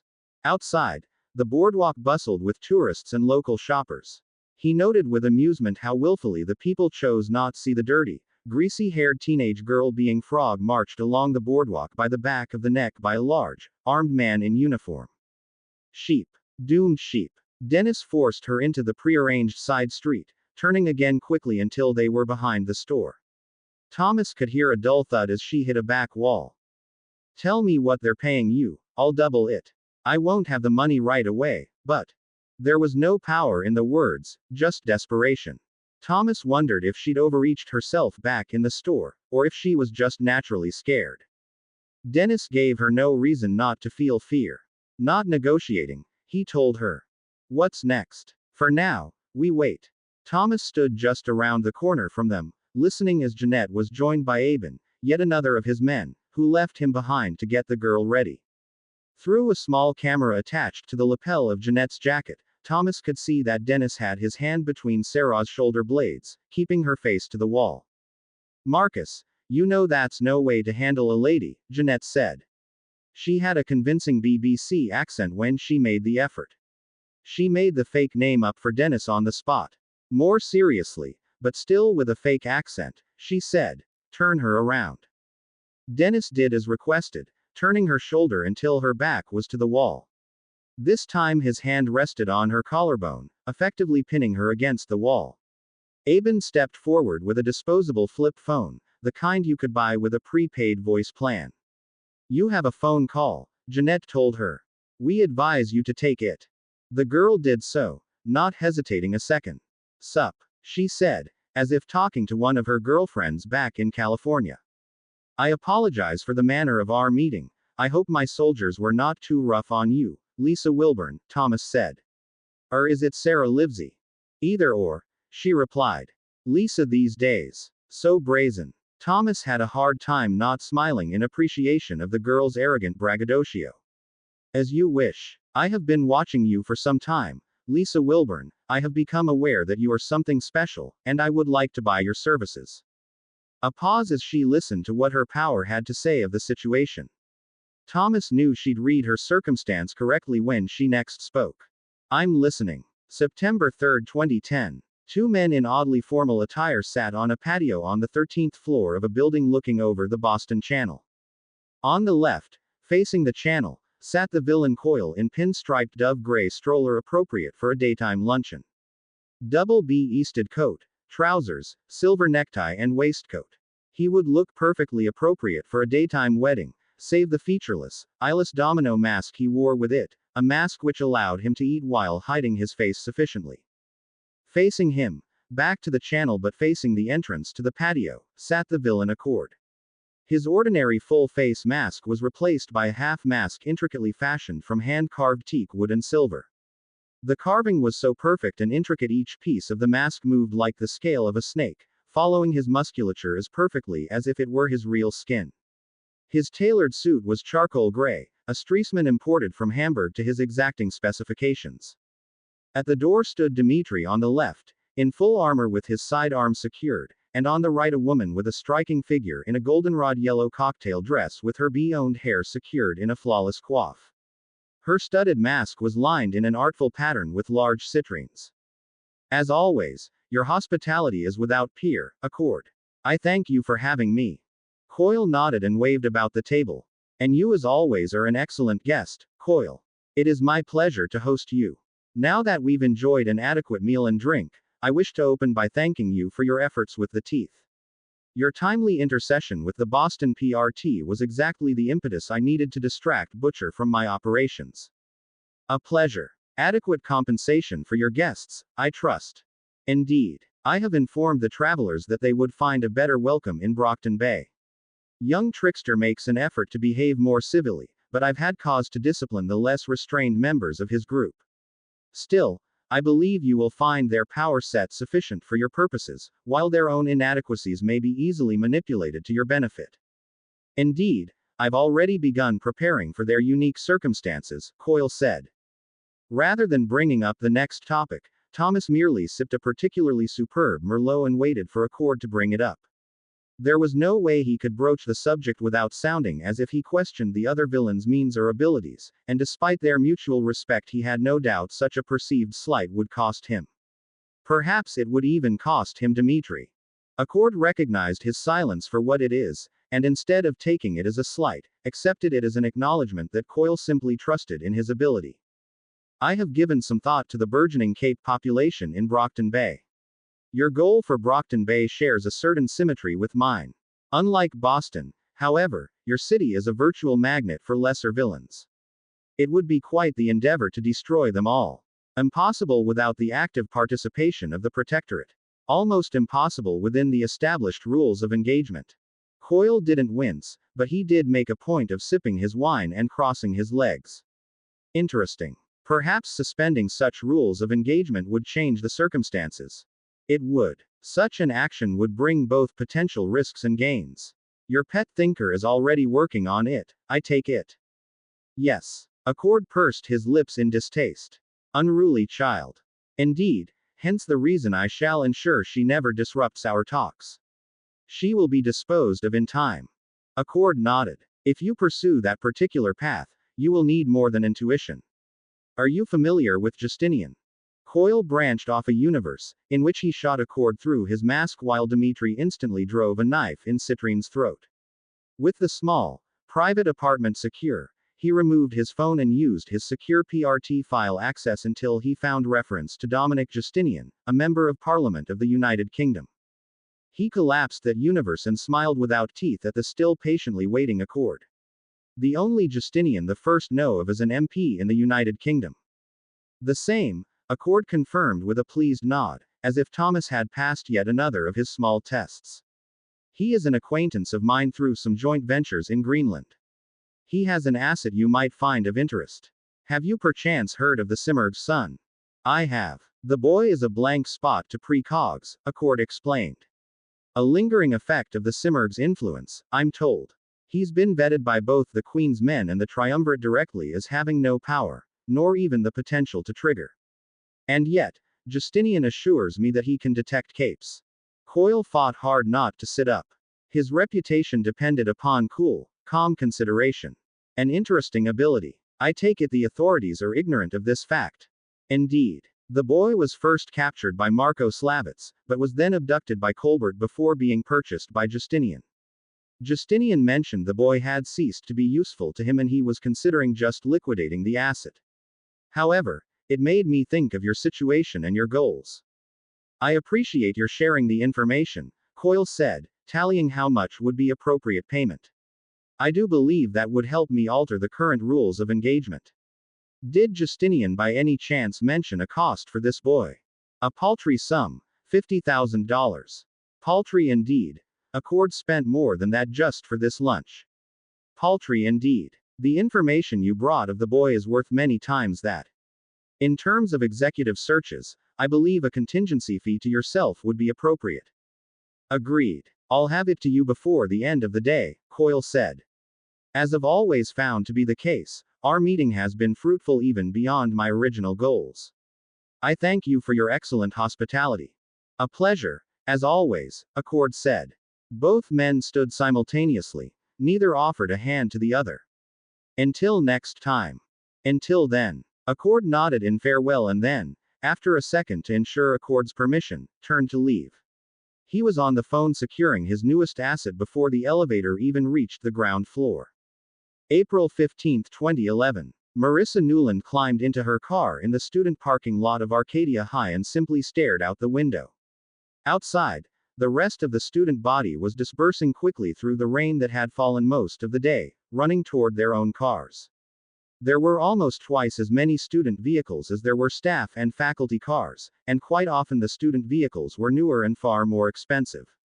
So, how'd your SATs go? Marissa screeched and spun around in her seat to see a cape in her back seat. This cape wore lavender, with a domino mask and an eye sewn onto the chest of her costume. Who the F*** are? Name's Tattletale, the cape said, interrupting her. I'm another one of Coyle's beeps. You should know all about Coyle's beeps, right, Mars? Only my friends call me that. Harry doesn't. So he's not a friend. That's none of your business. Get the F*** out of my car. Can't do that. Least not yet. See, I have a problem. I don't care. You should. Honey, you're part of it. You see, Coyle is going to kill me. And Harry. And you. And Jess. Pretty much everyone but Kraus. Maybe Luke if he sells his soul. Know how. He's going to let Noelle loose. Thousands, tens of thousands, will die. And it will be your fault. Marissa gripped the steering wheel with both hands and tried to control her breathing. You lying bitch, she hissed. I'm going to burn you into goo. You won't have to, Tattletale said. I'll already be dead. You think you owe Trickster. You think you owe it to Noelle. Trickster's convinced you Coyle's the only way for you to get home and fix her. Guess what? I handle Coyle's finances. He hasn't spent a penny researching how to help your friend, and he knows people who could get you home this afternoon, but he's never contacted them. Know why? Because there is no help. If anyone had a cure for monstrous powers, they would have cured Nilbog, Ashbeast or Sleeper by now. There is no cure for Noelle. There never was, there never will be. She was dead the moment Trickster gave that power, the moment Trickster made her a monster. The interior of the car began getting hot as Marissa turned around and glared. How can you know that? No one knows that. I'm psychic, Tattletale said with a fox-like grin. Who are you, Marissa? Are you Sundancer, the kidnapping, murdering villain? Are you Marissa Newland, the overwrought daughter of a driven stage mom? Or are you Mars, a friend who loves Noelle enough to free her from the hell she's living right now? Shut up. The windows fogged up from the heat inside the little car. Has anyone ever asked Noelle what she wants? You hear from Trickster what you're supposed to do for her. What you have to do for her. But have you or Jess ever asked Noelle what she wants you to do for her? Do you even care? Get out. Something in the car popped.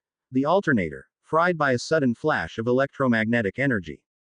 By the time she managed to calm down, Tattletale was gone and she was stuck in a dead car. She turned and slammed both fists into her steering wheel. F***. Harry was surprised to see an unusually cheery Taylor Hebert in Mr. G's class on Friday morning. When he came in, he found her sitting straight at her desk with her shoulders back, head high, and with the merest hint of a smile. She even greeted him with a grunted, "Morning," which was more than he usually got. He knew she still suspected he was in collusion with Hess, but he'd made a point not to make things worse for her, and she was in a good enough mood to acknowledge the fact. It didn't keep her from fleeing Mr. G's class when the bell rang, but Harry was just amazed she'd shown up at all. According to the news he'd read that morning, the Undersiders robbed a bank. According to Tattletale, Hebert was a member of the Undersides. Which mean he'd spent the class next to a successful teenage bank robber. The afternoon dragged on for an eternity or more. He could almost feel the arm of the galaxy itself spinning about him as Mr. Cockerfield droned on about some American poet who wasn't worth the name. Finally, though, class ended and Harry went to the stall on the second-floor bathroom that had become his departure point since the drama class had begun after-school rehearsals for their upcoming spring play. With an assertion of will and magic, he disappeared. Seconds later he appeared in what he now considered his lair. The warehouse where he and his friends tested his runes made a perfect place to test other things as well. Warding the structure was the first of many exercises he engaged in. He drew upon early warding memories because he didn't want to risk accidentally blowing the place up if he tried a post-Caldosian warding scheme and made a mistake. Caldos. The idea of a colony of witches and wizards on an alien planet seemed so far-fetched as to be laughable, but the existence of that world dominated the majority of Harry Potter's plethora of memories. More than Earth, Potter considered Caldos his home. The migration of the magical population from Earth to Caldos also marked the first transition from witches and wizards to mages. Magic ceased being mystical and became a subject of scientific inquiry on the part of the best minds alive at the end of the 24th century and beyond. In Harry Bailey's mind, just as in the memories of his namesake, he drew a sharp distinction between the magic before Caldos and the power after. Magecraft began to advance exponentially just like technology did after being freed from the confines and biases of Earth, oftentimes pairing with the technologies of the day to create amazing, new applications of their power Albus Dumbledore could never have imagined. Harry Bailey had the memories of the whens, whys and whats, but he didn't have the education or intellect to understand the hows. Harry Potter understood the theory of his power, but only after lifetimes of intense study. He learned something new every lifetime, building on the previous life's foundations until he could claim to be the most knowledgeable mage to ever live. Bailey had those memories, but he didn't yet possess the knowledge or wisdom of why and how things worked. So, naturally, he was very cautious regarding what he did and didn't do. Even Harry Potter in the later stages of his life occasionally made mistakes in his more advanced warding schemes, and always made sure where possible to have someone look over his work. If an ancient immortal wizard wanted his work double-checked, then Harry himself wasn't quite willing to take the risk that his 16-year-old mind could do such work without guidance. Instead, he cast simple muggle-repelling wards and do-no-harm wards. He cast the plotting ward to make the property unplottable. He really wanted electricity and cable, but Potter's memories did not contain any information on how to steal cable, internet, or the electricity to make it work. At least not as such existed in the early 21st century.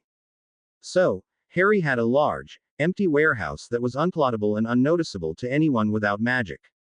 He furnished it with a reparo, a sofa and a coffee table he'd recovered from a nearby refuse pile, an old refrigerator he charmed to be ever cold, a charm which despite the name he had to recharge every 3 to 4 days, and a cracked mannequin that held his now charmed and permanently transfigured costume, which he'd yet to wear outside of the warehouse. None of that was what made him excited that Friday, though. No, he'd finally decided what he needed as the final stage of his costume. He found the inspiration for the idea in his avatar in Craft of War. He was making himself a magical staff. The knowledge he drew on was not a memory of Harry Potter doing anything, or even Magecraft from Caldos, but rather a memory of something Harry once read about the wizard Merlin's staff. The original staffs of European wizards and witches did not have a magical core. In fact, Merlin himself was largely famous for being among the first to craft a modern staff, which led to Godric Gryffindor creating wands using similar techniques. Merlin's first staff, though, was made of alder wood with inlaid silver runes to conduct his magic. It held no magical core. The 10 sheets of fine silver arrived by overnight delivery from a jewelry supply store in Santa Fe and waited for him outside the warehouse, just beyond the wards. Fortunately, no one came by to find the 10 6 inches by 12 inches sheets of pure silver in the shipping envelope. The alder wood Harry actually found on Captain's Hill, in a small park in the wealthy neighborhood. He found 4 or 5 branches, each easily 2 inches thick, 5 feet long, and damned near perfectly straight. He'd already ruined 2 while trying to magically trace the runes necessary for what he wanted. His third attempt so far was perfect. What excited him most about the idea of his staff wasn't so much having a focus, he was learning how to cast magic without a wand after all. No, what excited him was both the magnifying effects on his magic the staff would have, and the flying charms.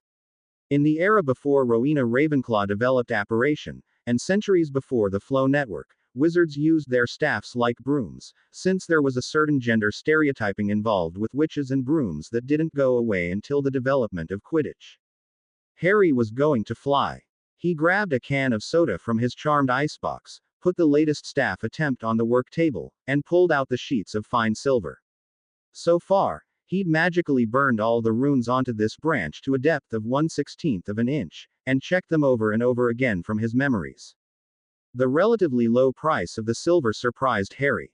Silver for jewelry manufacture was not that expensive in its bulk state.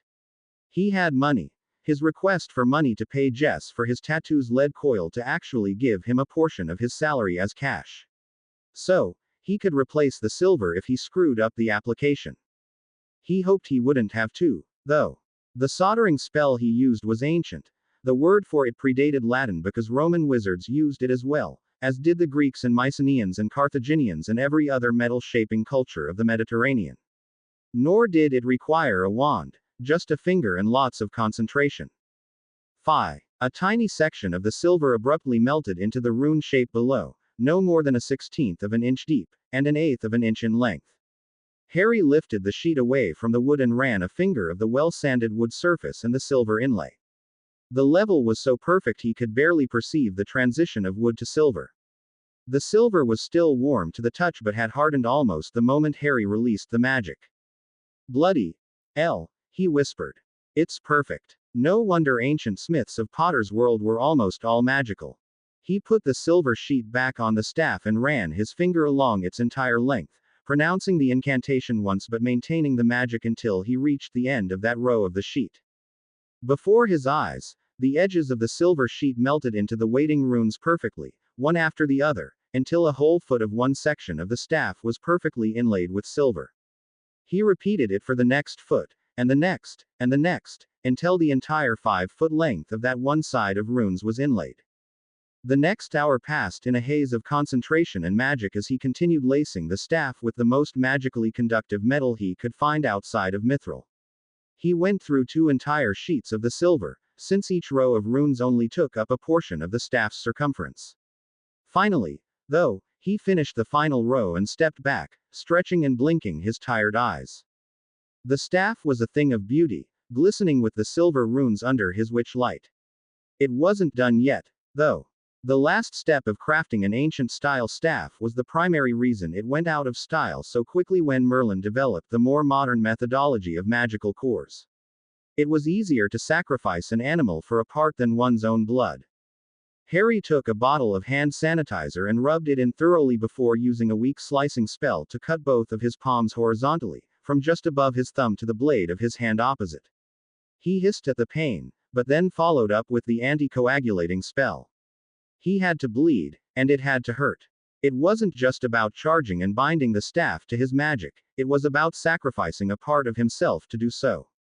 With both hands, he gripped the very top of the staff and began vigorously rolling it between his cut and bleeding palms, making sure to impregnate every square inch of the staff with his blood. He didn't bother hiding his hiss of pain the process caused because there was no one there to judge him for it. He lifted it up in the air as he worked, making sure that no contaminants made its way into his sacrifice.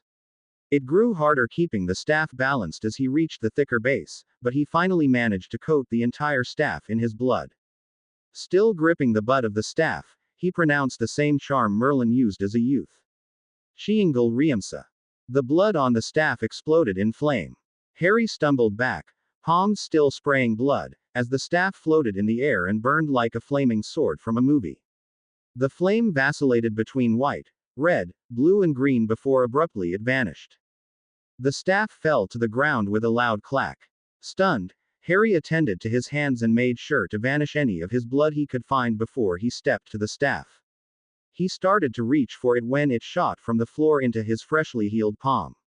The wood felt warm and comfortable, almost like how Marissa felt when they snuggled in bed together. It was a sensual feeling. Under the glaring white of his witch light, he stared at the lacquered surface. His blood didn't just bind the staff to his magic, it encased the wood and runes in his power almost like a strong lacquer that gave the wood and silver a dark red, shiny gleam. It would take a huge act of magic or a ridiculous amount of physical power to break this staff, Harry knew. On a whim he pointed the staff at one of the torn walls of the warehouse and mentally incanted the ancient, pre-Caldosian Reparo charm. Magic flashed out of the staff in a blur. The rent hole in the metal wall abruptly disappeared as the metal knit back together. The magic didn't stop there, though, spreading beyond that one hall to repair a nearby broke window and reinforce one of the third girders that framed the skeleton of the building itself. It felt like the gushing water of his magic was compressed by a nozzle. The magic itself didn't increase, just the pressure of its application. A wand could have done the same thing even more efficiently, but for now the staff provided everything Harry could want. It opened up the older spells as well as the advanced, wandless magic in a way he hadn't realized he'd miss. I love magic, Harry whispered, eyes wide. He looked at his new staff, then at the ceiling high above. Potter's many adventures on a broomstick were some of Harry's favorite borrowed memories, and it felt perfectly natural to mount the staff. His intent shaped the staff's magic and he could almost immediately feel the air between his legs balloon out into a comfortable seat as rune-shaped cushioning charms activated. Grabbing the staff with both hands, Harry willed the staff up and didn't even bother stifling a loud whoop when the staff lifted him easily into the air. God! This is amazing! He shouted with joy as he let the magic flow, and the staff shot him forward as fast as any broomstick. His costume was complete and it was 6. Shit. He landed and leaned his new staff against the mannequin that contained his costume and stared at it longingly for a moment. It would be so easy too. The revelation left him stunned. He could leave Coil. He had power now, possibly enough power to protect himself from Coil's machinations. He was a cape in everything that mattered, even if he didn't have an actual cape power. He could join the wards and Coil would find out it was him and hunt him down. Dinah Alcott would continue to suffer, and Noelle would still be a threat to the whole city. I wonder if this is what Lisa goes through, he said aloud. If anyone could have figured out a way to escape and still save everyone, it would be Lisa. He checked his watch again and winced. 5 after. Coil didn't bother talking to him every day, but he also did not like it when any of his employees weren't where they were supposed to be when they were supposed to be there. He apparated to a public bathroom in a gas station 2 blocks down from Coil's base and then ran as if his life depended on it. Cutting it close, Bailey. It was Dimitri who met him at the doors to the lift when Harry stumbled in. Had to make up a test, Harry lied easily. Missed the first bus. Too late to catch dinner. No, go eat, Dimitri said easily enough. After a good meal of chowder, Harry made his way to his room.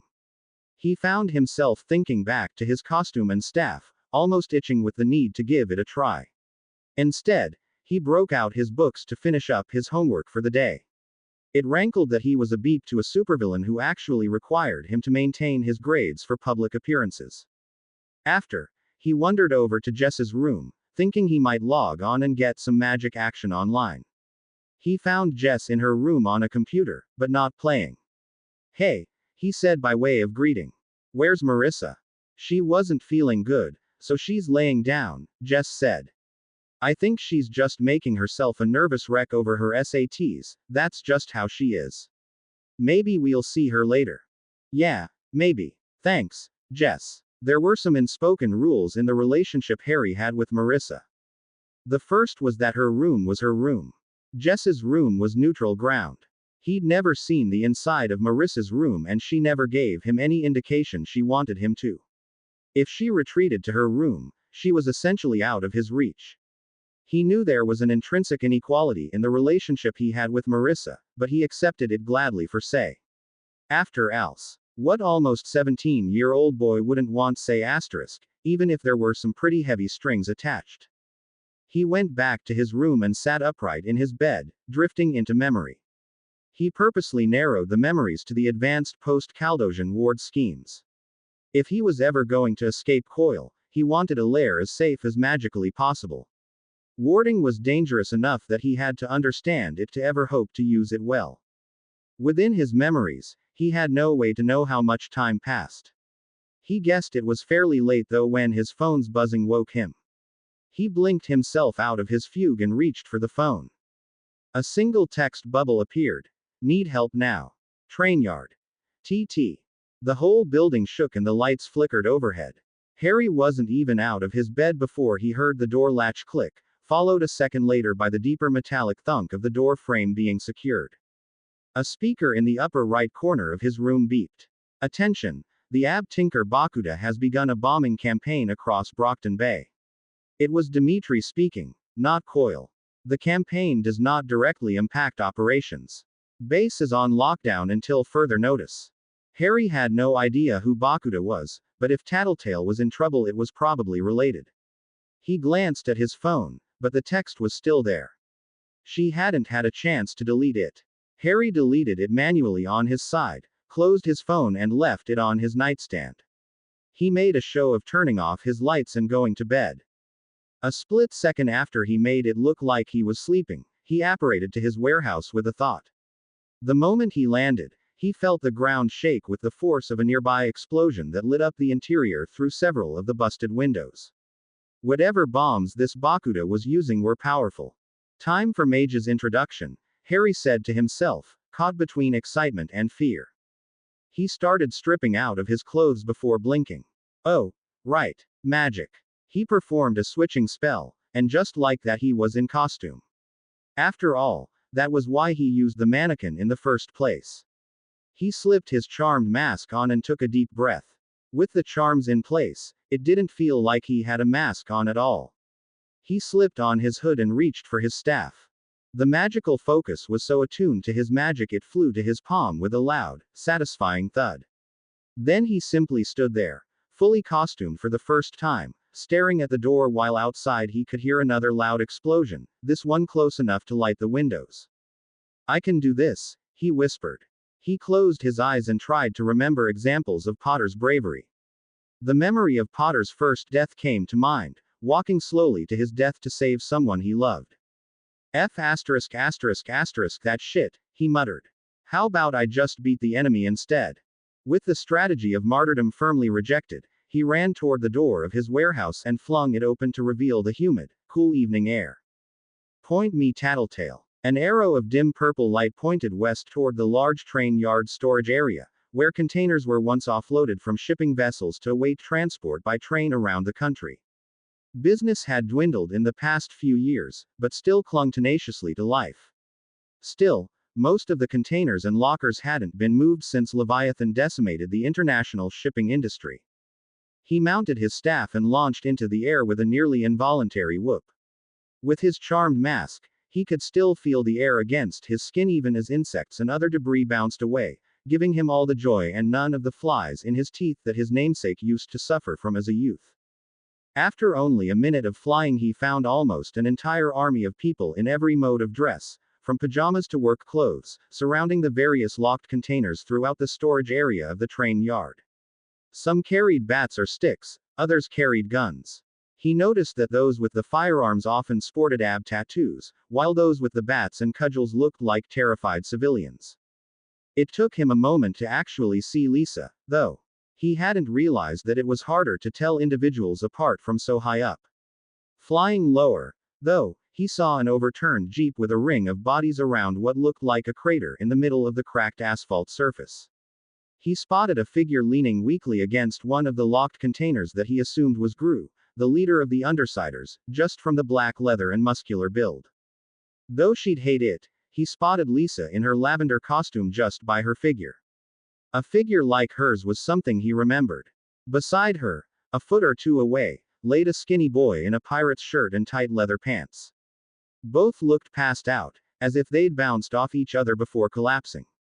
Across the crater, opposite the two lay a figure in a dark gray costume he could barely make out. She lay prone on her stomach, unmoving. At least, he assumed it was a her from the long, curly brunette hair. In the center of them all stood a figure in the most ridiculous costume Harry had ever seen. The woman, and he could tell her gender even from his height, wore a skin-tight leotard with a broad belt cinched around her waist, skin-tight white sleeves and leggings. Actual leggings. She wore an elastic hood that clung to the black gas mask she wore, though the lenses were bright red. Heavily laden bandoliers filled with cylinders crossed her chest. Most disconcerting were the electric pink boots she wore. In the back of his head, the Simurgh song for her sounded like the finale of the 1812 overture as performed by Megadeth and accompanied by the 7th Panzer Division. Rage and explosions and arrogance. Even as he watched, she used one of those boots to kick the darkly clad brunette cape in the face. Harry had a feeling it was Taylor she was kicking and started to drop down, trying to formulate a plan. The villain left Taylor, stepped over and leaned down to Gru's face. He couldn't see what she was doing, but she saw Gru's legs kick briefly with pain. Urgency overtook caution. Harry had to act now. He gripped his staff and readied his magic. With a thought, he suddenly stood on the ground right in front of Lisa. The villain was busy monologuing to Taylor and didn't even notice him. Though she apparently had an army of people in the area, none were there at that moment to tell her of the intrusion. Purely by accident, I cracked the Manton effect. Or at least, whatever I'd done when I put the grenade together, it bypassed the Manton effect. You idiots know what that is. With a wave of his staff, Harry summoned the prone Taylor. She flew past the startled villain, flailing with an alarmingly large knife that suddenly appeared in her hand. Harry caught her and winced when she tried to stab him, either unaware of what happened to her or that he wasn't an enemy. His runic protection and the charms on his costume prevented any harm, but it had been a strong blow. He saw blood obscuring one of her lenses, and the moment he let go she tumbled boneless to the ground almost on top of Lisa, seriously hurt. Who the F*** are you? The villain screamed in a synthesized but still patently female voice. Call me Mage. Harry waved his staff and unleashed a simple, low-powered blasting curse. In his memories, curses like what he used sent witches and wizards flying backwards, stunned, but didn't kill.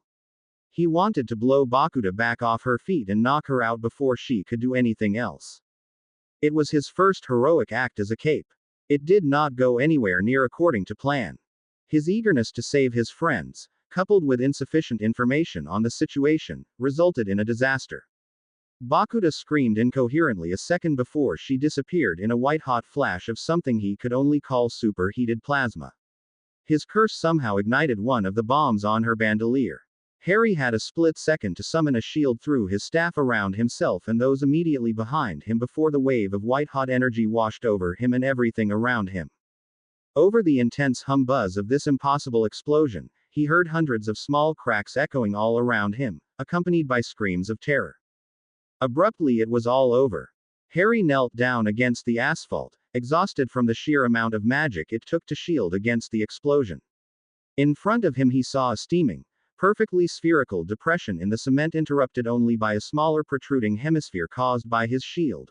All the containers, the overturned jeep and all the people within the vicinity of the crater were simply gone. In the far distance he could see lumps on the cement, or in some cases smears, from what looked like other explosions. Holy shit, he whispered. Harry, you idiot, Tattletale whispered weakly from the ground behind him. Dead man's switch. Bomb Tinker. He turned to look at her but then froze, eyes widened and stomach revolting. Oh God, he whispered. His shield didn't cover all of Regent. The white Pirates of Penzance shirt the teen wore was immaculate down to the navel, Below that was blood and a seeping pile of. Harry barely managed to get his mask off and spin away from Taylor and Lisa before he was violently sick. He continued to puke until only bile came up. Turning, he looked toward where he last saw Gru. There wasn't any sign of him at all, just the edge of the blast radius of the explosion that ate partially into the container Gru had leaned against. What did I do? He gasped. Holy shit, what did I do? Guilt later, Lisa gasped, obviously badly hurt herself. Get us out of here. PRT is coming. It took an act of will to pull his mask back on and kneel down beside the still unconscious Taylor and Lisa. I have no idea how this will feel to you, he admitted. I'm sorry. He grabbed their arms, and just as the sound of sirens came into hearing range, he willed all three of them away. Among her many skills and talents, Jess was a rather proficient hacker. She'd hacked both of Coil's servers within the day they arrived from Boston as part of a formal agreement between Accord, their previous boss, and Coil, their new one. Coil kept all base security on one server, and all communications and information services on the other. The Wi-Fi all the mercs used routed through his C server. Jess's game ran through his security server. Her communications with Mars, Luke and Oliver, however, ran through a weak, highly encrypted router she'd brought with them from Boston. The signal strength wasn't enough to get past their floor, but within that the travelers could message or email without fear of Coil monitoring everything they said. I want to see Harry. The private message was unusual because of its urgency. Jess knew, like Marissa herself, that Harry was a fling and nothing more.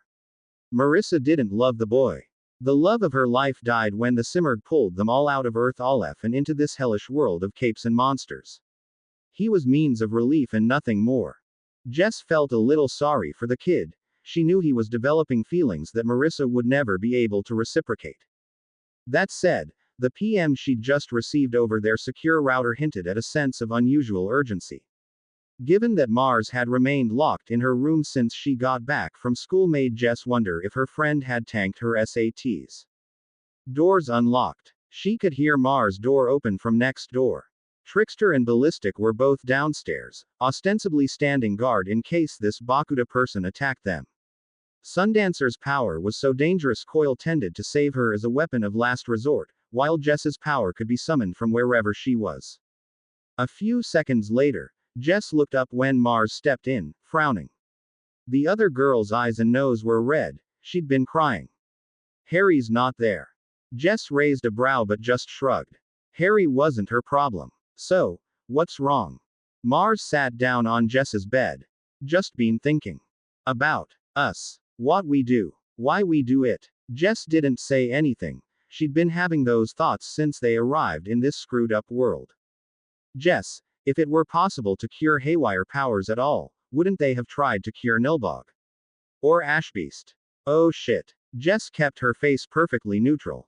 Maybe. They'd have to get close enough to either of them to actually administer the cure, though, and I don't think those monsters would cooperate. What about all the Case 53s? Mars asked. Look at that poor man in Faultline's crew, the snail. If there's a way to cure any of this, why haven't they found it yet? Again, Jess didn't speak. She watched as Mars lowered her face into her hands. Harry's right. Coil's been lying to us this whole time, hasn't he? Trickster too, really. Marissa looked up, her eyes bleary with tears. And you knew. Of course you knew. No one listens to me, Mars, you know that, Jess said, trying to soften the harshness of her tone. They ignored me when we arrived, and they ignored me when the group voted to form a gang and turn villain.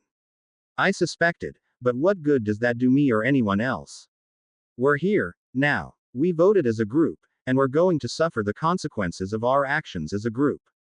Cody suffered our consequences all on his own. Which you voted for, because it was your interruption that got Accord so pissed off in the first place, and we voted that way because it was Cody that touched Noelle and caused the problem. And it was Trickster that made Noelle a monster, Mars finished in a dead-sounding voice. Who made us all monsters? Oh my god. Jess, what do I do? Not. What do we do? Jess couldn't help but noticed. I'm shit at advice, and even if I weren't, you probably wouldn't listen anyway. You got to do what you think is right. Just be careful, Whatever you do, Mars. None of us are in a good place. I wish Harry were here, Mars whispered. He always seems to know what to say. Yeah, he's slippery like that. Mars stood, head bowed with tears in her eyes, and left without saying another word. Bailey's gone, boss, Dimitri said after a sharp rap on Coyle's door. Coyle looked up, brow furrowed. Gone. I saw him in his room during the lockdown. Dimitri shrugged. Doors on that floor are unlocked. Sundancer's out of her room too. Coyle branched off another universe.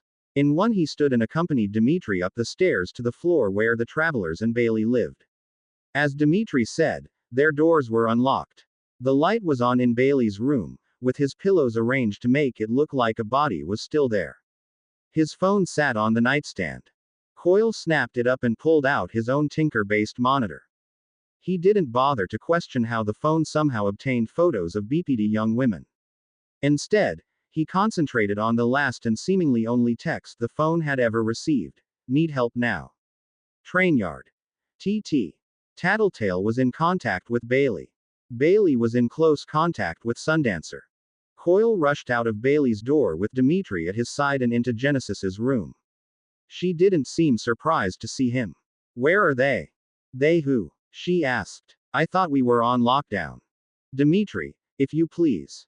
The merc stepped past Coyle, grabbed the young paraplegic's hair and roughly pulled her head back before placing a very large K-bar against her throat.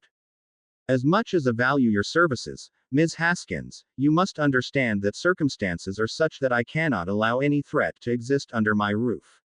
You are either a part of this organization, and as such will cooperate, or you are a threat which must be dealt with. Decide now.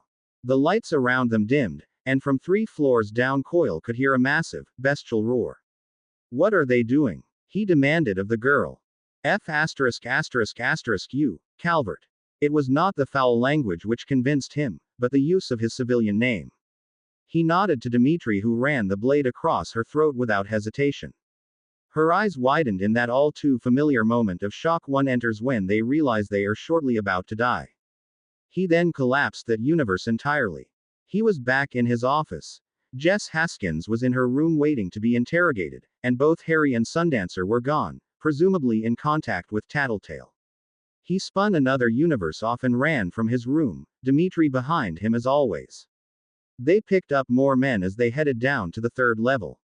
They reached the hall just in time to see a blinding white light from the vault, accompanied by a deafening roar. It didn't surprise him that Trickster arrived just seconds later, though Ballistic was noticeably absent. The lights in the hall were out. After that flash of blinding light they were cast in absolute darkness for the 15 long seconds it took for the emergency backup generator to cycle through its restart. By the time he reached the vault with the others, he saw Sundancer sitting cross-legged on the floor. She'd stripped off her costume completely, leaving herself only in athletic shorts and sports as if to strip herself of her cape identity entirely. She held her helmet between her hands as she wept in silence. Within the vault, only darkness, but from it came the putrid, wafting smell of burned, rotting meat. The hint of a misshapen tentacle lay within a shaft of light from the emergency lights. Trickster pushed past Coyle and Dimitri, beyond caring who his employer was. What did you do? Trickster shouted at her. Mars, what did you do? She asked me to, Marissa whispered without looking up. She asked me to end it. And I did. She was my friend before she was yours, and I owed her that much. Trickster stood trembling in rage as he looked down at his former friend. His costume was a formal tuxedo with red lapels, white gloves, and a bisected red-white clown mask. With a half-articulated growl of almost insane rage, he raised a gloved fist and backhanded her across her cheek. Marissa collapsed to the floor crying but made no effort to defend herself, though Coyle doubted it was because of the blow. Trickster wasn't done, though. His rage and loss was too great to bear. Possibilities began to ferment. Coyle held out his open palm to Dimitri, who knew without being told to hand over his sidearm. Coyle offered it to Trickster, who stared back at the gun with the whites of his eyes clearly visible behind his mask. There can be no more travelers after this, Coyle said with absolute certainty.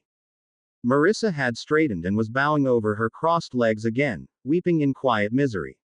Trickster snatched the gun from Coil's hand, shoved the barrel painfully across the arc of her skull and pulled the trigger 3 times, all within a second or two. It was a fast, beep murder that forever would link Francis Krause to Coil's side. Marissa Newland, aged 17, toppled over to the floor. The shattered top of her skull began leaking extensively across the tiles. Dimitri, make sure Mr. Bailey's fingerprints are on the weapon, Coil said. Trickster said nothing as Dimitri took the gun. Instead, he stood frozen, staring down at the young woman he killed. Seconds later, Ballistic came tearing down the hall. The Trickster. He shouted. What's? Oh F***. Mars. Ballistic fell to his knees beside the corpse but didn't touch her. The damage was so deep and evident there was no way she could be alive. What the happened? Ballistic demanded, his own tears and anger evident behind his steel mask. It seems we were all terribly mistaken about Mr. Bailey, Coil said smoothly, even as he let the other universe where he sat at his desk collapse, confirming his present course of action, and by extension the death of young Marissa Newland. In a sense, she was not truly dead until that moment. He's a cape, though I don't know for sure what his power is. He somehow mastered Sundancer and forced her to come down here and murder your friend Ms. Meinhardt. According to our security footage, he then shot her in the head and fled with my resident thinker, a cape by the name of Tattletale. I believe he has joined the Undersiders now. Ballistic looked at Coil, then Trickster, clearly shocked. Little man did this. It was all ing act, Trickster snarled with a voice made thick by emotion. Coil approved how quickly Trickster realized what was happening. Just an act to get into Mars's pants. I don't know why he did this, but I'm going to make him pay for it. Ballistic stood up, fists clenching. You and me both, brother, he declared. You're right, though, he is a cape. He's got these funky tattoos that make him almost impervious. Alexandria level. Bitch still has to breathe, though. That was a surprise, Coil thought. We must act quickly, Coil said. We have a real opportunity here. My plans have been hampered, but the best plans are adaptable. Why go after the Undersiders ourselves, when we can have the Protectorate do it for us? He turned to Dimitri. Give the evacuation notice. Get my pet and all trace of us out of here in the next half hour. To Ballistic and Trickster, he said, I'm afraid your friend Genesis might also have been influenced by Bailey. I recommend caution, but keep her under control and I'll allow her to continue living. I'll take care of Jess, Ballistic promised. Good. Let's move, gentlemen. We have a lot to do and not very much time to do it. Oh, Dimitri, before you leave, a moment. After the two capes left, Coil said, Accords man, Dell. Put him in my spare costume, and then shoot him with that gun. We have Bailey's fingerprints. Manufacture proof that Bailey did this, all of it.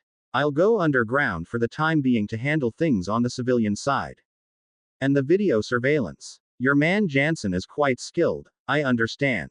Make it happen. Got it, boss. Coil left behind the bodies and removed his PRT phone. He had quite a few calls to make and not much time to make them. To be continue. I hope you enjoyed this story. Also remember to subscribe and like this video. See you in the next video.